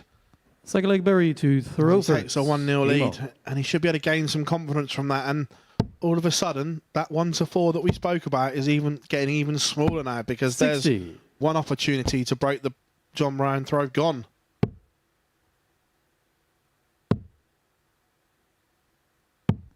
$84. It's not like we've seen anything from Barry Van Peer yet to suggest that you can really follow his progression throughout this 81. tournament. We expect it's going to get better based on what we've seen from this year. We know it's going to get better. But averages of 83, 80 and 84 so far. But it does go down to that most important thing. What is the most important thing in darts? Winning matches. 59. They don't put averages on trophies and checks. 57.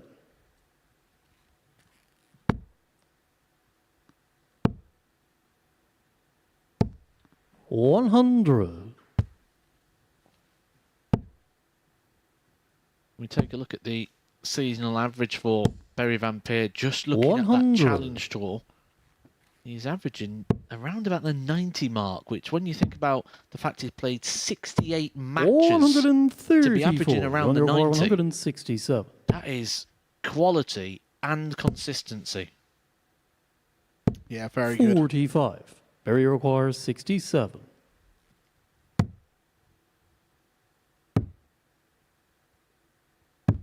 Game shot on the second leg, Barry Vampire. Barry Vampire does level it up in 18. One apiece. Third leg, John to throw first. Game on.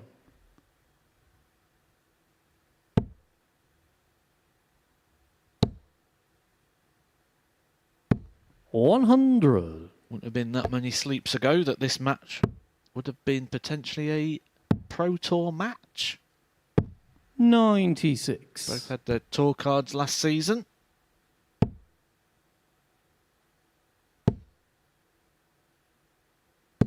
$60.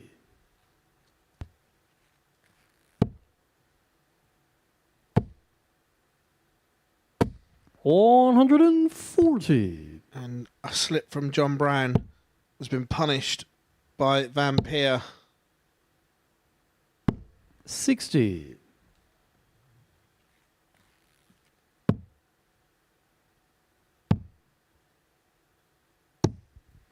Finds another 83. treble last start. And the John Brown throw is under a little bit of pressure here from the league leader.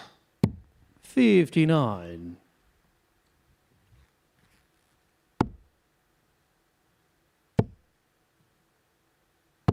$100.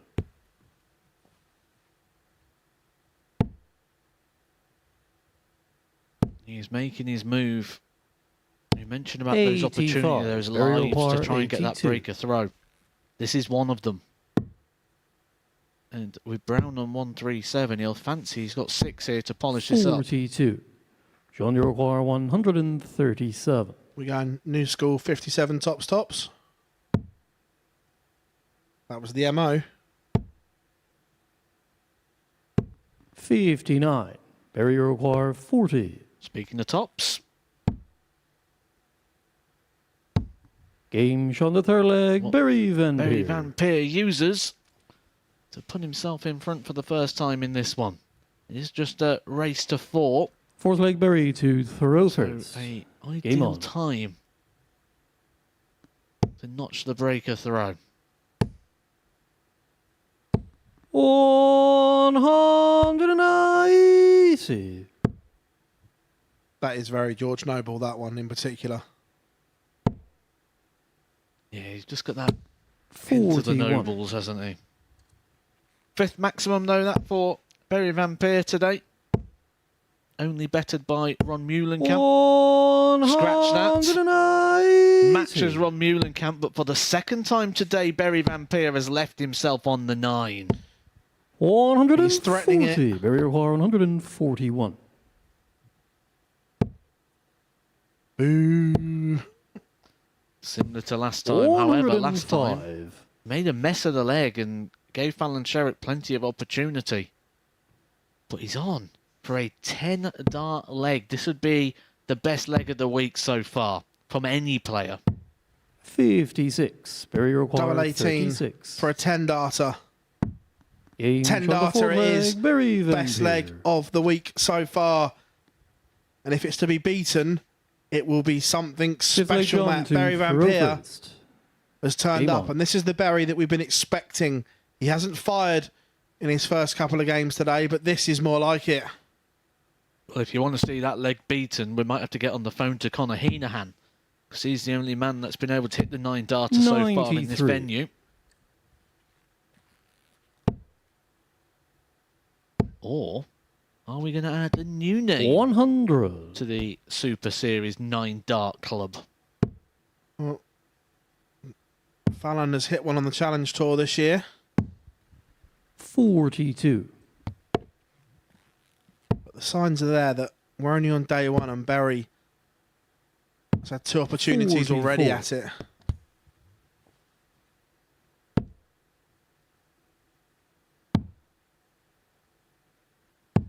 $96.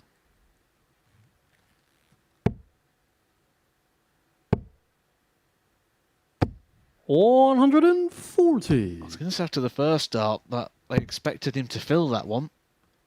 So it just looked perfect, didn't it? It did. It looked very inviting for how he starts sitting the board. 140. But he is making a move. He's motoring. John Brown trying to offer a little bit of resistance here. 130. 130 is not a bad finish to leave. He just needs the 1 treble. He's going to poke at the ball. 105. Oh, he scrapes the wire. 136. Very unlucky there from JB. If the wires was painted, there'd be a little silver mark there, just where they took the paint off the 25. edge of the wire. That looks a great guide to work Game off. shot of the 5th leg. And that's a John great Brown. adjustment from John Brown there. You take some confidence from that. Not so much in his juggling 6 leg skills, though. Berry They wasn't. throw first. It was Game more on. like Gerwin Price juggling skills. Well, you tend to find you've got to pick them up off the floor. 96. But Berry Van Peer was sat on tops, ready to pounce for a 4-1 victory there. 40. The last thing you want to do is leave here feeling like you're almost out of the group in terms of qualification. There's only one place 46. available in this group. That goes to the winner of the group. If you leave here with 2 points or less on 100. the first day, you do feel like it's opportunity gone. You've got 2 days of having to 96. sort of sit around and play your games and your fixtures, and you're waiting for Thursday to come. 60. Although, that being said, it's not impossible. Don't believe me? Ask Moreno Blom, who 44. earlier on in the series did that. He completely turned it around, ended up winning the group. 57.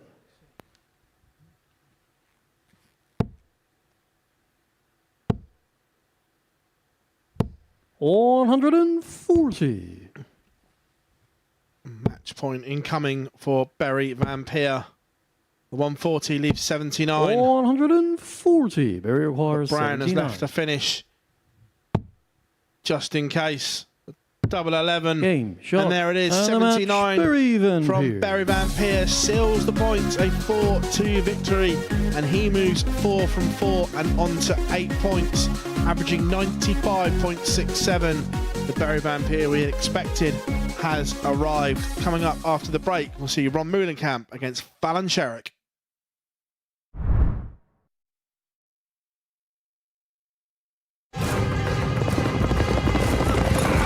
It's the final straight.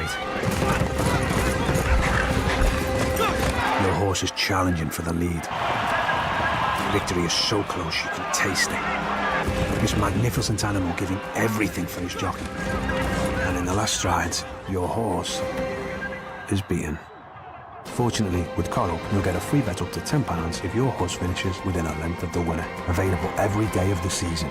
Coral.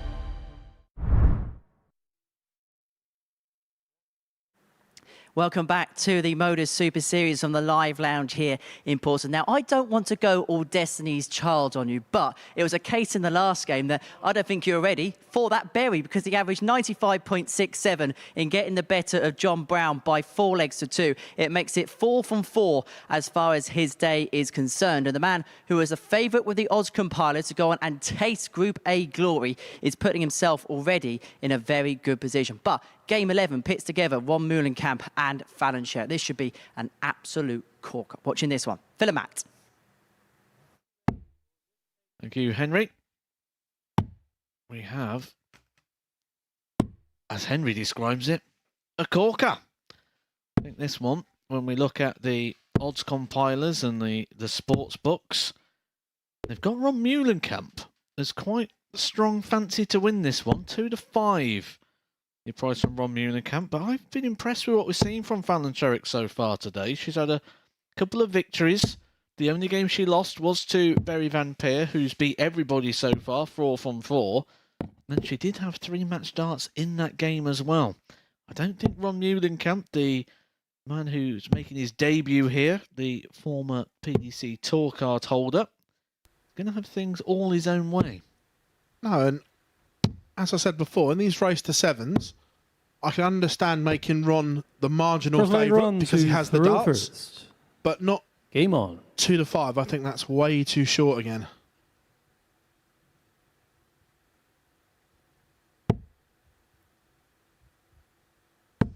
You mentioned about Ron Meulenkamp 100. having time on the PDC Pro Tour. It wasn't just that, he had a lot of success there as well. 6 times qualified for the PDC World Championship, of which from 2019 he went on a consecutive run of 4 where he qualified. That means he's in the top 32 of the Pro Tour Order of Merit for 4 consecutive years. 190. Not only that, 2018 he played in the World Grand Prix. That's your double start tournament. Reached the second round on that occasion. 140. I believe that was when it was still at the City West. When it was in its home of Dublin. Beat 140. Joe Cullen in the opening game before losing out 3-2 to Daryl Gurney. Yeah, hopefully the Grand Prix will return 57. to the Emerald Isle sooner rather than later.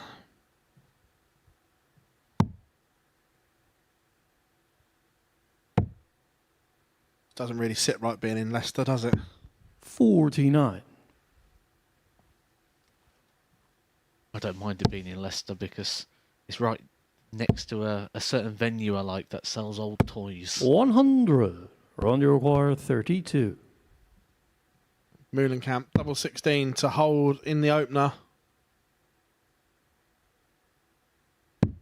Game shot of the Moves first leg. along, opens the Ron angle Meulenkamp. and hits.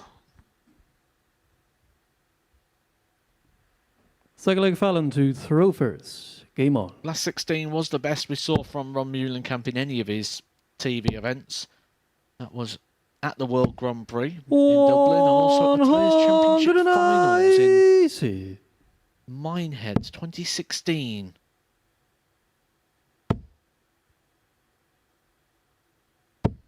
$100. Ended up losing 10-3 to a very informed Peter Wright. Did get a couple of sizable victories though on route. Opening game took out Stephen Bunting, and then in the second game beat a man that tends to struggle actually in the Players' Championship Finals. One of the top 5 players ever. 100. Gary Anderson.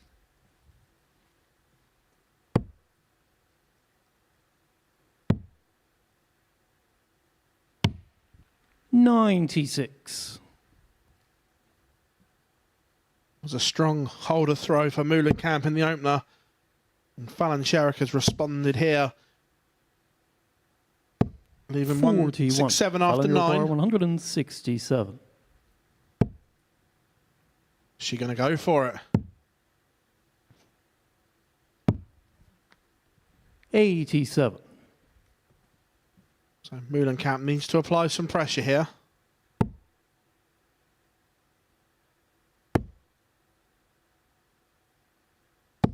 60. Fallon, you None require applied. 80. So keep working our way up towards tops. A level game. 40. I like the miss, though. Obviously, she wanted to hit it, but I like the fact it was high and she's not chasing it around the board. Comes back, 3 clear darts at tops. Although this time, 100. I'm going to say there's a Fallon, little you bit more require urgency 40. on the situation. Yeah, I fully agree. The ton from Meulenkamp has done that. And Fallon's made a mess with dart 1 24. and doesn't recover. Fallon, The you shake of the require head from her 100. says it all.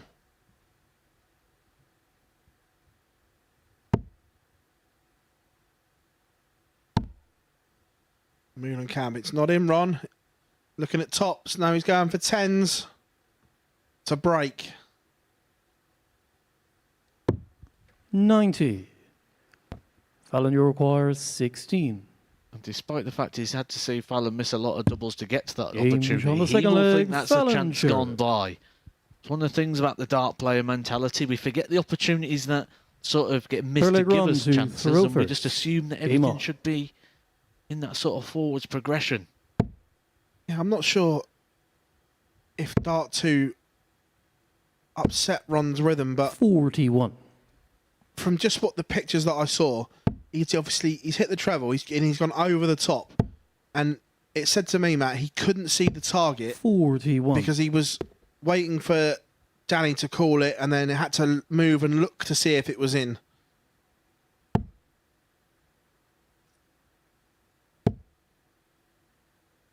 Yeah, there's a lot of sort of 100. speculative dart, should we say, when you're on there. One of the good things about this camera angle is we get to see the target quite clear, but it's not always the view that the player gets. 100. Whatever angle you look at that one, that is a 180. Second of the match for Fallon, a 5th of the day.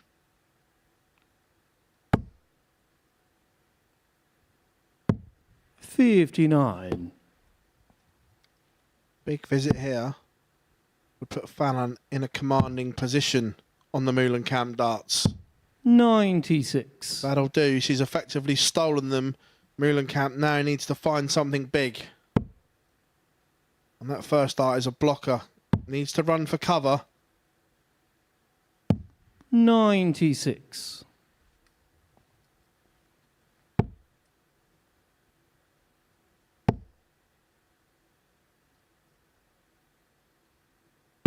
She's going to be going for a third maximum in that 136. situation. She just check the scores to make sure.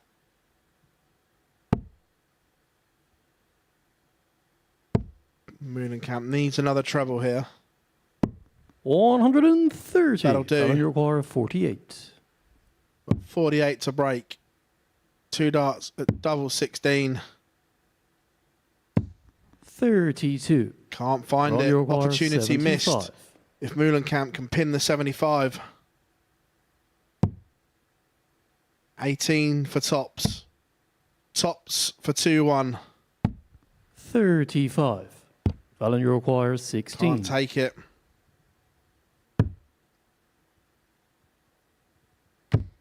Game on the third Fallon leg. Sherrick Fallon can. Sherrick. Second dart at double 8 finds its target. It's a breaker throw. And Fallon leads 2-1. Fourth leg, Fallon to throw first. Game on. It's a game of opportunities.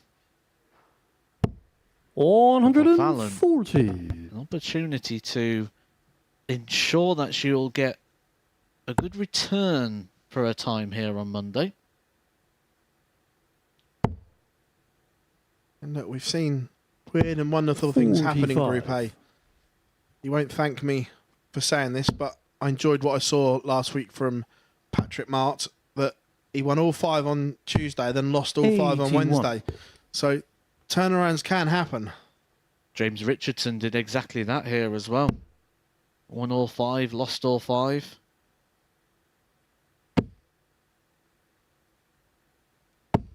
Shows 60. in sport no 2 days are the same. Yeah, I didn't know a lot about Patrick last week, but there was a lot to like and a lot to work with, and 60. nice guy, nice temperament. Like to see him come back at some point. competition for places, though, to get in the Super Series is getting hotter than ever, especially with these 96. partnerships now with ADC Europe and the vault systems and the different options and routes. The seniors, obviously an option 60. to get here as well. I completely agree, but isn't it great that there are pathways here now? Players can get here, not just relying on invites. There are clear ways to get to the Super Series. 60. Fallon, you require 160. Oh, absolutely. It's one of the regular questions. How do I get on the Super Series? The easy answer now is get to your ADC event. 41.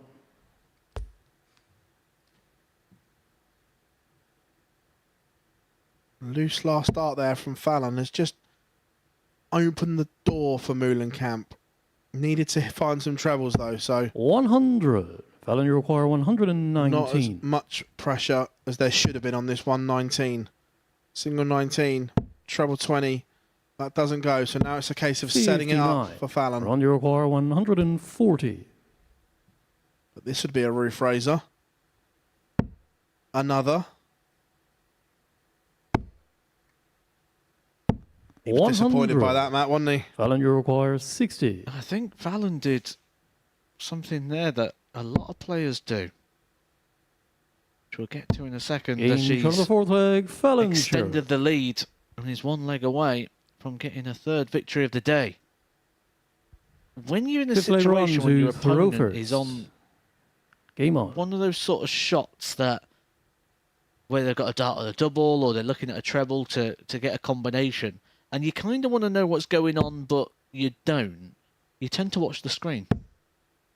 And you see people do this a lot. 100. Watch them when in the World Championship, or they'll stand and they'll watch the screen at the side, and it's weird because being one of those sort of players myself, 96. there's a detachment from it. It's like when you watch it through the screen, it doesn't feel like real in reality.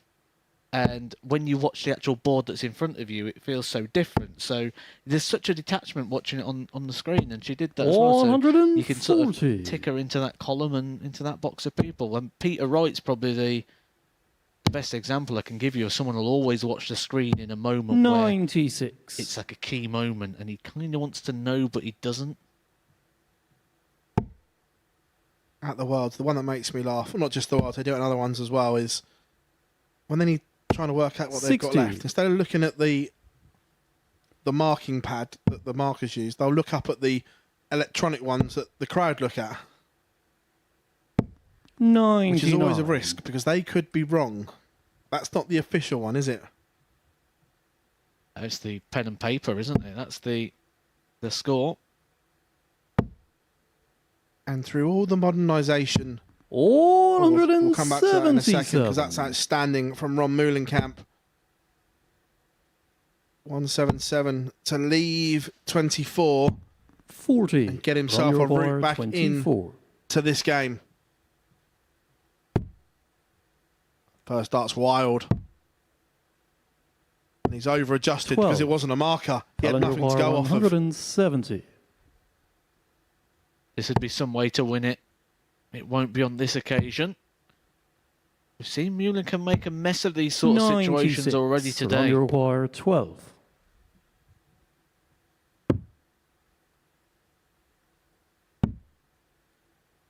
Last start, Madhouse. No score. Exactly like that, Matt. Fallon, you require 74. There's the mess. Can Fallon tidy it up and put it away? Game, She shot, puts it to bed. and a match. A nice Fallon clean finish Sherrick. there for Fallon Sherrick. When she's on her game, that's what she does. And that is a 4-1 success with an 84.74 average. It's going the right way for Fallon so far. She moves on to 6 points. Coming up next, Joey Tenberg looking to get his first win of the day, taking on Jim Long.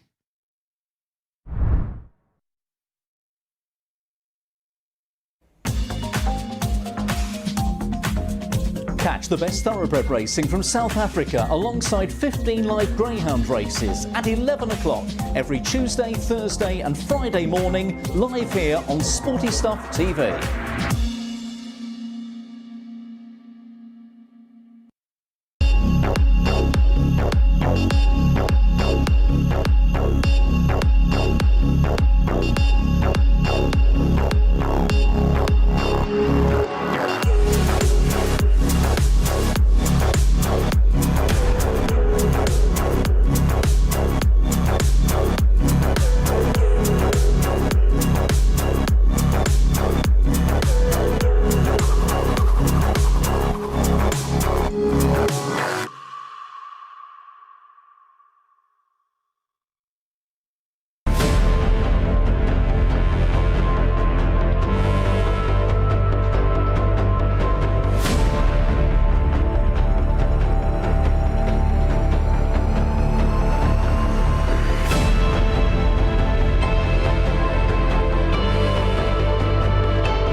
Welcome back to the MODUS Super Series, where before the break we saw Fallon Sherrick get the better of Ron Moulenkamp by 4 legs to 1. So in terms of the league standings, that now puts her on 6 points following her first 4 matches of the day. This is the final game of the 4th cycle of games as Joey ten Berg takes on Jim Long. Watching this one in the commentary box, Matt and Phil.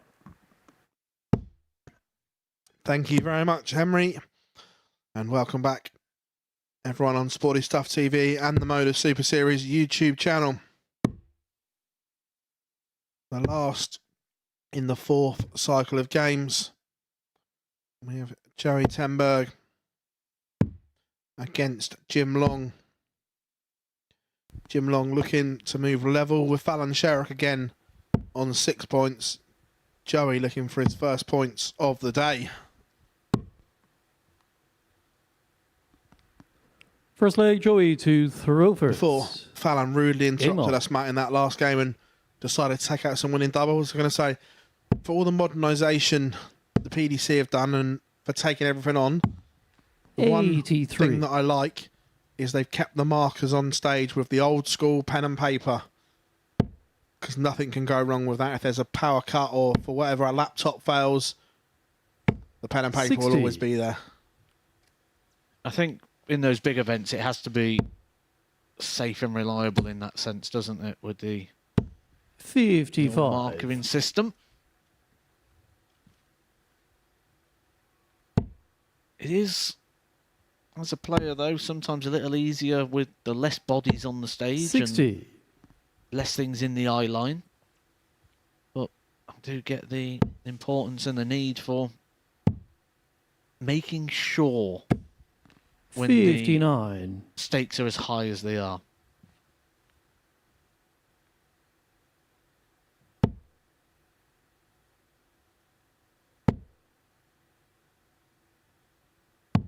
Jim 91 Long, like Fallon Sherrick, looking for his 3rd win of the day. And if he was to, despite the fact I said I really don't think that we're going to be talking league table till around this time on Wednesday, we'll actually start to see a little bit of a separation in the table with 3 players 54. struggling for points and 3 players finding plenty.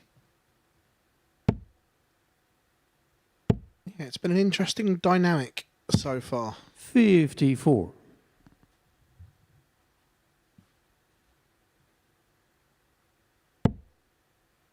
Wouldn't it be ironic that Fallon Sherrick says, I want to come down and play the full week. 100 I want to get lots of Joey games, lots of Bar practice in. 150. I'm not just doing the 2 days, and then if you won Group A and missed out on 2 days of play. Yeah. 90 Jimmy That'd be Robar like 136 rain on your wedding day. That's why you get married abroad. Somewhere hot, guaranteed nice pictures.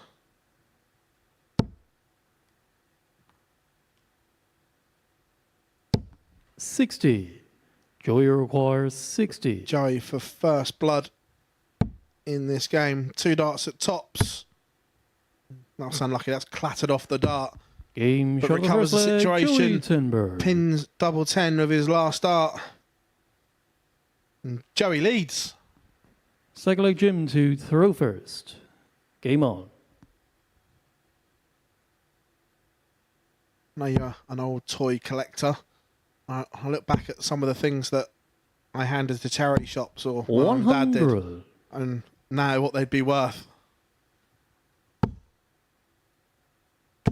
Definitely. There's a 100 fair few out there. You still often get a few at a car boot every now and then. I literally had the works. I had Star Wars, He-Man, 57. Thundercats.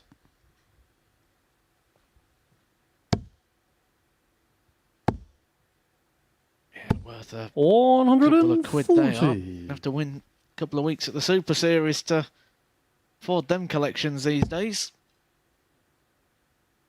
Might have to win Champions Week for that.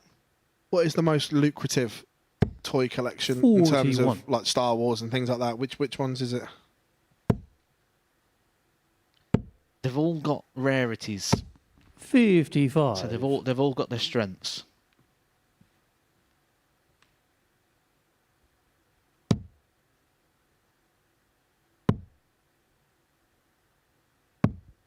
145. This is not the pace we've seen so far from Jim Long. He's opened up every single 140. game so far with a strong leg. He's not done that here.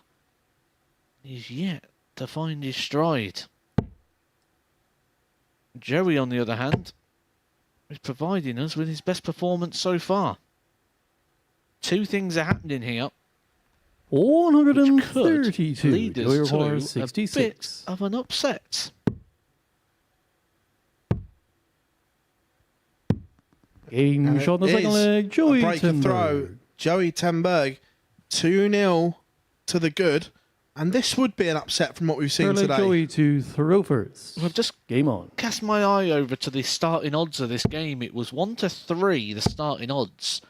And this morning, it was 4-9. 140. So this morning, Jim Long, despite the fact he didn't have the throw, was big favourite to win the game. And before the off, everyone playing along at home who's been 100. watching the darts so far thought Jim Long was a good punt.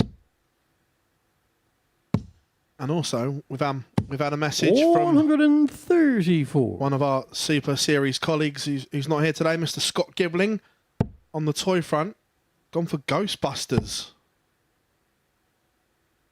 140. The Ghostbusters, what is it, house, is it? I know that's a good collectible. I don't know if 60. it's the right terminology, but I know it's the I know it's a very sought after collectible.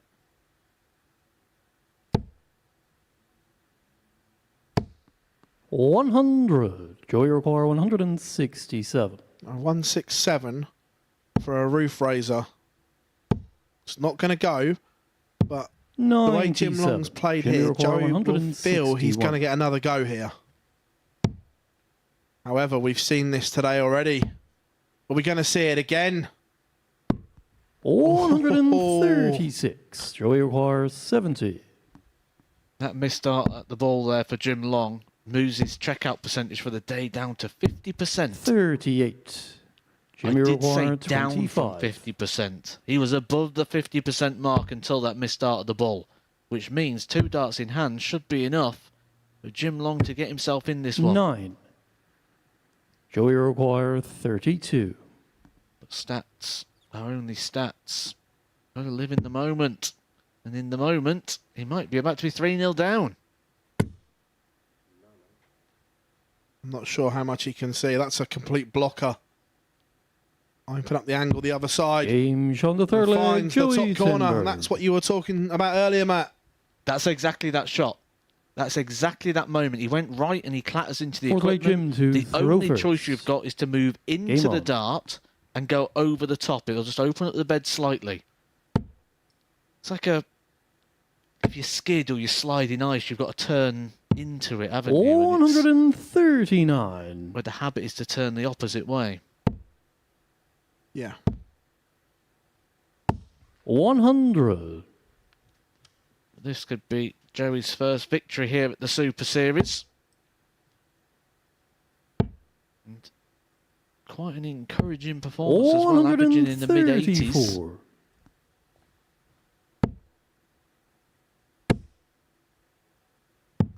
$59. There's that switch where you've only got the one treble. If you use the 19s rather than the 17s, you keep yourself 9 darts away from a potential out. 92. A 180 here, but Joey would leave the 162, where had he had gone the 17s, the 180 would have left the 164. 123. So if Jimmy only one require treble's been achieved, 136. use the 17 switch. Absolutely. 128. Jim Long finding a way back into this game. 97. Jimmy require 8.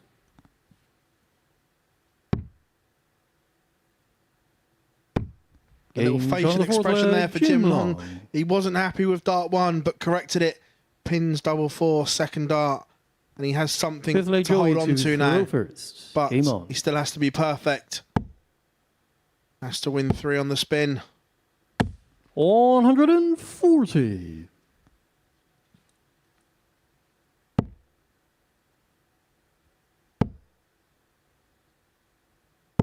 100. Just by that last dart that Jim threw there, I think he can stack and 100. go over, because the first two were quite parallel, and that last one he just got to flick up as it went over the top. 100. Whichever way round he does it, he's going to have to do it quick, because Joey is getting 100. better as the day's going on, and he's certainly good in this one. By far his best performance of the day so far. 42. Joey require Have at 161. least 6 darts now. Take out this 161. 65. Uses the ball to leave 96.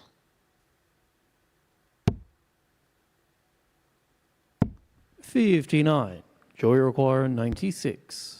Once again, he's got 6 darts. This time it's at 96.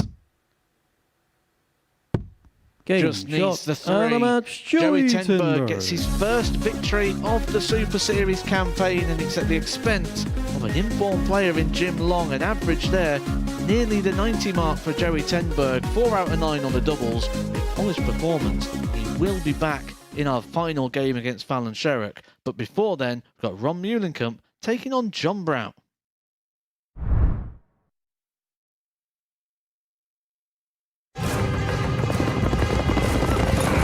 It's the final straight. Your horse is challenging for the lead.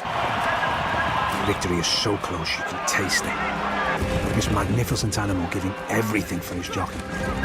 And in the last strides, your horse is beaten. Fortunately, with Coral, you'll get a free bet up to £10 if your horse finishes within a length of the winner. Available every day of the season. Coral.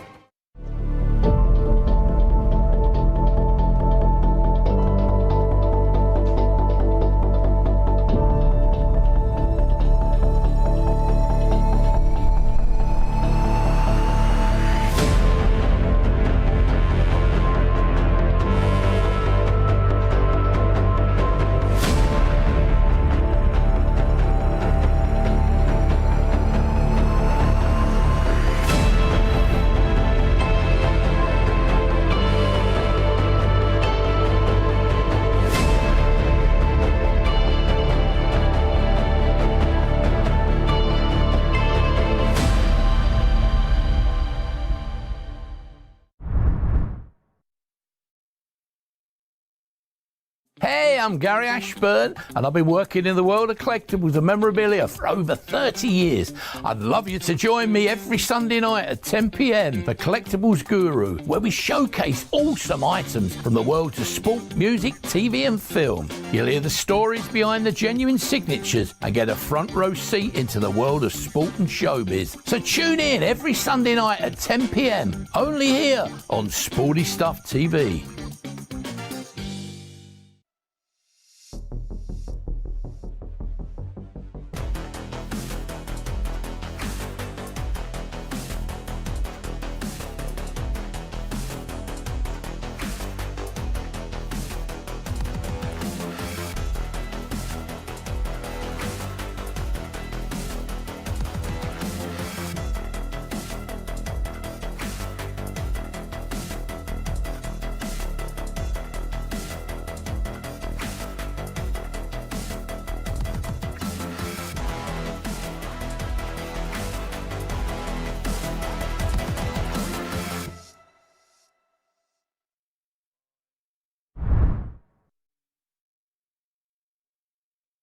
Welcome back to the MODUS Super Series, where the fourth round of fixtures was completed with a 4-1 victory for Joey Tenberg against Jim Long, doing so with an 88 average and 4 out of 9 on the double. So this is what it does then in terms of the table in Group A. It's becoming very uniformed indeed. Bay Van Peer with a 2-point lead over Fallon Sherrock. Jim Long now on 4 points. Ron Muhlenkamp, Joey Tenberg and John Brown all on 2, which makes this clash between Ron the Bob Muhlenkamp and John Brown oh so important to move themselves onto 4 points overnight after the first day's action. Watching this one in the commentary box, it's Phil and Matt. Welcome back, everyone, as we enter our final round of fixtures here on this Monday afternoon. And that win for Joey Tenberg last time out has just bunched everything up now. Everyone has points on the board. So these final round of fixtures are huge.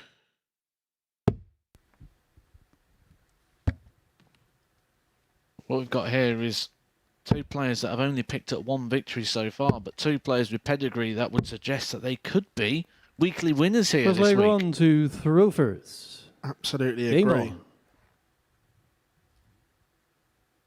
Ron Muhlenkamp here as an ADC representative for ADC Europe, taking on John Brown 100. of Bristol. Both of them recently lost PDC tour cards. I'm sure they'll both be wanting to gain those back pretty quickly. 40.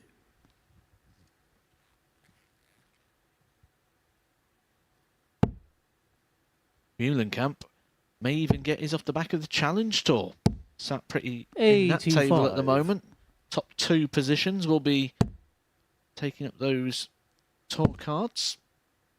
He's only got a couple of places to climb. I think 55. Barry Van Peer's got one of them wrapped up already. Yeah, I don't see how he doesn't the way he's playing at the moment. 140.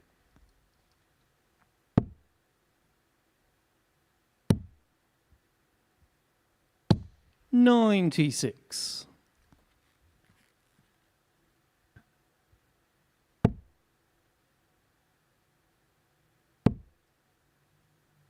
Muhlenkamp in control 60. on throw here in the opening leg.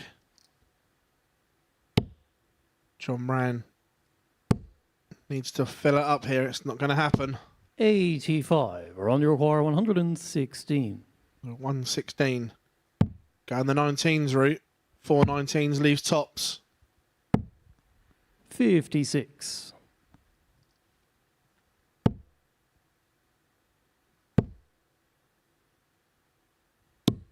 I think regardless of require the actual 60. result here, I think knowing the two players and their expectations, I think even leaving with 4 points, they'll probably feel a little bit disappointed today, especially Ron Muhlenkamp, who would have had John very Yorbar, high hopes coming here this 120. week. He'd have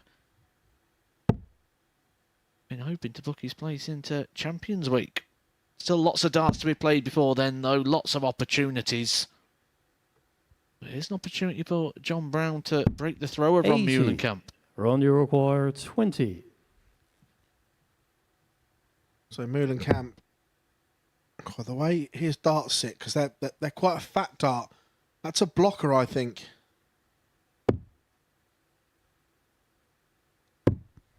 10. John, you require 40. Not sure how much he could see in the end. But John Brown has another opportunity.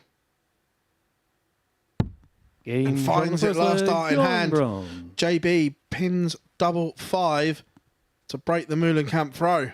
Second leg John to throw first. Game on.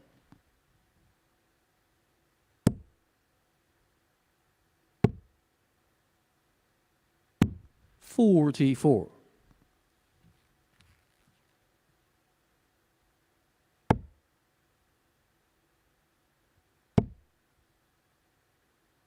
Again, when we look through 60. that performance line, we say about that frustration just kicking in a little bit there for John Brown. You can probably see why when you look at the 140. running average for the day. The two averages of 79, a 76 and a 73.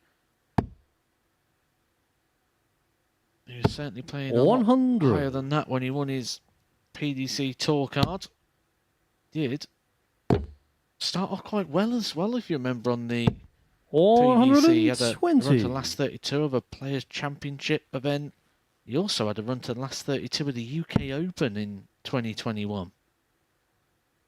Well, the funnier thing around the UK Open one was, I know 60. Steve's watching, and Steve actually got timed out because he was watching John play on the TV back in his room. I remember it well. I believe he was meant to play Scott Waits, 140. and he missed the match. So remember the old pun of Scott waits for no one.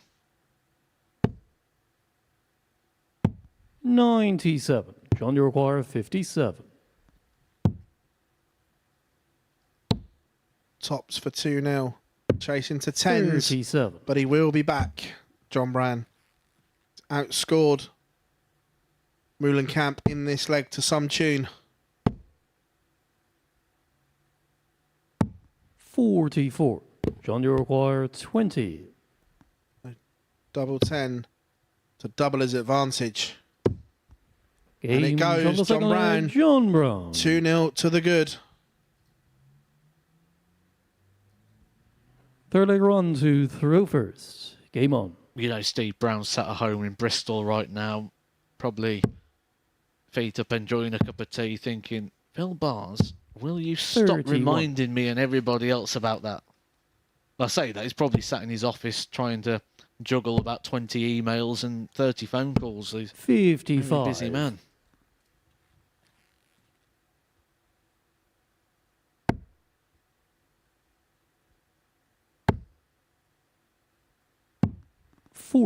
Meulenkamp completely lost the range here. Can Brown step in and punish? 85.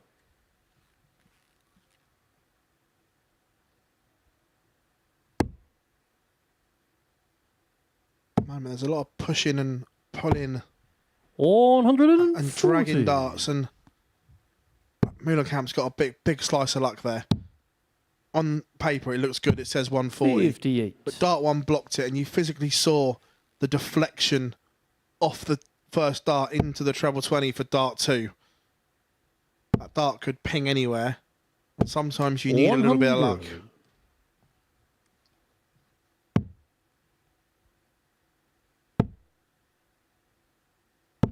123. Good switch, good recovery there from John Brown. Was looking to use the 19s. Try and leave that 170. Good switch back up to the trebles. 100. He'd like a 140 here. In big favourite to get a second break on Meulenkamp. 60. Around you require 90.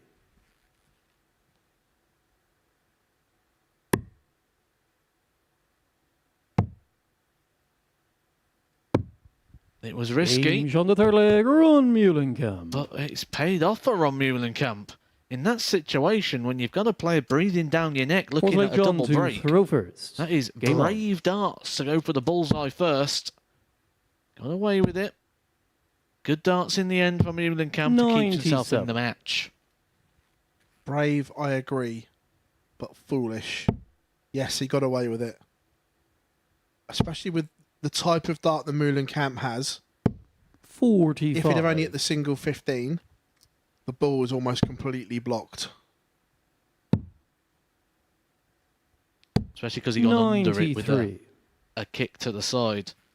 He probably would have to have gone back to Southampton to throw his darts from the old hockey. Just watch the squeaky floorboard when you're walking round. 140. That floorboard had some character, didn't it? I think there was 93. plenty of people enjoy the squeaky floorboard as well. I think there was a few tactical standings on that one over the years. I'd say the more the Super Series has grown, to start with it was all well-mannered, where we all know that 140. the more money involved in sport, the bigger things become. You know that some people would have been giving it the old tap the 64. floorboard.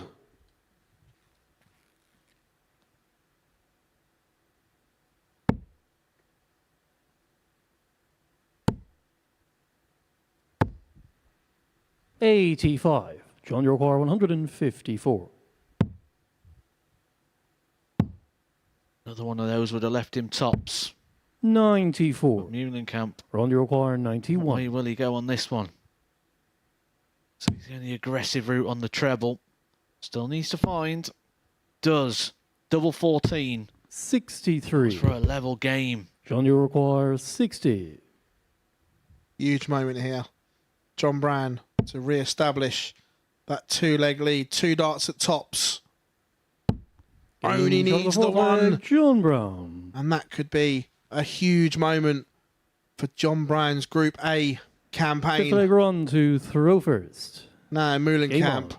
has to be perfect. No room for error. Well, he doesn't get much more perfect than this. 140. Right on cue, fires in 2 big trebles. 97.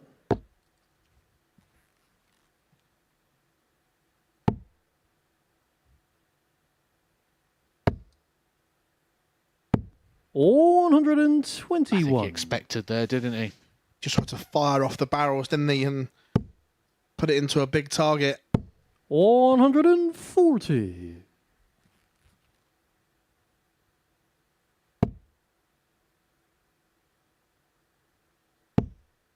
It's a sign, though, that Moulenkamp is tense. 100. Because he's 3-1 down, nowhere to go, and then all of a sudden finds visits of 140, 121 ton. 100. Around your He corner, looks like he's playing with 140. doubt. Almost a bit of fear.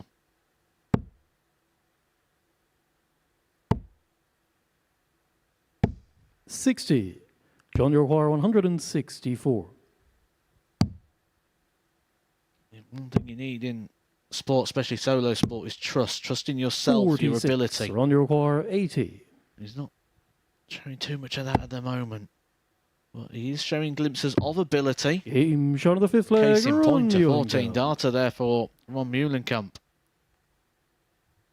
Best leg of the match 6 leg so John to far. throw first. But here's Game the on. moment that John Brown needs. John Brown wants throw-in for victory. 57. This is where, as a player, you're thinking 15 darter. If I go out in 15, it's going to force him to 12, which is 140. quite a rare feat.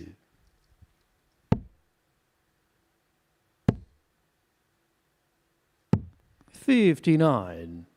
I would be interested to see if Moulenkamp does level this up. If he stays with this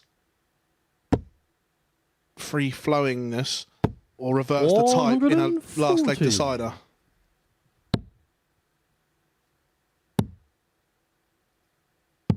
$96.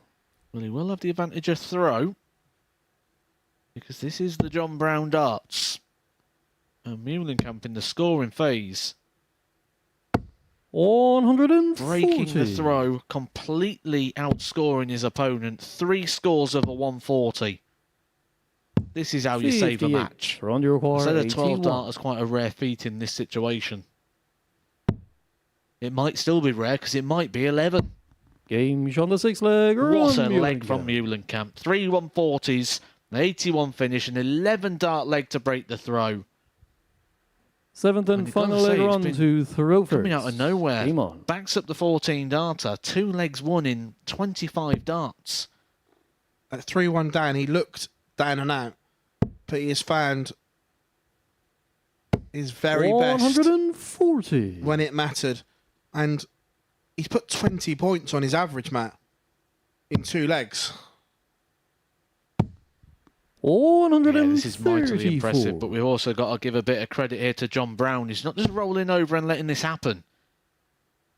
He is just staying with Ron Meulenkamp, just in case that little bit of tension comes in. 100. He's got to be there to strike. But right now, there are no signs of Ron Meulenkamp handing an opportunity, so John Brown is going to need to dig even 140. deeper. So he may not hand him an opportunity, but JB might force one himself with power scoring like that. Going to have to find a treble. 91. And does last start to leave the big fish. But a couple of big visits here. And John Brown has 140. carved an opportunity. On your bar, 170. Leaves 87 after 9. This 170 may have to go. Another. Ron Meulenkamp just hit an 11 darter to break John Brown to give himself the opportunity 98. John to serve out the 87. match. John Brown could return the favour. Will not get a dart for the match. 39. Muhlenkamp. Ron your horse 72. Quite an incredible turnaround. He was 3-1 down.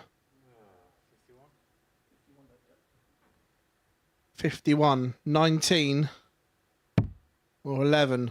It's 11 for tops to complete the comeback. And the match. And that is Ron stunning Muhlenkamp. from Ron Muhlenkamp. Both players produced a performance there from 3-1 down. Muhlenkamp hit the afterburners, put 20 points on the average to complete the comeback. Coming up after the break, we will see Jim Long against Barry Van Peer.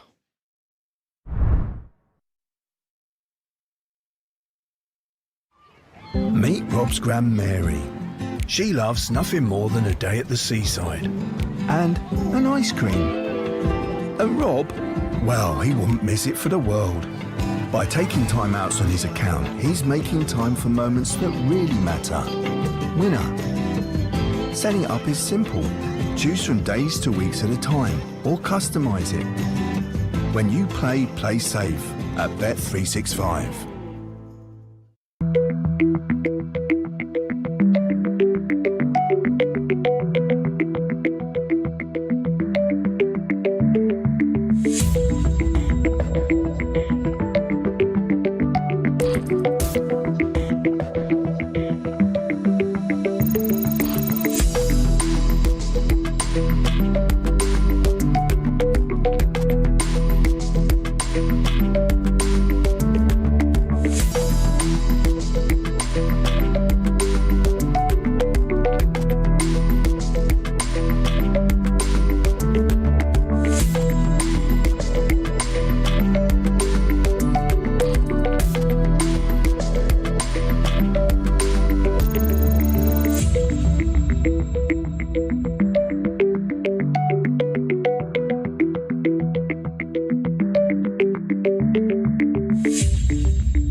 Welcome back to the MODUS Super Series. Ron Muhlenkamp shows some signs of his Challenge Tour form in 2023 there as he gets the better of John Brown in a last leg decider by 4 legs to 3. So as far as the table is concerned, that moves him on to 4 points overnight. John Brown is going to have to make a bit of a push when it comes to moving day. Well, talking about movers on day one, Barry Van Peer is the only player with a perfect record. He's looking to keep that unblemished, but up against him is Jim Long, winner of a seniors event at the weekend, and he is looking to make it a 3-2 day if he can get victory in this one. Watching this one in the commentary box, Matt and Phil. Our penultimate match here on Monday afternoon in Group A. Can Barry Van Peer go through the card for the perfect day? He's not been at his best, but he's bagged the points. And Jim Long First leg, was a little bit off in his last game, Rovers. so he'll be looking to bounce back here as well. A lot on the line here, Matt. I think what they've got to do is try and keep hold of Barry Van Peer. I said that this won't be decided early, but what they don't want to do is they don't want to have a player tear away at the top of the table. Especially someone who is playing with the freedom and the confidence that Barry Van Peer is right now due to the fact that he's winning tournaments pretty much every week.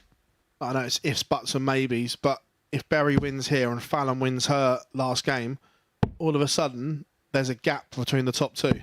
60. I didn't expect to see that sort of appear as well. I thought this would be a group where everyone beats everyone. It still can be. There's still another 2 days to go at the end of today's play. 58. The group table will just be parked overnight. It's not decisive. It will be decided on Wednesday before we then move into Thursday's new groups.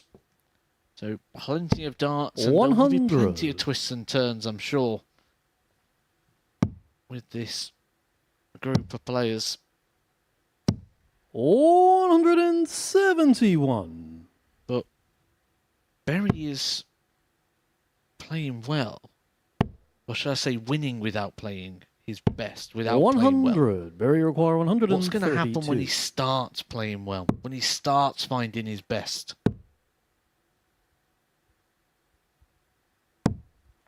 74. Yeah, this is the thing for the rest of them, and Barry will know that himself. At some point, he will put a run of 3 or 4 games together, 81. averaging Barry require mid-90s 58. or higher. He will go to that place. Game shot on the first leg. I Barry agree. You Van say he Beer. will, and I think he will. He's open there pretty strong. Second leg, Barry to 14 throw data first. there from Game Barry on. Van Peer. Who we had to say 100. early on, the doubles wasn't his friend, but he certainly tightened them up. I believe you said that even at the end of the game too. You said they're not going very well, but it will get better. He was 8 from 39. 38 across his first 2 matches. Now he's been 8 from 15 across matches 3 and 4. 81. Yeah, it was always going to get better. He wouldn't continue to miss like he did.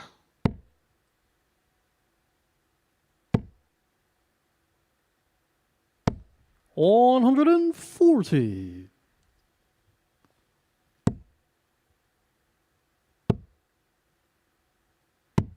$54.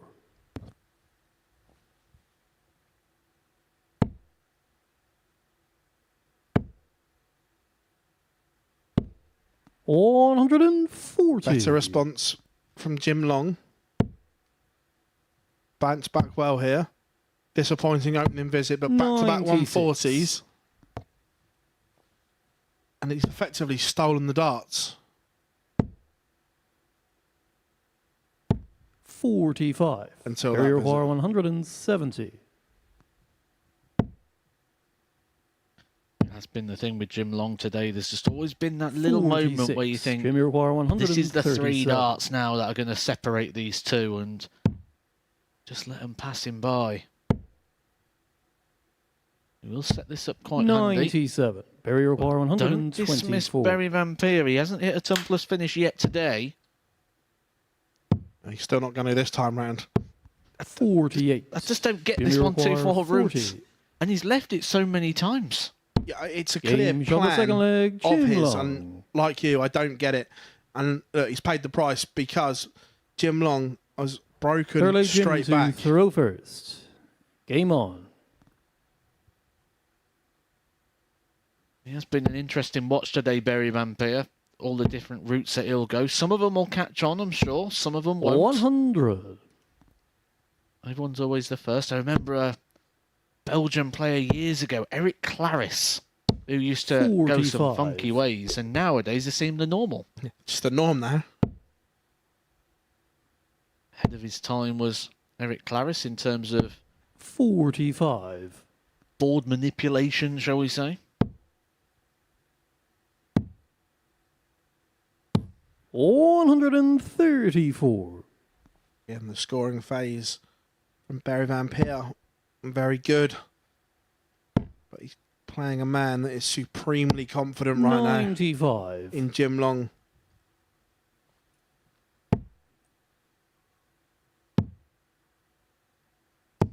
$96.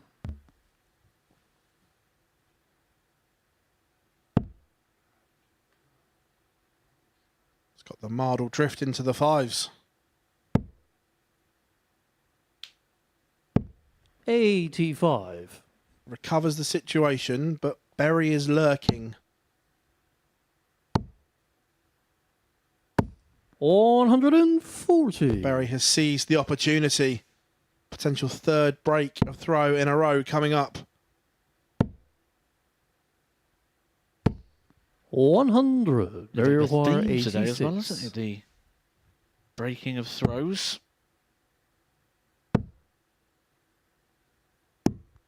61.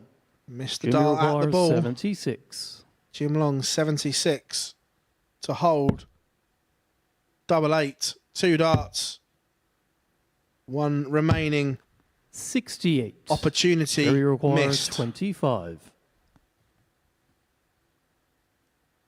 You don't get too many opportunities when you're playing a man who's won 4 Challenge Tour Game titles shot on the third leg, and the Barry Dutch Van Open Beer. already this year.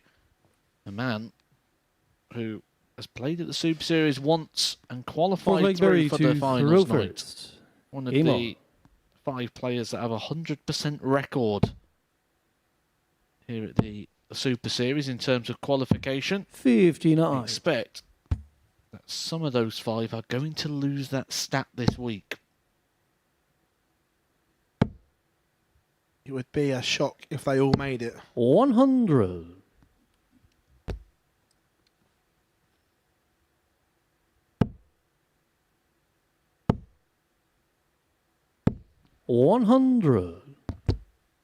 They all have quite good success at getting through their groups. Alan Sherrick's played in this 3 times now, qualified through twice. Nearly actually won one of the weeks. 60. Jamie Kelling also one of a rare few to win weeks here and in Southampton. 58.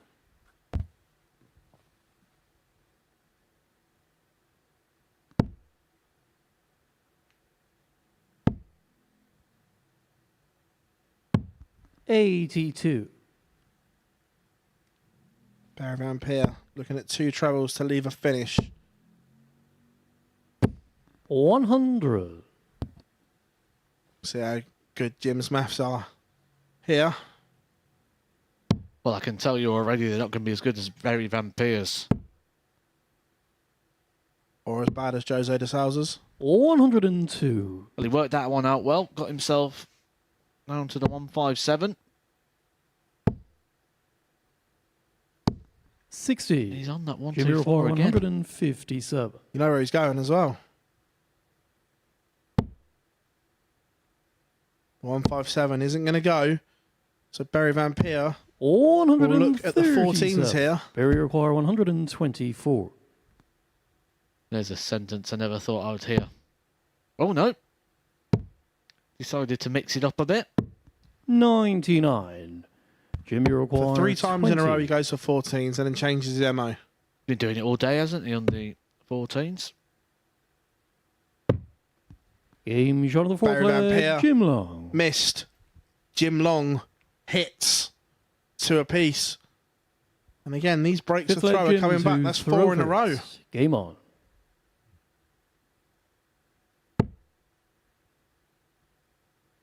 Some point, Jim's going to... 60.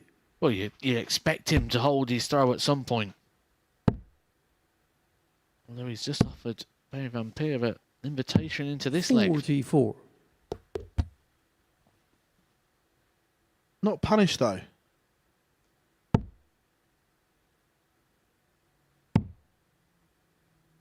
Both struggling for trebles at the start of this leg. 96. Jim Long finds one.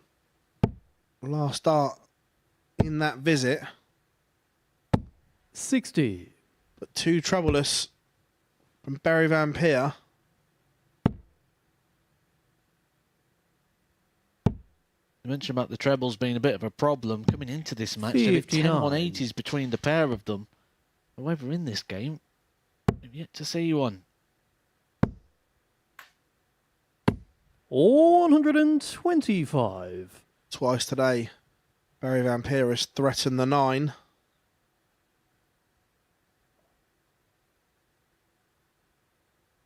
Six deep on 2 occasions, the back-to-back 180s.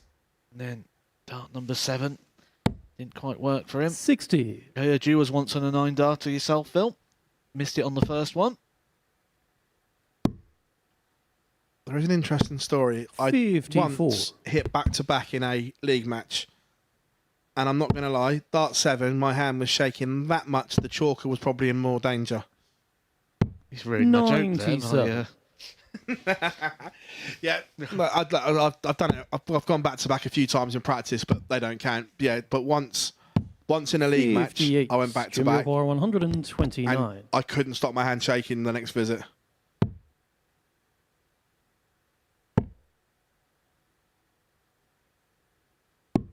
$64. Many moons ago, Barry though. require 160.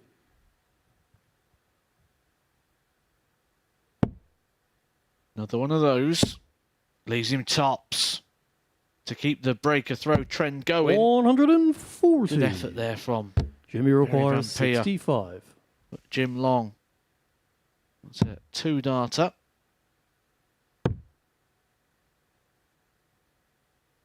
Put me in my tracks there. We're going for the treble 19. We've seen some funky ways today.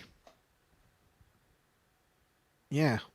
And for 5 breaks in a On row. the fifth leg, Barry Van Peer. I'm not sure what the all-time record is, but we must be close. Six Whatever leg it is for Barry breaks to to throw in a day. first. Game on. Barry Van Peer just a leg away from the perfect day. 81. Day where he'd played 5, won 5. What more can you want?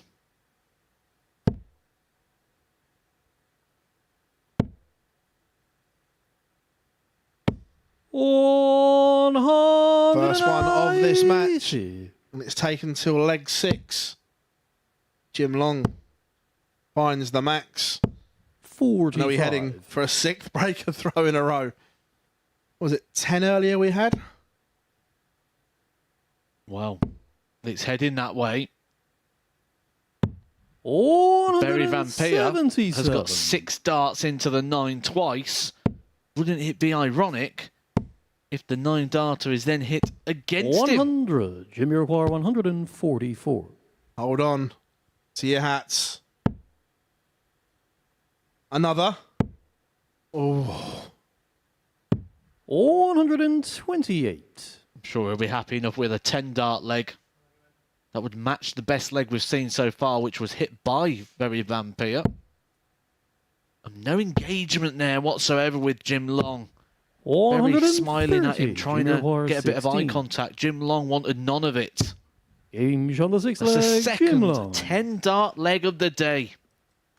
And that no contact, I'm a fan of that because I've been saying for a while that 7th and final leg, Jim to here as well, first. but on the Game on. big stage as well, players are too nice. I don't want to see them fist tapping after a good finish. 59. Oh, absolutely. I certainly don't want to congratulate someone on hitting a good shot against me, that's for sure.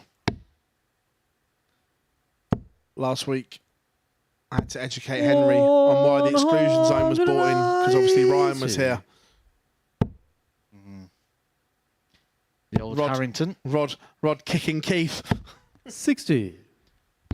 Well, we've just been teased on a 9 again. He's Berry. Going to give us another one. 3 9-dart teasers today, 2 10-darters. 96. A 170. A 161. It's been a fabulous day. 140.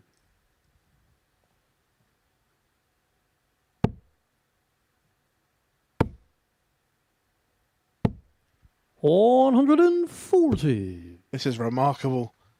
The back half of this game has literally taken off. Barry Van Peer. 135. 85. Barry Require 85. For a 7th consecutive breaker throw in this match. Treble 15. He's got the 19s route. Going to get a dart at the ball. 60. Jimmy Require 107. Doesn't go. So 107 for Long. 54. Leaves double 16. Game. And that is sensational from Jim Long. He has stopped the perfect day from Barry Van Peer. But what a game that was. The 9 was threatened. We had maximums all over the place. And it ends with a ton-topping finish. After the break, will be our final game of the session as it sees Fallon Sherrock taking on Joey Tenberg.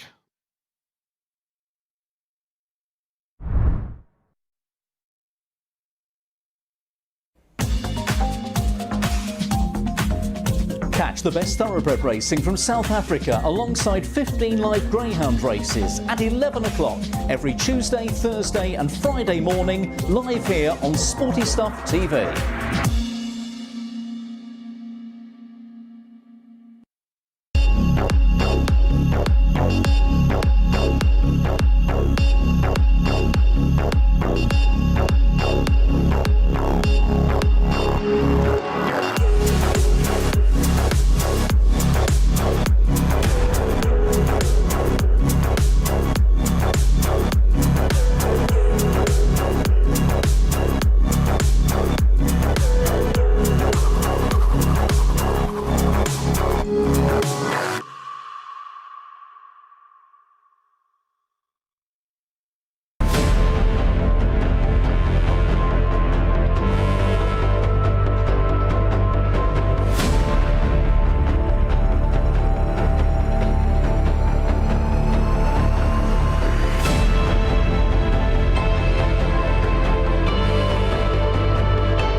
Welcome back to the MODUS Super Series, where for the first time today, Berry was beaten as Jim Long got the game's only holder throw in the deciding leg to get the better of the Dutchman by 4 legs to 3 and stopping him from having the perfect day here at the Live Lounge. As you can see, in terms of the table, Van Peer on 8 and Jim Long finishing his day with a 3-2 record, which means he is in the week nicely indeed. Right, final game for us is Joey ten Berg up against Fallon Sherrick. Victory for Sherrick in this final game of the session would mean that going into the overnight, she would be top of the pile. Watching this one in the commentary box, Phil and Matt.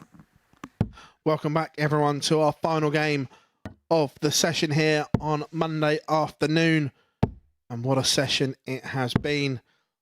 Fallon Sherrick aiming to finish top of the pile after day one with a victory. But this man, Joey ten Berg, is going to have something to say on the matter. First leg, Fallon to throw first. Game on.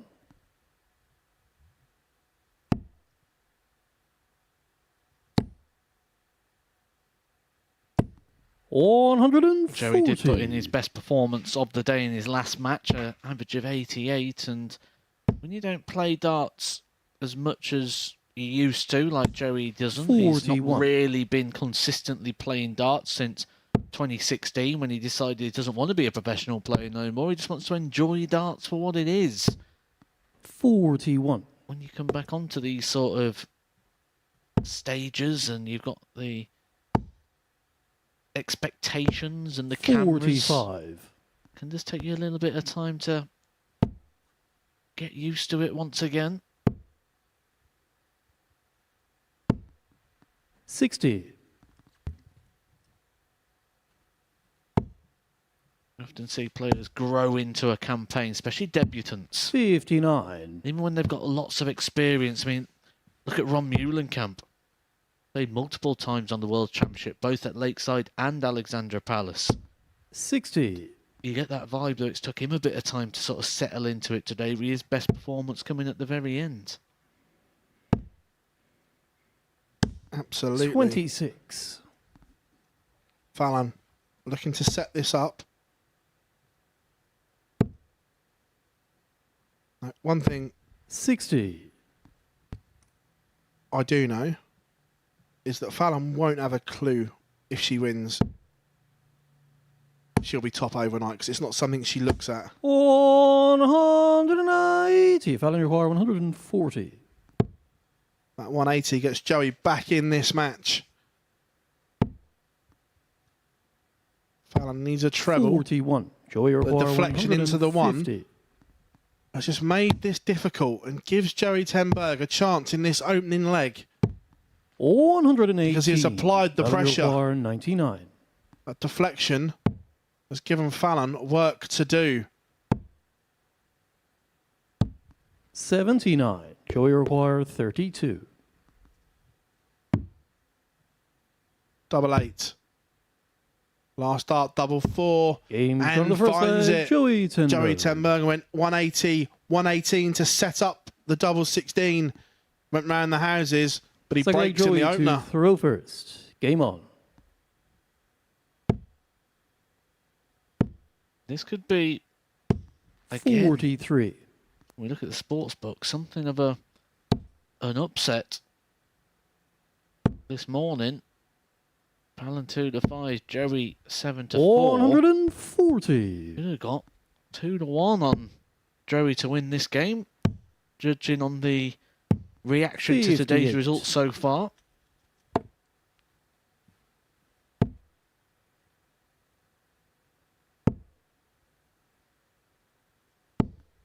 60. Again, the more consistent scoring has come from Fallon, but Joey has moments like this in the locker where he just goes berserk. Oh, we know what he's got in the locker. We've seen it throughout the years. His appearances at 131. Lakeside and UK Open and tour card holder. 100. Fallon, you require 170.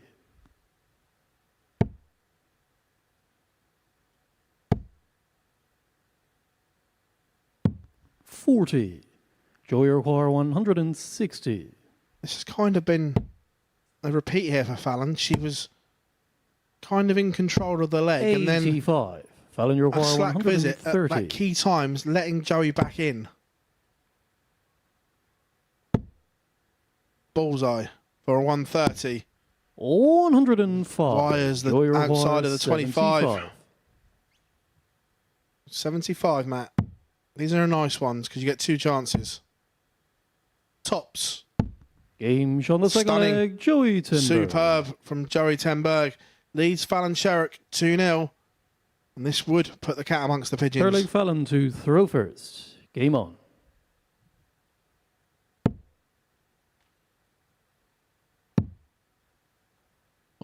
We did expect that the table would be quite bunched up and quite enclosed at the start of the day, and then with the last couple of games to go, we were talking about the possibility of a 41. separation, and now we're going back to it bunching again. Welcome to Group A. $45. Big visit here for Joey. 100. Slightly in front, but not enough to be a full chance yet. The door is ajar, shall we say. 60. However, it could be a chance now.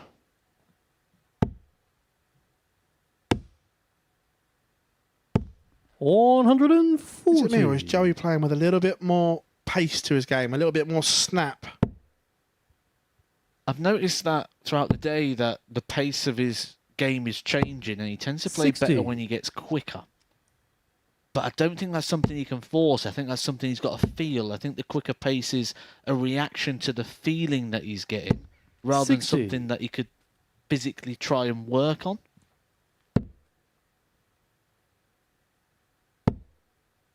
Fallon needs another. 100. Joey require 160. So, Joey has 6 darts for 160, a double break, and a 3-0 lead. 100. Fabulous last start that is, to leave 60. All Fallon can do is hit trebles and apply pressure.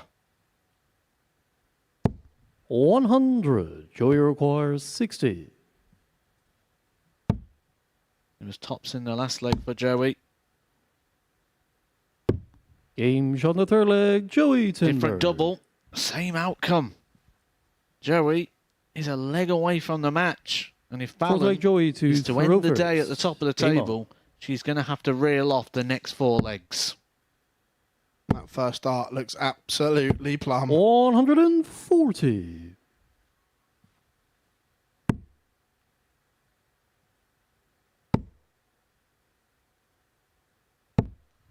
$85.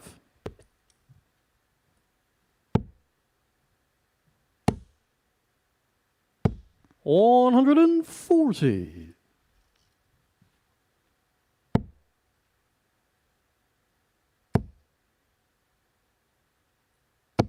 $140.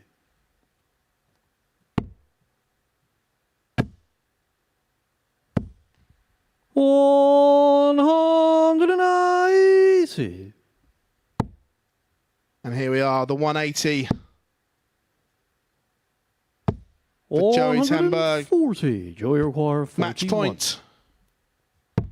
9. A double 16 and a huge win. 9.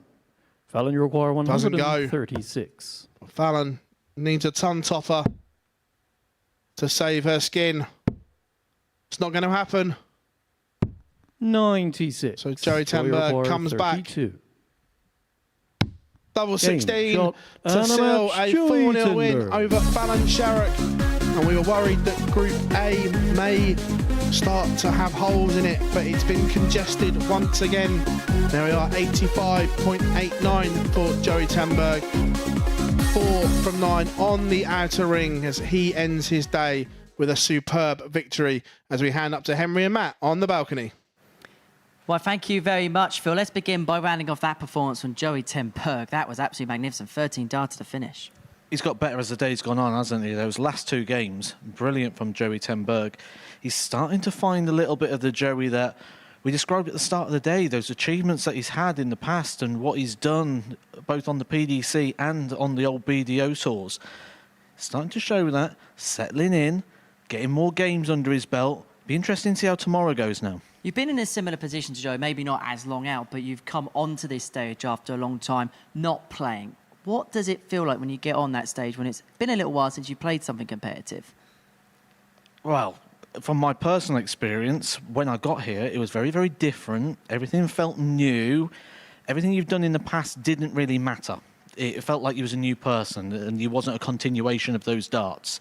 However, as soon as you start and say game on, you start playing, all that you get is that competitive bug and that fire in the belly. Something Joey described when I spoke to him this morning. He talked about the fire in the belly and you can't keep that quiet, you can't put that out. And it's burning now as the day's gone on. Talking about burning brightly, Barry Van Peer has been the Imperious player so far on day 1 of action. Now, he is the player at the top of the table. He's played some fantastic stuff, but it feels like also there's still levels for him to go. Barry's not been the Barry Van Peer we've seen this season so far. He's doing okay, he's winning games, he's playing well, but he's not bossing things like he's doing on the Challenge Tour. He's so far clear on that Challenge Tour that the tour card's inevitable and we'll see him in the World Championships at the back end of this year at the Alexandra Palace. We know all these things that we're going to see. We've seen him in the Dutch Open winning that. We've seen him here being quite successful. Everywhere he goes, he has been heavily successful. He's been successful here, and yet he's still not playing his best. Worrying signs for the rest of the group. Well, let's hear exactly what he thinks about the day. He's downstairs with Phil. Barry, congratulations.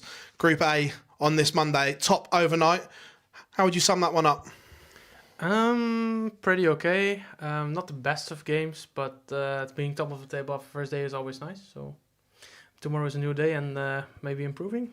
Is it just a matter of growing into this group? Because you can't win it on day 1, but you've certainly set down a marker for the rest.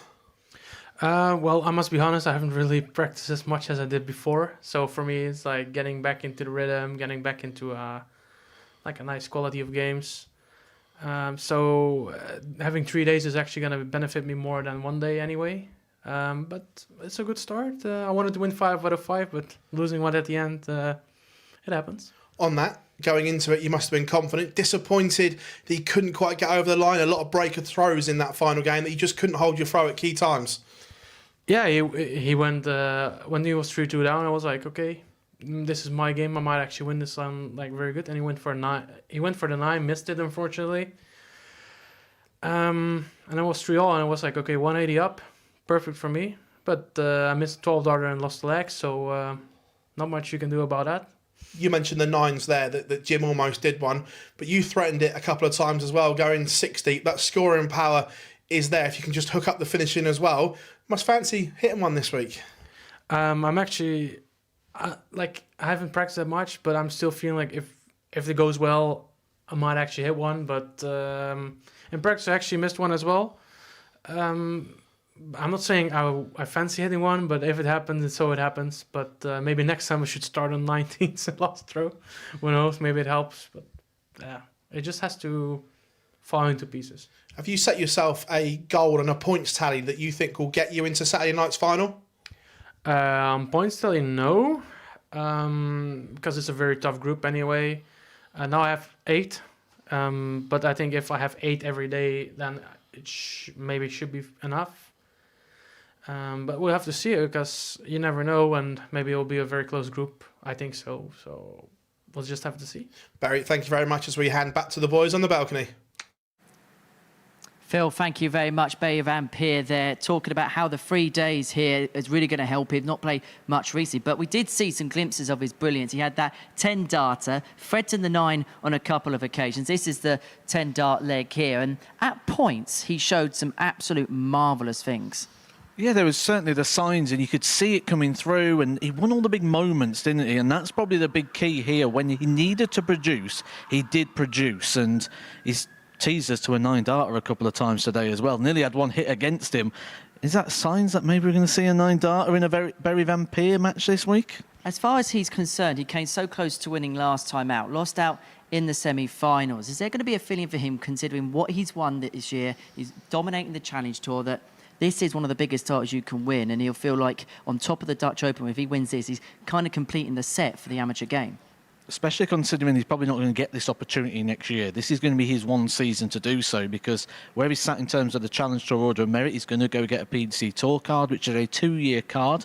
So we're not going to see him for at least 2 years. So he's probably got this opportunity and maybe one more later on in this year, and then that's probably it really for Barry Van Peer. So if he does want to get one of these, it's going to have to be sooner rather than later. Well, let's have a look at the table in full then, following the first day's play here at the Live Lounge in Portsmouth, because alongside Barry Van Peer, just below, Jim Long and Fallinger both picking up 6 points apiece. Let's begin with Fallinger. Lost out in that last game there. She may feel possibly opportunity miss, and that legs difference took an absolute hammering as well. Yeah, 4-0 defeat in that last game was a bit of a hammer blow to the legs difference, but she's in there and she's competitive. She'd be happy with this at the start of the day, I'm sure. 6 points is a decent position to be in for someone who came here and wanted to play the full week. She requested this. She asked for this. She wanted it. She wanted to play the full week. She didn't want to just come in and do a couple of days. She wanted to get sharp. She wanted to get ready. The Women's World Match Play is coming up. So perfect start, really, in terms of what she wants in terms of the full week. And then if she does get through to Saturday as well, 6 full days of darts in this sort of competitive field could be a nice little settler for her. In terms of Jim Long, as you say, you see him there on 6 points. Could he be the player when it comes to moving day that could make the major shifts? Because, again, a bit like Berry, we saw bits from him, but we saw at that seniors event at the weekend, he's got this baseline level around about that 90-91, which in this tournament format is more than competitive. I think you could ask me that question about any of the players, who's going to make a move, and I could probably give you a valid case for every single one of them, which is why tomorrow's going to be such an intriguing day. Because by the end of tomorrow, when we look at the league table again, we'll actually have a little bit of relevance and we'll sort of know roughly where people are going to be playing for. Are people in an opportunity to win the group? Are they looking at Group B or Group C possibilities? But in terms of Jim Long, absolutely, he could be that player that makes that move. We've seen some really good stuff from him today. You mentioned about that baseline performance, a 90 average in winning a seniors title this past weekend, but the big standout for me is that 5-0 victory over Richie Howson. Just shows that he can be explosive as well. As far as Ron Meulenkamp is concerned, is he the one player that may look back on today with perhaps the biggest disappointment? I think he'll be frustrated. He'll probably wonder where his game is at the moment, because it was wavy. He was brilliant at times, and at times he looked like he'd never thrown darts before. You know, it was so random in terms of the performance, in terms of who he played at different points. There was no real read on it, certainly in terms of people's pace. But he had his moments, but it's certainly not the Ron Meulenkamp I remember. Talking about moments that don't get much bigger than the bigger fish. And the regrip you see here, 3 times he had to regrip to get the dart right, which I said is a really good quality about a dart player, which actually really overwrites everything I've just said about him not really having that sort of form or that rhythm. He just looked a bit snatchy at times today. The action a little bit jerky, a lot of lift in there. It just didn't look like he was settled. It might just be first day nerves. We may just look back tomorrow and say, oh, we'll forget all about that, because he could come here and win all 5 matches. He's got that type of quality. Tell you what, it's set up quite nicely this week now, isn't it? We've seen the first day, and I feel like maybe tomorrow could get even better. I don't know how we can predict this week. I feel bad for the punters at home who are sat trying to play along with this one, because we're going to see a lot of surprises. We've seen surprises and shocks today. We've seen some big odds get turned over, and I think that's going to be the theme of this, because we're trying to read into form lines and we're trying to look and go, right, okay, well, he's won a couple, he's playing well, but that could all change very quickly in a short format game when we're dealing with this type of quality. See you back first thing in the morning? I'll be here. I hope you'll be here as well, because what a fantastic first day we've seen here at the Super Series. The action resumes 9:30 on the MODUS Super Series YouTube channel tomorrow. It's going to be exclusively live there. But as far as the first day was concerned here at the Live Lounge, it was very, very good.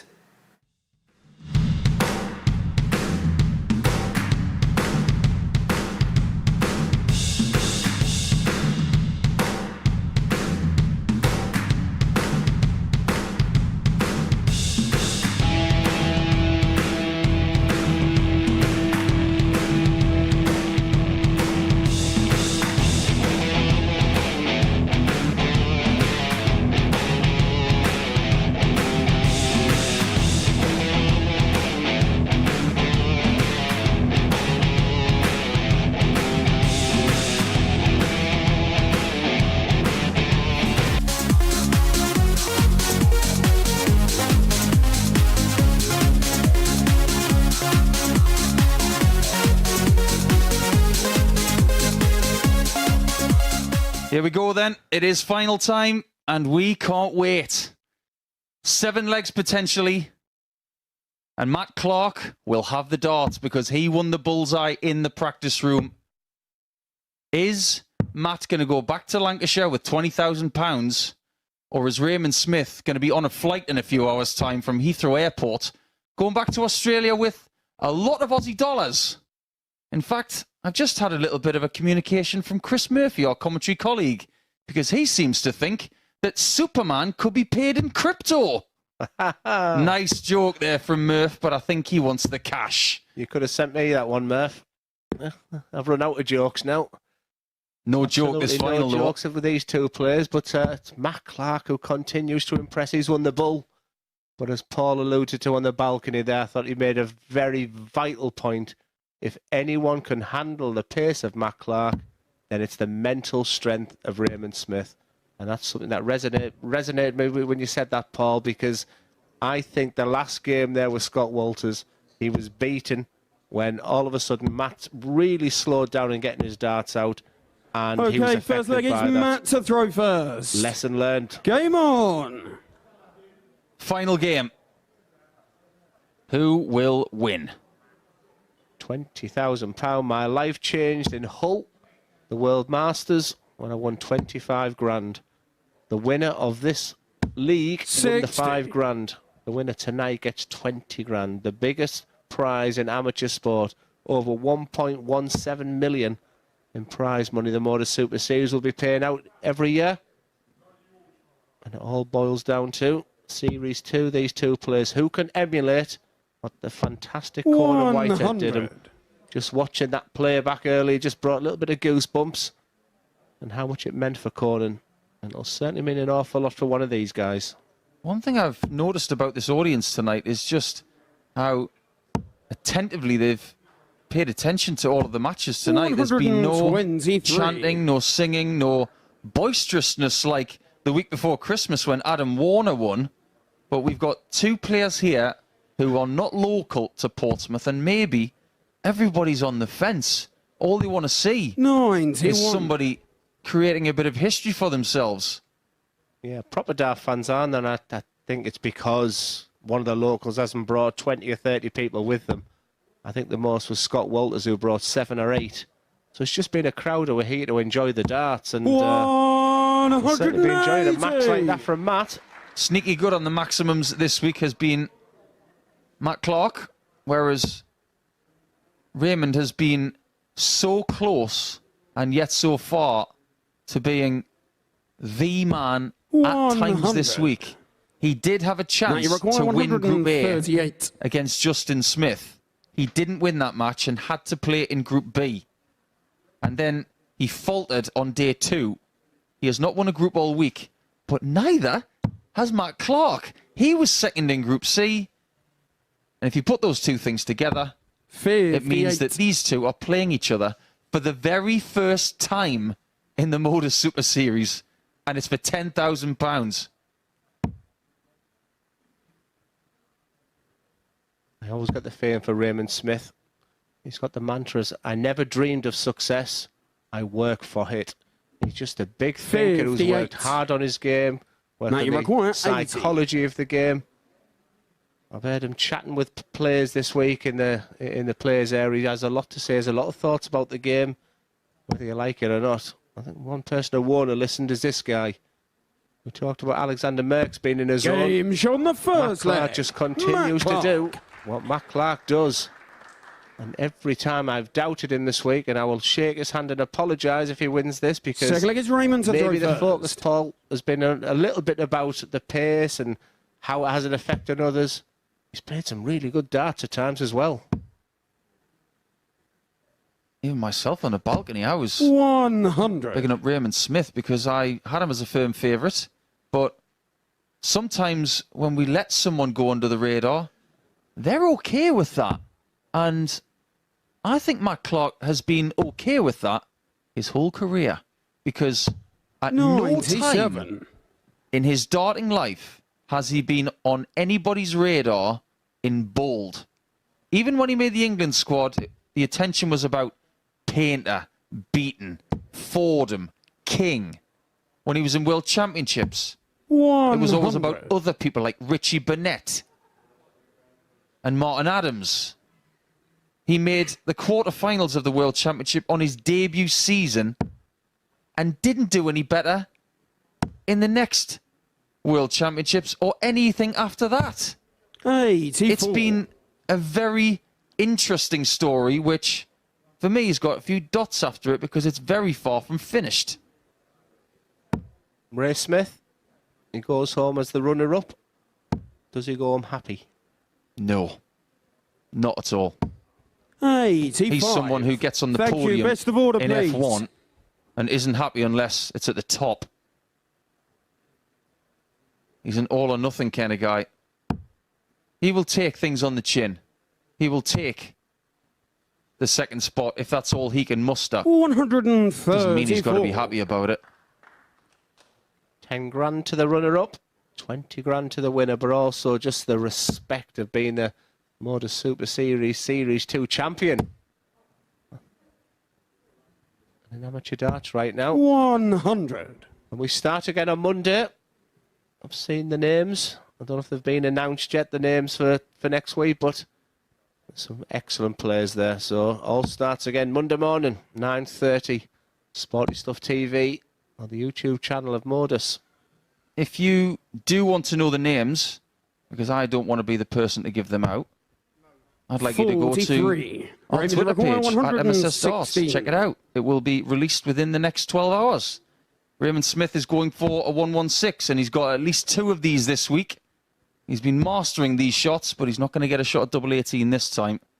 60. 3 well-thrown darts. Matt, you require 143. Only 60, but on a positive, it leaves a 2-dart combination. 143, exhale, equals confidence.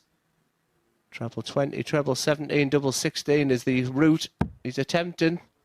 Part 1, tick. Part 2, no tick. That leaves 66. Correct.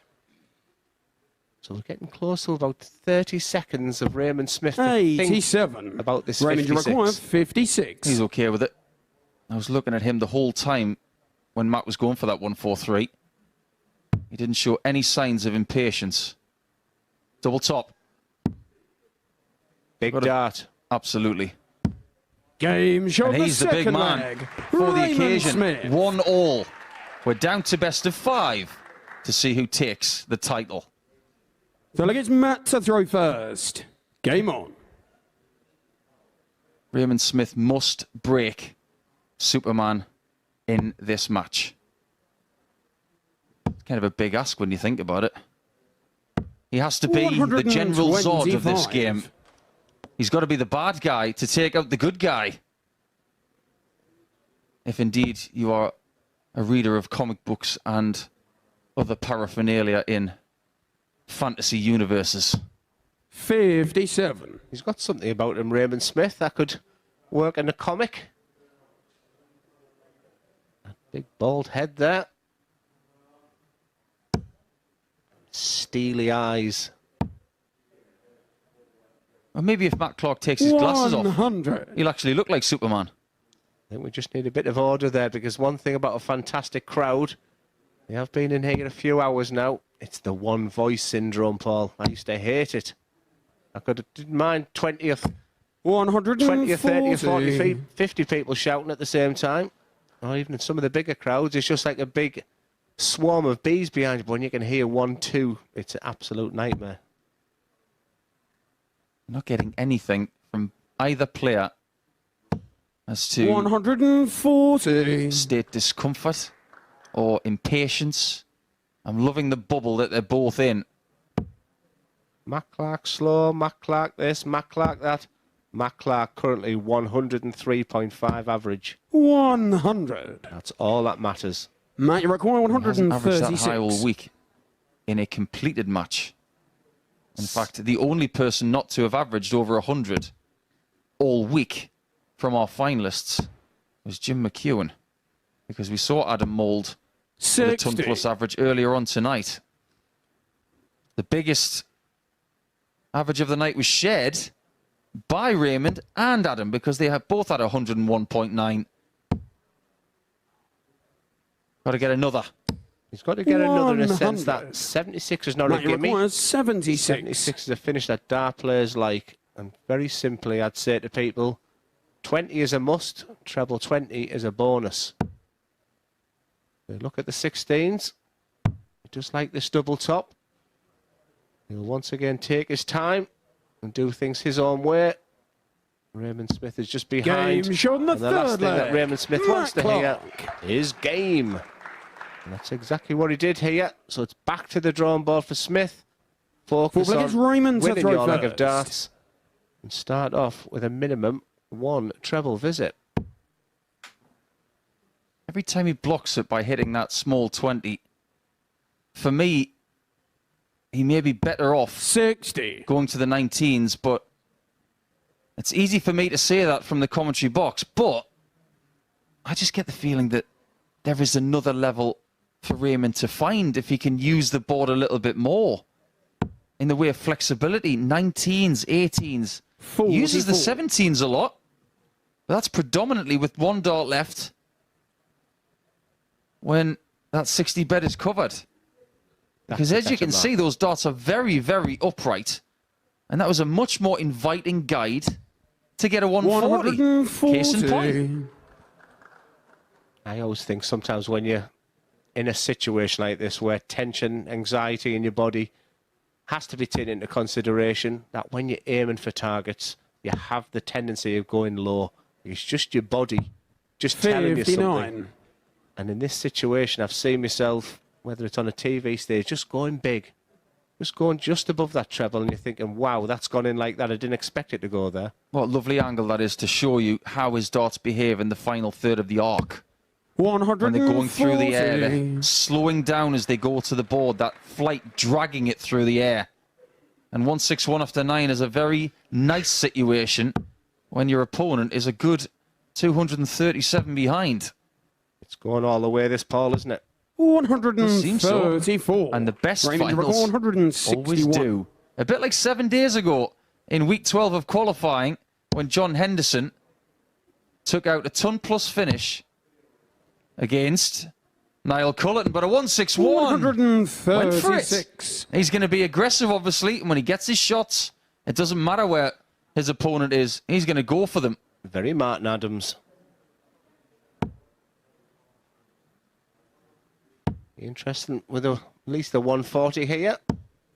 100. That'll make Raymond Raymond required Smith worry 25. too much on this 25. He'll keep it simple. All about that big number. Don't ever underestimate hitting that big number. Game shown the 4th leg. Makes that second Raymond dart. Smith. It's now a best of 5, Paul. What we have 5th leg is a Matt situation first. which goes Game back on. 50, 60 years in this sport. If you're watching on Sporty Stuff TV, you might have been watching darts for the best part of half a century.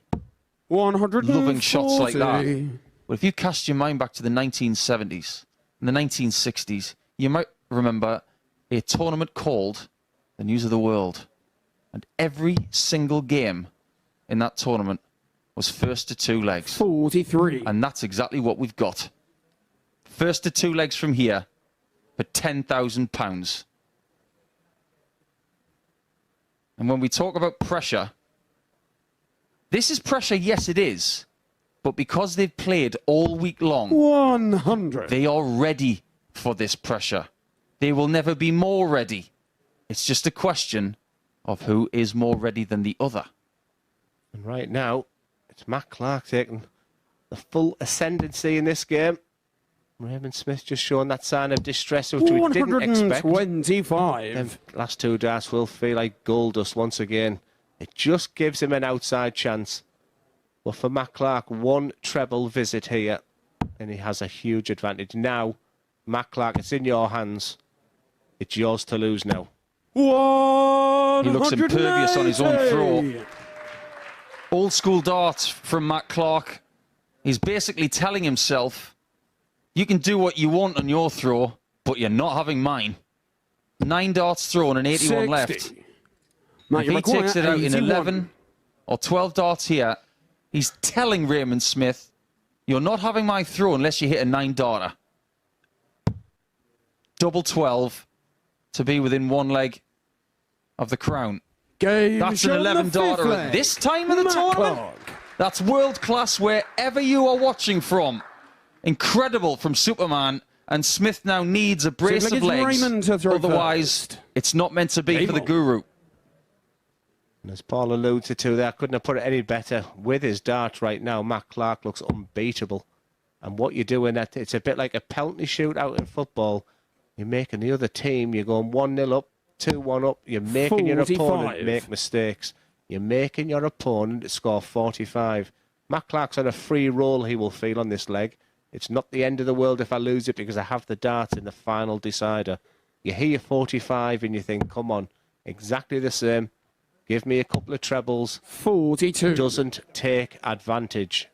He lost the first game of the night, 4 legs to 3. He might win the last game of the entire thing. 103 games have been completed so far this week. Incredible when you think about it. 54. We started in late October. It's early February. This is the culmination of that time frame. These guys won't be thinking about that because right now they are so much in the zone. It's all about just playing in this little concentrated Portsmouth bubble to put their name on the end of our lips forever here at the MODUS Super Series. He was going backwards in this leg, was Raymond Smith. Whoa! That 180 there. Just when Matt Clark was thinking. As Raymond Smith hit the wall. That 180 is a massive moment. And I tell you what is also interesting. Matt Clark, hope, has won each of his legs. 54. With ease. When it's 3 each, I am telling you, that last leg will have everything. It won't be as comfortable because the treble 20 will shrink. You start thinking, you see the finishing line, you're battling with yourself mentally. And Raymond Smith's thinking, how can I start this leg 60-45 and then go 180, 140? That's mental strength right there. It's the ability to just stand at the back and breathe and start the process and find more fruit. Even with that 134, Matt Clark cannot leave a finish. 82. So it's 82 to take us the distance. So it's bullseye first dart. And what a dart that is. That's a good feeling for 2 darts at double 16. He likes double 8. 66. No panic just yet. And what he'll do there is he'll just get himself in order. Sometimes it might be a bit of what he decides not to. But Matt Clark, he will take 30 seconds for these 3 darts. Just remember a little bit earlier that Raymond did miss a few key doubles 97. in his second game. Raymond, He'll be hoping that doesn't happen again.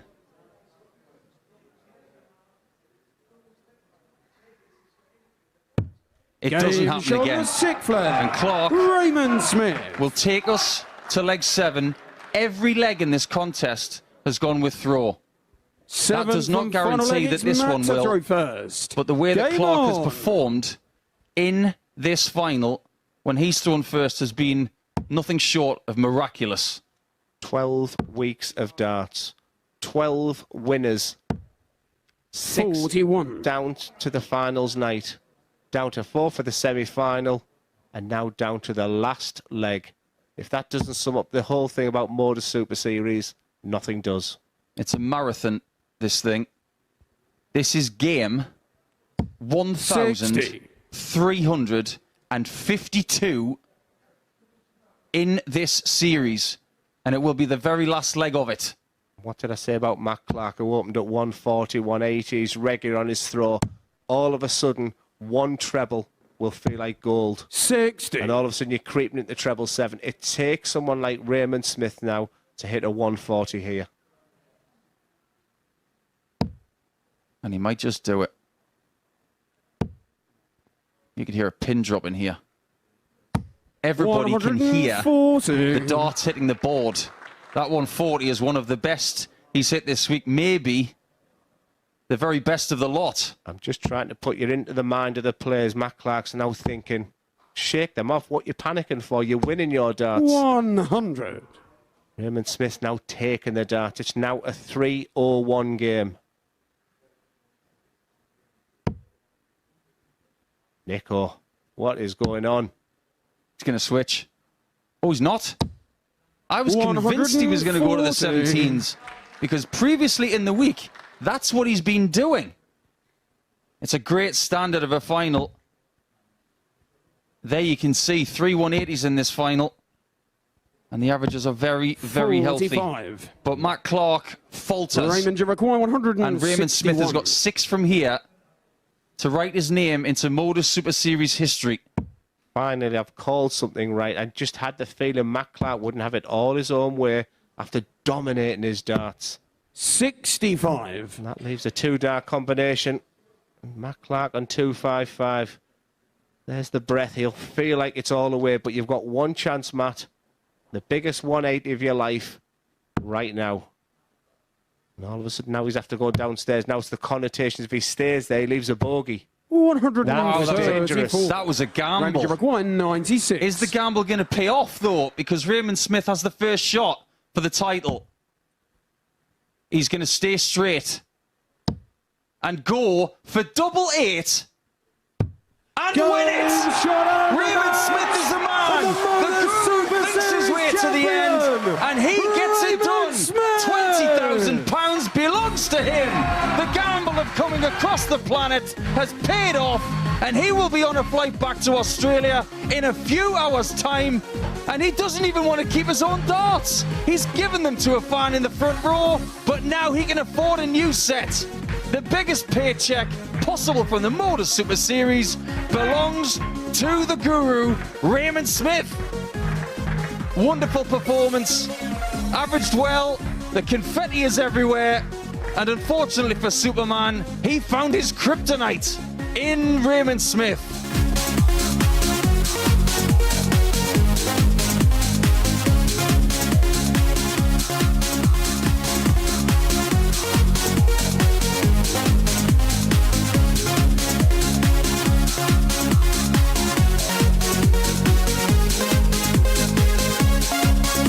Competition statistics from him, so we're basically getting a read of him all over again today. As a Pilgrim, we just know the levels that he can muster and he can produce.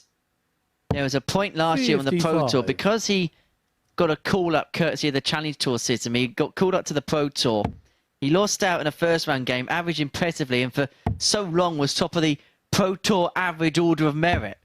He was 78. When he ran into, you were having a look back over some of his matches, and oh, he had some horrendous draws. And credit to him, he ran those seeds close, didn't he?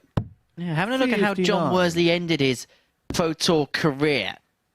To date. To date. Should mention that.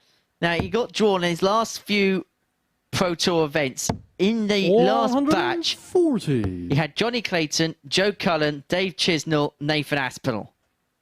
Don't understand why he didn't keep his card.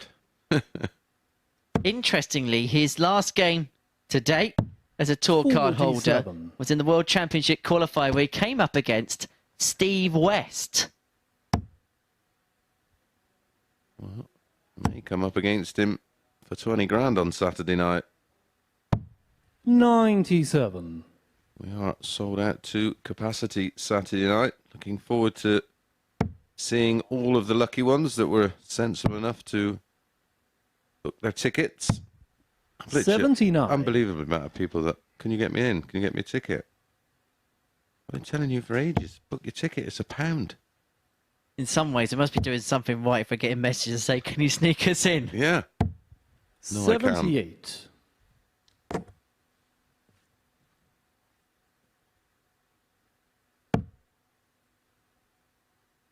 Just make sure you don't have the 2 blue ticks on those messages. 76. John, you require 100. Uncharacteristically slow start here for Pilgrim, which means Worsley's going to get 6 on this 108. He may only need the 3. Well, that is one way to leave double 16. Double, why not? John Worsley. 1-0. And Second leg, John against to the throw throw. first. Game on. That's as many legs in a match that Pilgrims lost all night. Dropping just the one leg in each match played. 100.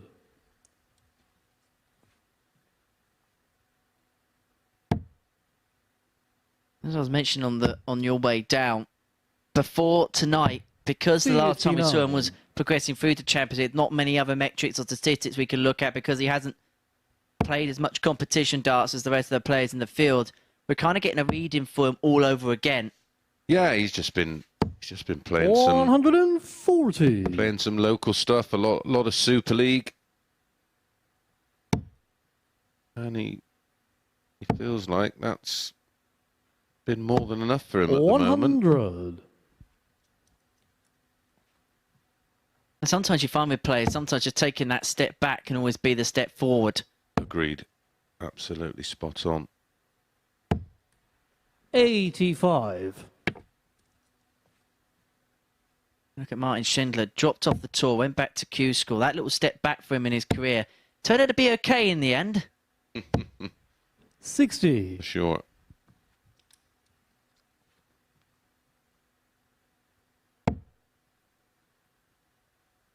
That's and you sometimes you do. You just have to take a step back, regroup. 134. Maybe have a look from the outside in, see what you can do better. See how you can prepare better. Sometimes you can overanalyze it. It's such a game of 42. fine margins. As we've just seen in the last match, you know, he's a couple of mil off the 1-4-3, and Game shot of the second leg, John Worsley. as it is, Mike Gillett remains pointless, whilst Worsley backs up Third the leg, 15 Darryl dart to break throw with a first. 14 dart Game on. hold. This is very good indeed. 103.66 the average. As a Pilgrim's been just beneath the levels we come to expect of him thus far, 140. and Worsley, as well as his fine play, is taking full advantage of it.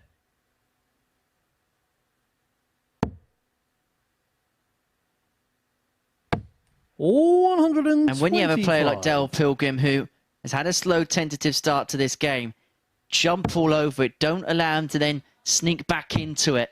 Well, we've seen a perfect example of that from Scott Taylor against John Worsley, didn't we? The match he was just allowing him to linger, and then all of a sudden, boom, he finds one of those purple patches. 140. Worsley's average climbs to 108. 123. The Pilgrim has awoken in this leg. Scores of a ton 40, 134, 123. He's on 104 after 9. But he ain't getting any breathing room whatsoever. 125, 140, 140 in the scoring phase from Worsley. Hotting up quite nicely. Hotting up indeed. 64. The first dart missed at double in this match. 96.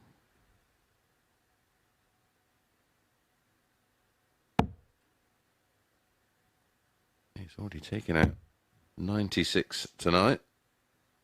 Took it out 72. in that match that Daryl he lost against 40. Scott Taylor. Game shot on the third leg, Daryl Pilgrim. 13 dart for Pilgrim brings it back to 2-1. Well, it's improving in increments of 1. Fourth leg, John to throw first. 15 darter in leg Game 1 for John. 14 darter in leg 2 for John. 13 for Darryl in leg 3. 140. So what you're saying is if it goes all the way. Well, that would be some kind of symmetry, wouldn't it? 68. Perfect symmetry.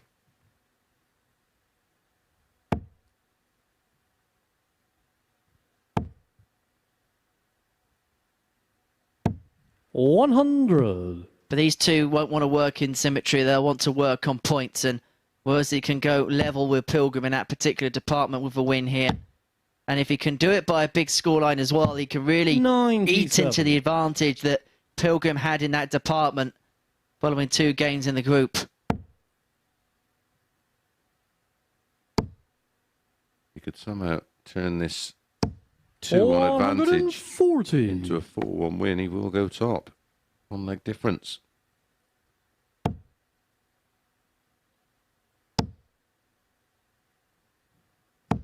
$140. John, you require Not a scoring game there so 121. far. 61. There's a few options with Pilgrim back on 196. That's not one of them. 81. Just, if you love tops that much, go for treble 7.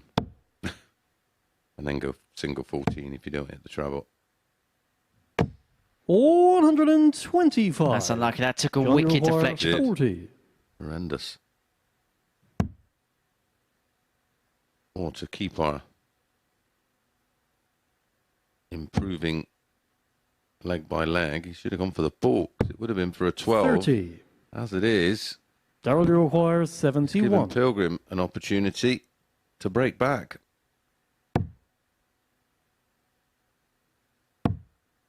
Going to be the solitary dart at the top of the board for Team 2-2. Darrell Pilgrim. And back we are on throw. Back we are level at 2 apiece. And Worsley had the opportunity to have the game in his grasp. Has seen those chances for a 3-1 lead come and go. And despite a gap in the average of in and around 14 points, it is Pilgrim who finds himself level. 100. 2 holes to throw away. We were mentioning visits, and this one has not gone past 5 visits. 100. High quality match.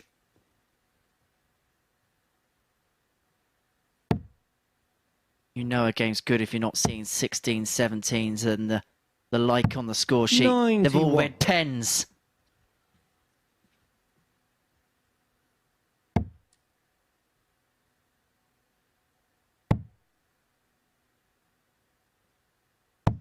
The Worsley average has 134. peaked at around 111, but he's pretty much holding on to 105, 106 at the moment. 125. Pilgrim's moved his average up to just under 93.5, and it should be caveated by the fact he did get off to a slow start in this one, so he's had to bulk the average up by a considerable 89. margin. Yeah, well, he was averaging in the 70s, and he's been averaging around 105 for, well, what's approaching now 3 legs. 65.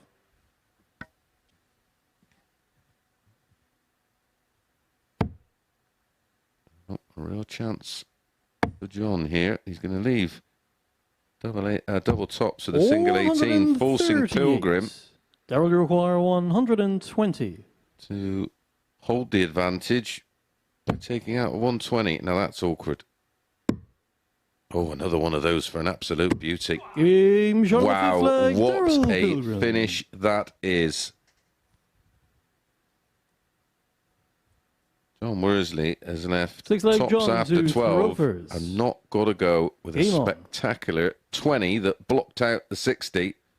And rightly, the only way he could go was ball.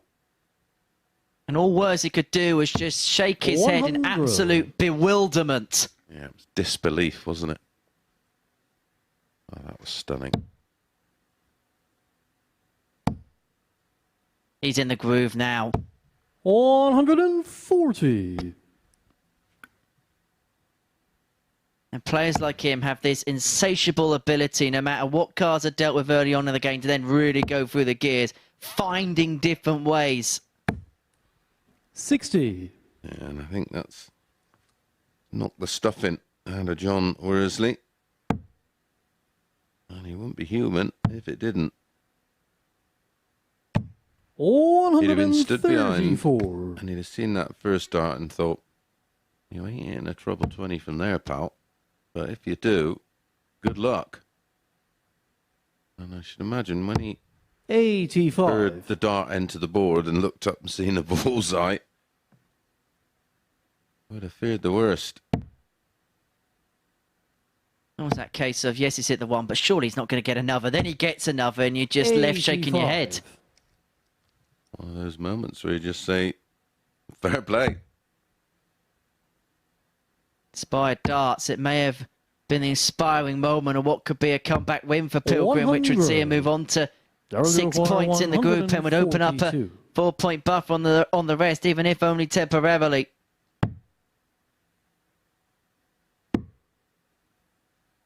He loves the ball now. 102. Yeah, that's great John, you require 156. 12. Oh, surely. Double 18. This is absolutely incredible. Darts being played at elite level. Good grief. Anything you can do, I can do better.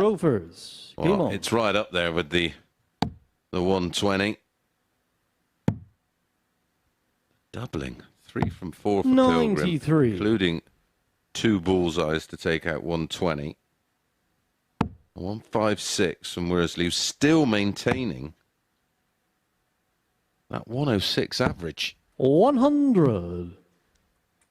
He has not deviated. He's forced Pilgrim to play these good darts. He's had 18 scores of a ton or more. 7 of them 40. Well, 6 of them 140s and a 156 out. That's 11 scores of between a ton and 139. Well, he's pretty much been there or thereabouts in every single leg, hasn't 100. he? He's always left something after 4 visits, if not quicker. Oh, still yet to see a leg go over 5 visits. 134.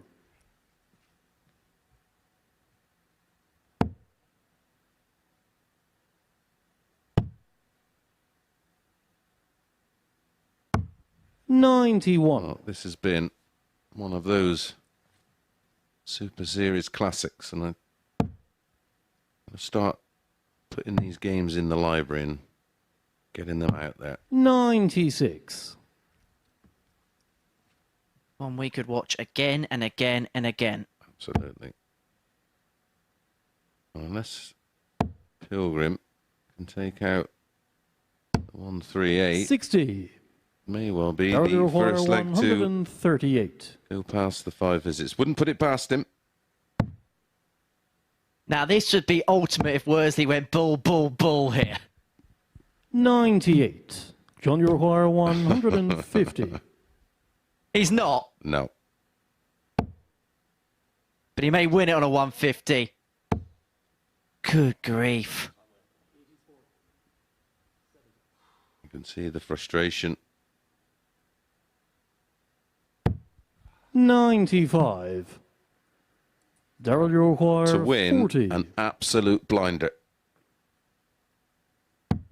Game. And it is Pilgrim's points for the taking in what was an absolute classic here at the Live Lounge against John Worsley. Pilgrim winning by 4 legs to 3. Worsley losing despite an average of 103.41.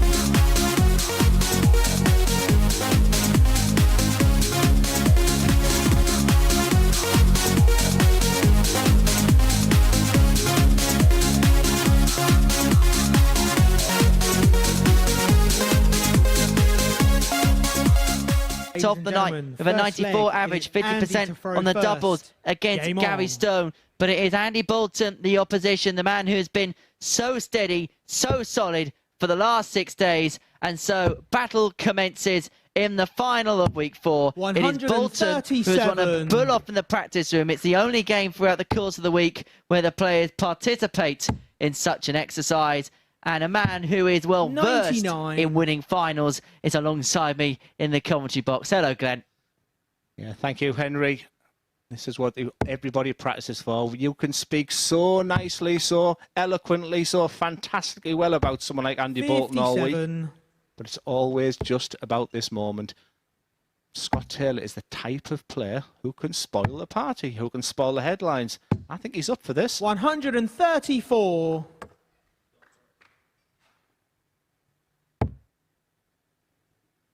For however long this game goes, we are going to see quality. Whoever the victor will be, we are going to see 100. quality. This feels like a week which has come up to the boil. And we may have yet seen 134.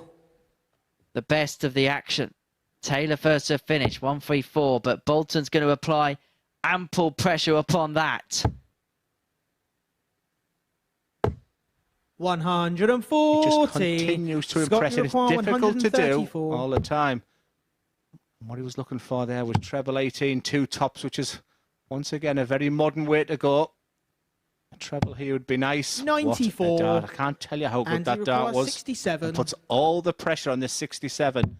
He wasn't up for the challenge in the first leg against Gary Stone last time. That just creeps in. Big dart. 35. Once again, just mirrors the first game. And he's looking, Scott, saying, you why doesn't require that go 40. in? Scott Taylor tops for a 13 darter. He's had a bit of a love-hate relationship on double 16 That's this game week shot as and the Taylor first gets a leg. double 5 Scott to Taylor. break in the opener. And there's the obligatory fist pump. And sometimes when you write a story, Henry, Second leg, it's Scott to throw first. the ending Game on. is usually already written. There's just something about Scott Taylor that is here to spoil everything about that, because he has this A game. He hasn't required his B 100. game tonight because he just played so well, and what a deserved winner he would be. But this guy has been unbelievable. How much did that semi-final take out of him? 96. He won that second semi-final, and as a consequence of it, he's had less time to prepare, as Scott did. He probably had the best part of around about 40 minutes to 100. prepare himself for the duel. And of course, that last semi-final going all the way meant that he had basically the maximum amount of time he could have had to prepare for such an occasion. But then 60. you can flip that coin the other way, and it's the discussion which I think we'll be having about darts for, well, until the end of time, that do you prefer being hot and being playing second, or having that little bit of rest time? Well, as far as Scott Taylor's concerned, he'd be happy to have had the rest. Leaving 1-2-1 after 9, averaging 110, and for pretty much the first time this week, Andy Bolton has deviated below that 90 average. You look at treble 13 or treble 17, so a big 14. 81. What a setup player there is from Scott Taylor. I did say he's capable of 110 average, albeit being very early in this match, but he has them gears. Is it going to take something like that to beat Andy Bolton? 59. Because he's been incredible Scott, the last dozen 40. games. Never That's looked like game shot losing, but and it's the Scott second Taylor leg. who Scott takes a Taylor. 2-0 lead with that obligatory left-arm fist pump. It's getting interesting, this, Henry. Very, very Third much leg is so. Andy to throw first. Game on. Andy Bolton, I think he's just gone back and a little bit of a chew on a sweet or something like that. Maybe just something to kind of get him going. 57. He's done that all week, not necessarily when he's behind. It's just maybe just a little bit of sugar he requires. He's using all his experience he needs to get the best out of himself. 134. What a performance this is. It's an inspired display from Scott against the Scot. 100. At 9:30 on Monday morning, Chris Murphy asked, who's your winner this week? I said, Andy Bolton. He said, who else stands out for you? I said, Scott Taylor. 180. And anyone who knows what my tips are like will realise that's usually the poison chalice. But right now, 100. this is sensational. Look at them numbers. Quite frankly put, he's playing pretty much unplayable darts. 100. When his timing's right, it just makes the game look so easy. How on earth did he have a 66 average against Kevin Dowling? You just think it's too different players that you're looking at. Similar to his shirt there. 59. On the yellow is his Scott, A you game. require 87. And the black is just that B game that's just non-existent. This is insane. He's getting better. That's game shot. And the third That's a leg. 12. Scott That's a double Taylor. break. It's 112.72, the average. We said maybe the best might be saved for the final. Fourth leg, Well, it's Scott Scott to go Taylor first. is Game saving on. his best for the final. He is not just running his way possibly now to the £5,000 top prize. He's got into a Formula One car 96. and he is in 5th gear going through the parabolica towards the finishing line. Para what? It's a famous corner. I know. Imola. 140. I'm an egghead. You wouldn't think so at the quiz on Monday night, but there we go. Look at this, Henry. 95. I don't think many people would have predicted this after 3 legs, especially the way this man has played this week. That's that semi-final. 131. Has that semi-final just taken too much out of him? Or should we be looking at how fantastically well Scott Taylor is 82. playing and continues to play? Let's give the credit to Scott Taylor. Sometimes you just run into an immovable object, and sometimes you just got to congratulate and shake the opposition's hand. 100. And it might be a case that Andy Bolton has to do that. But of course, at the Super Series, anything is possible. Don't write Bolton's obituary yet. However, Scott Taylor is making a frantic dash to the finishing line. 180. And you require 130. This has to go.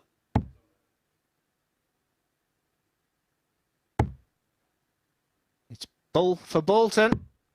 105. Scott Taylor, Scott, 48 you require 48. for your biggest win of your career.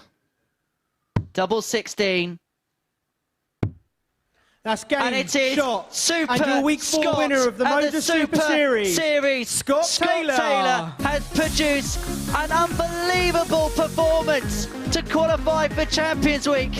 It is an average of 109 to get the better of Andy Bolton.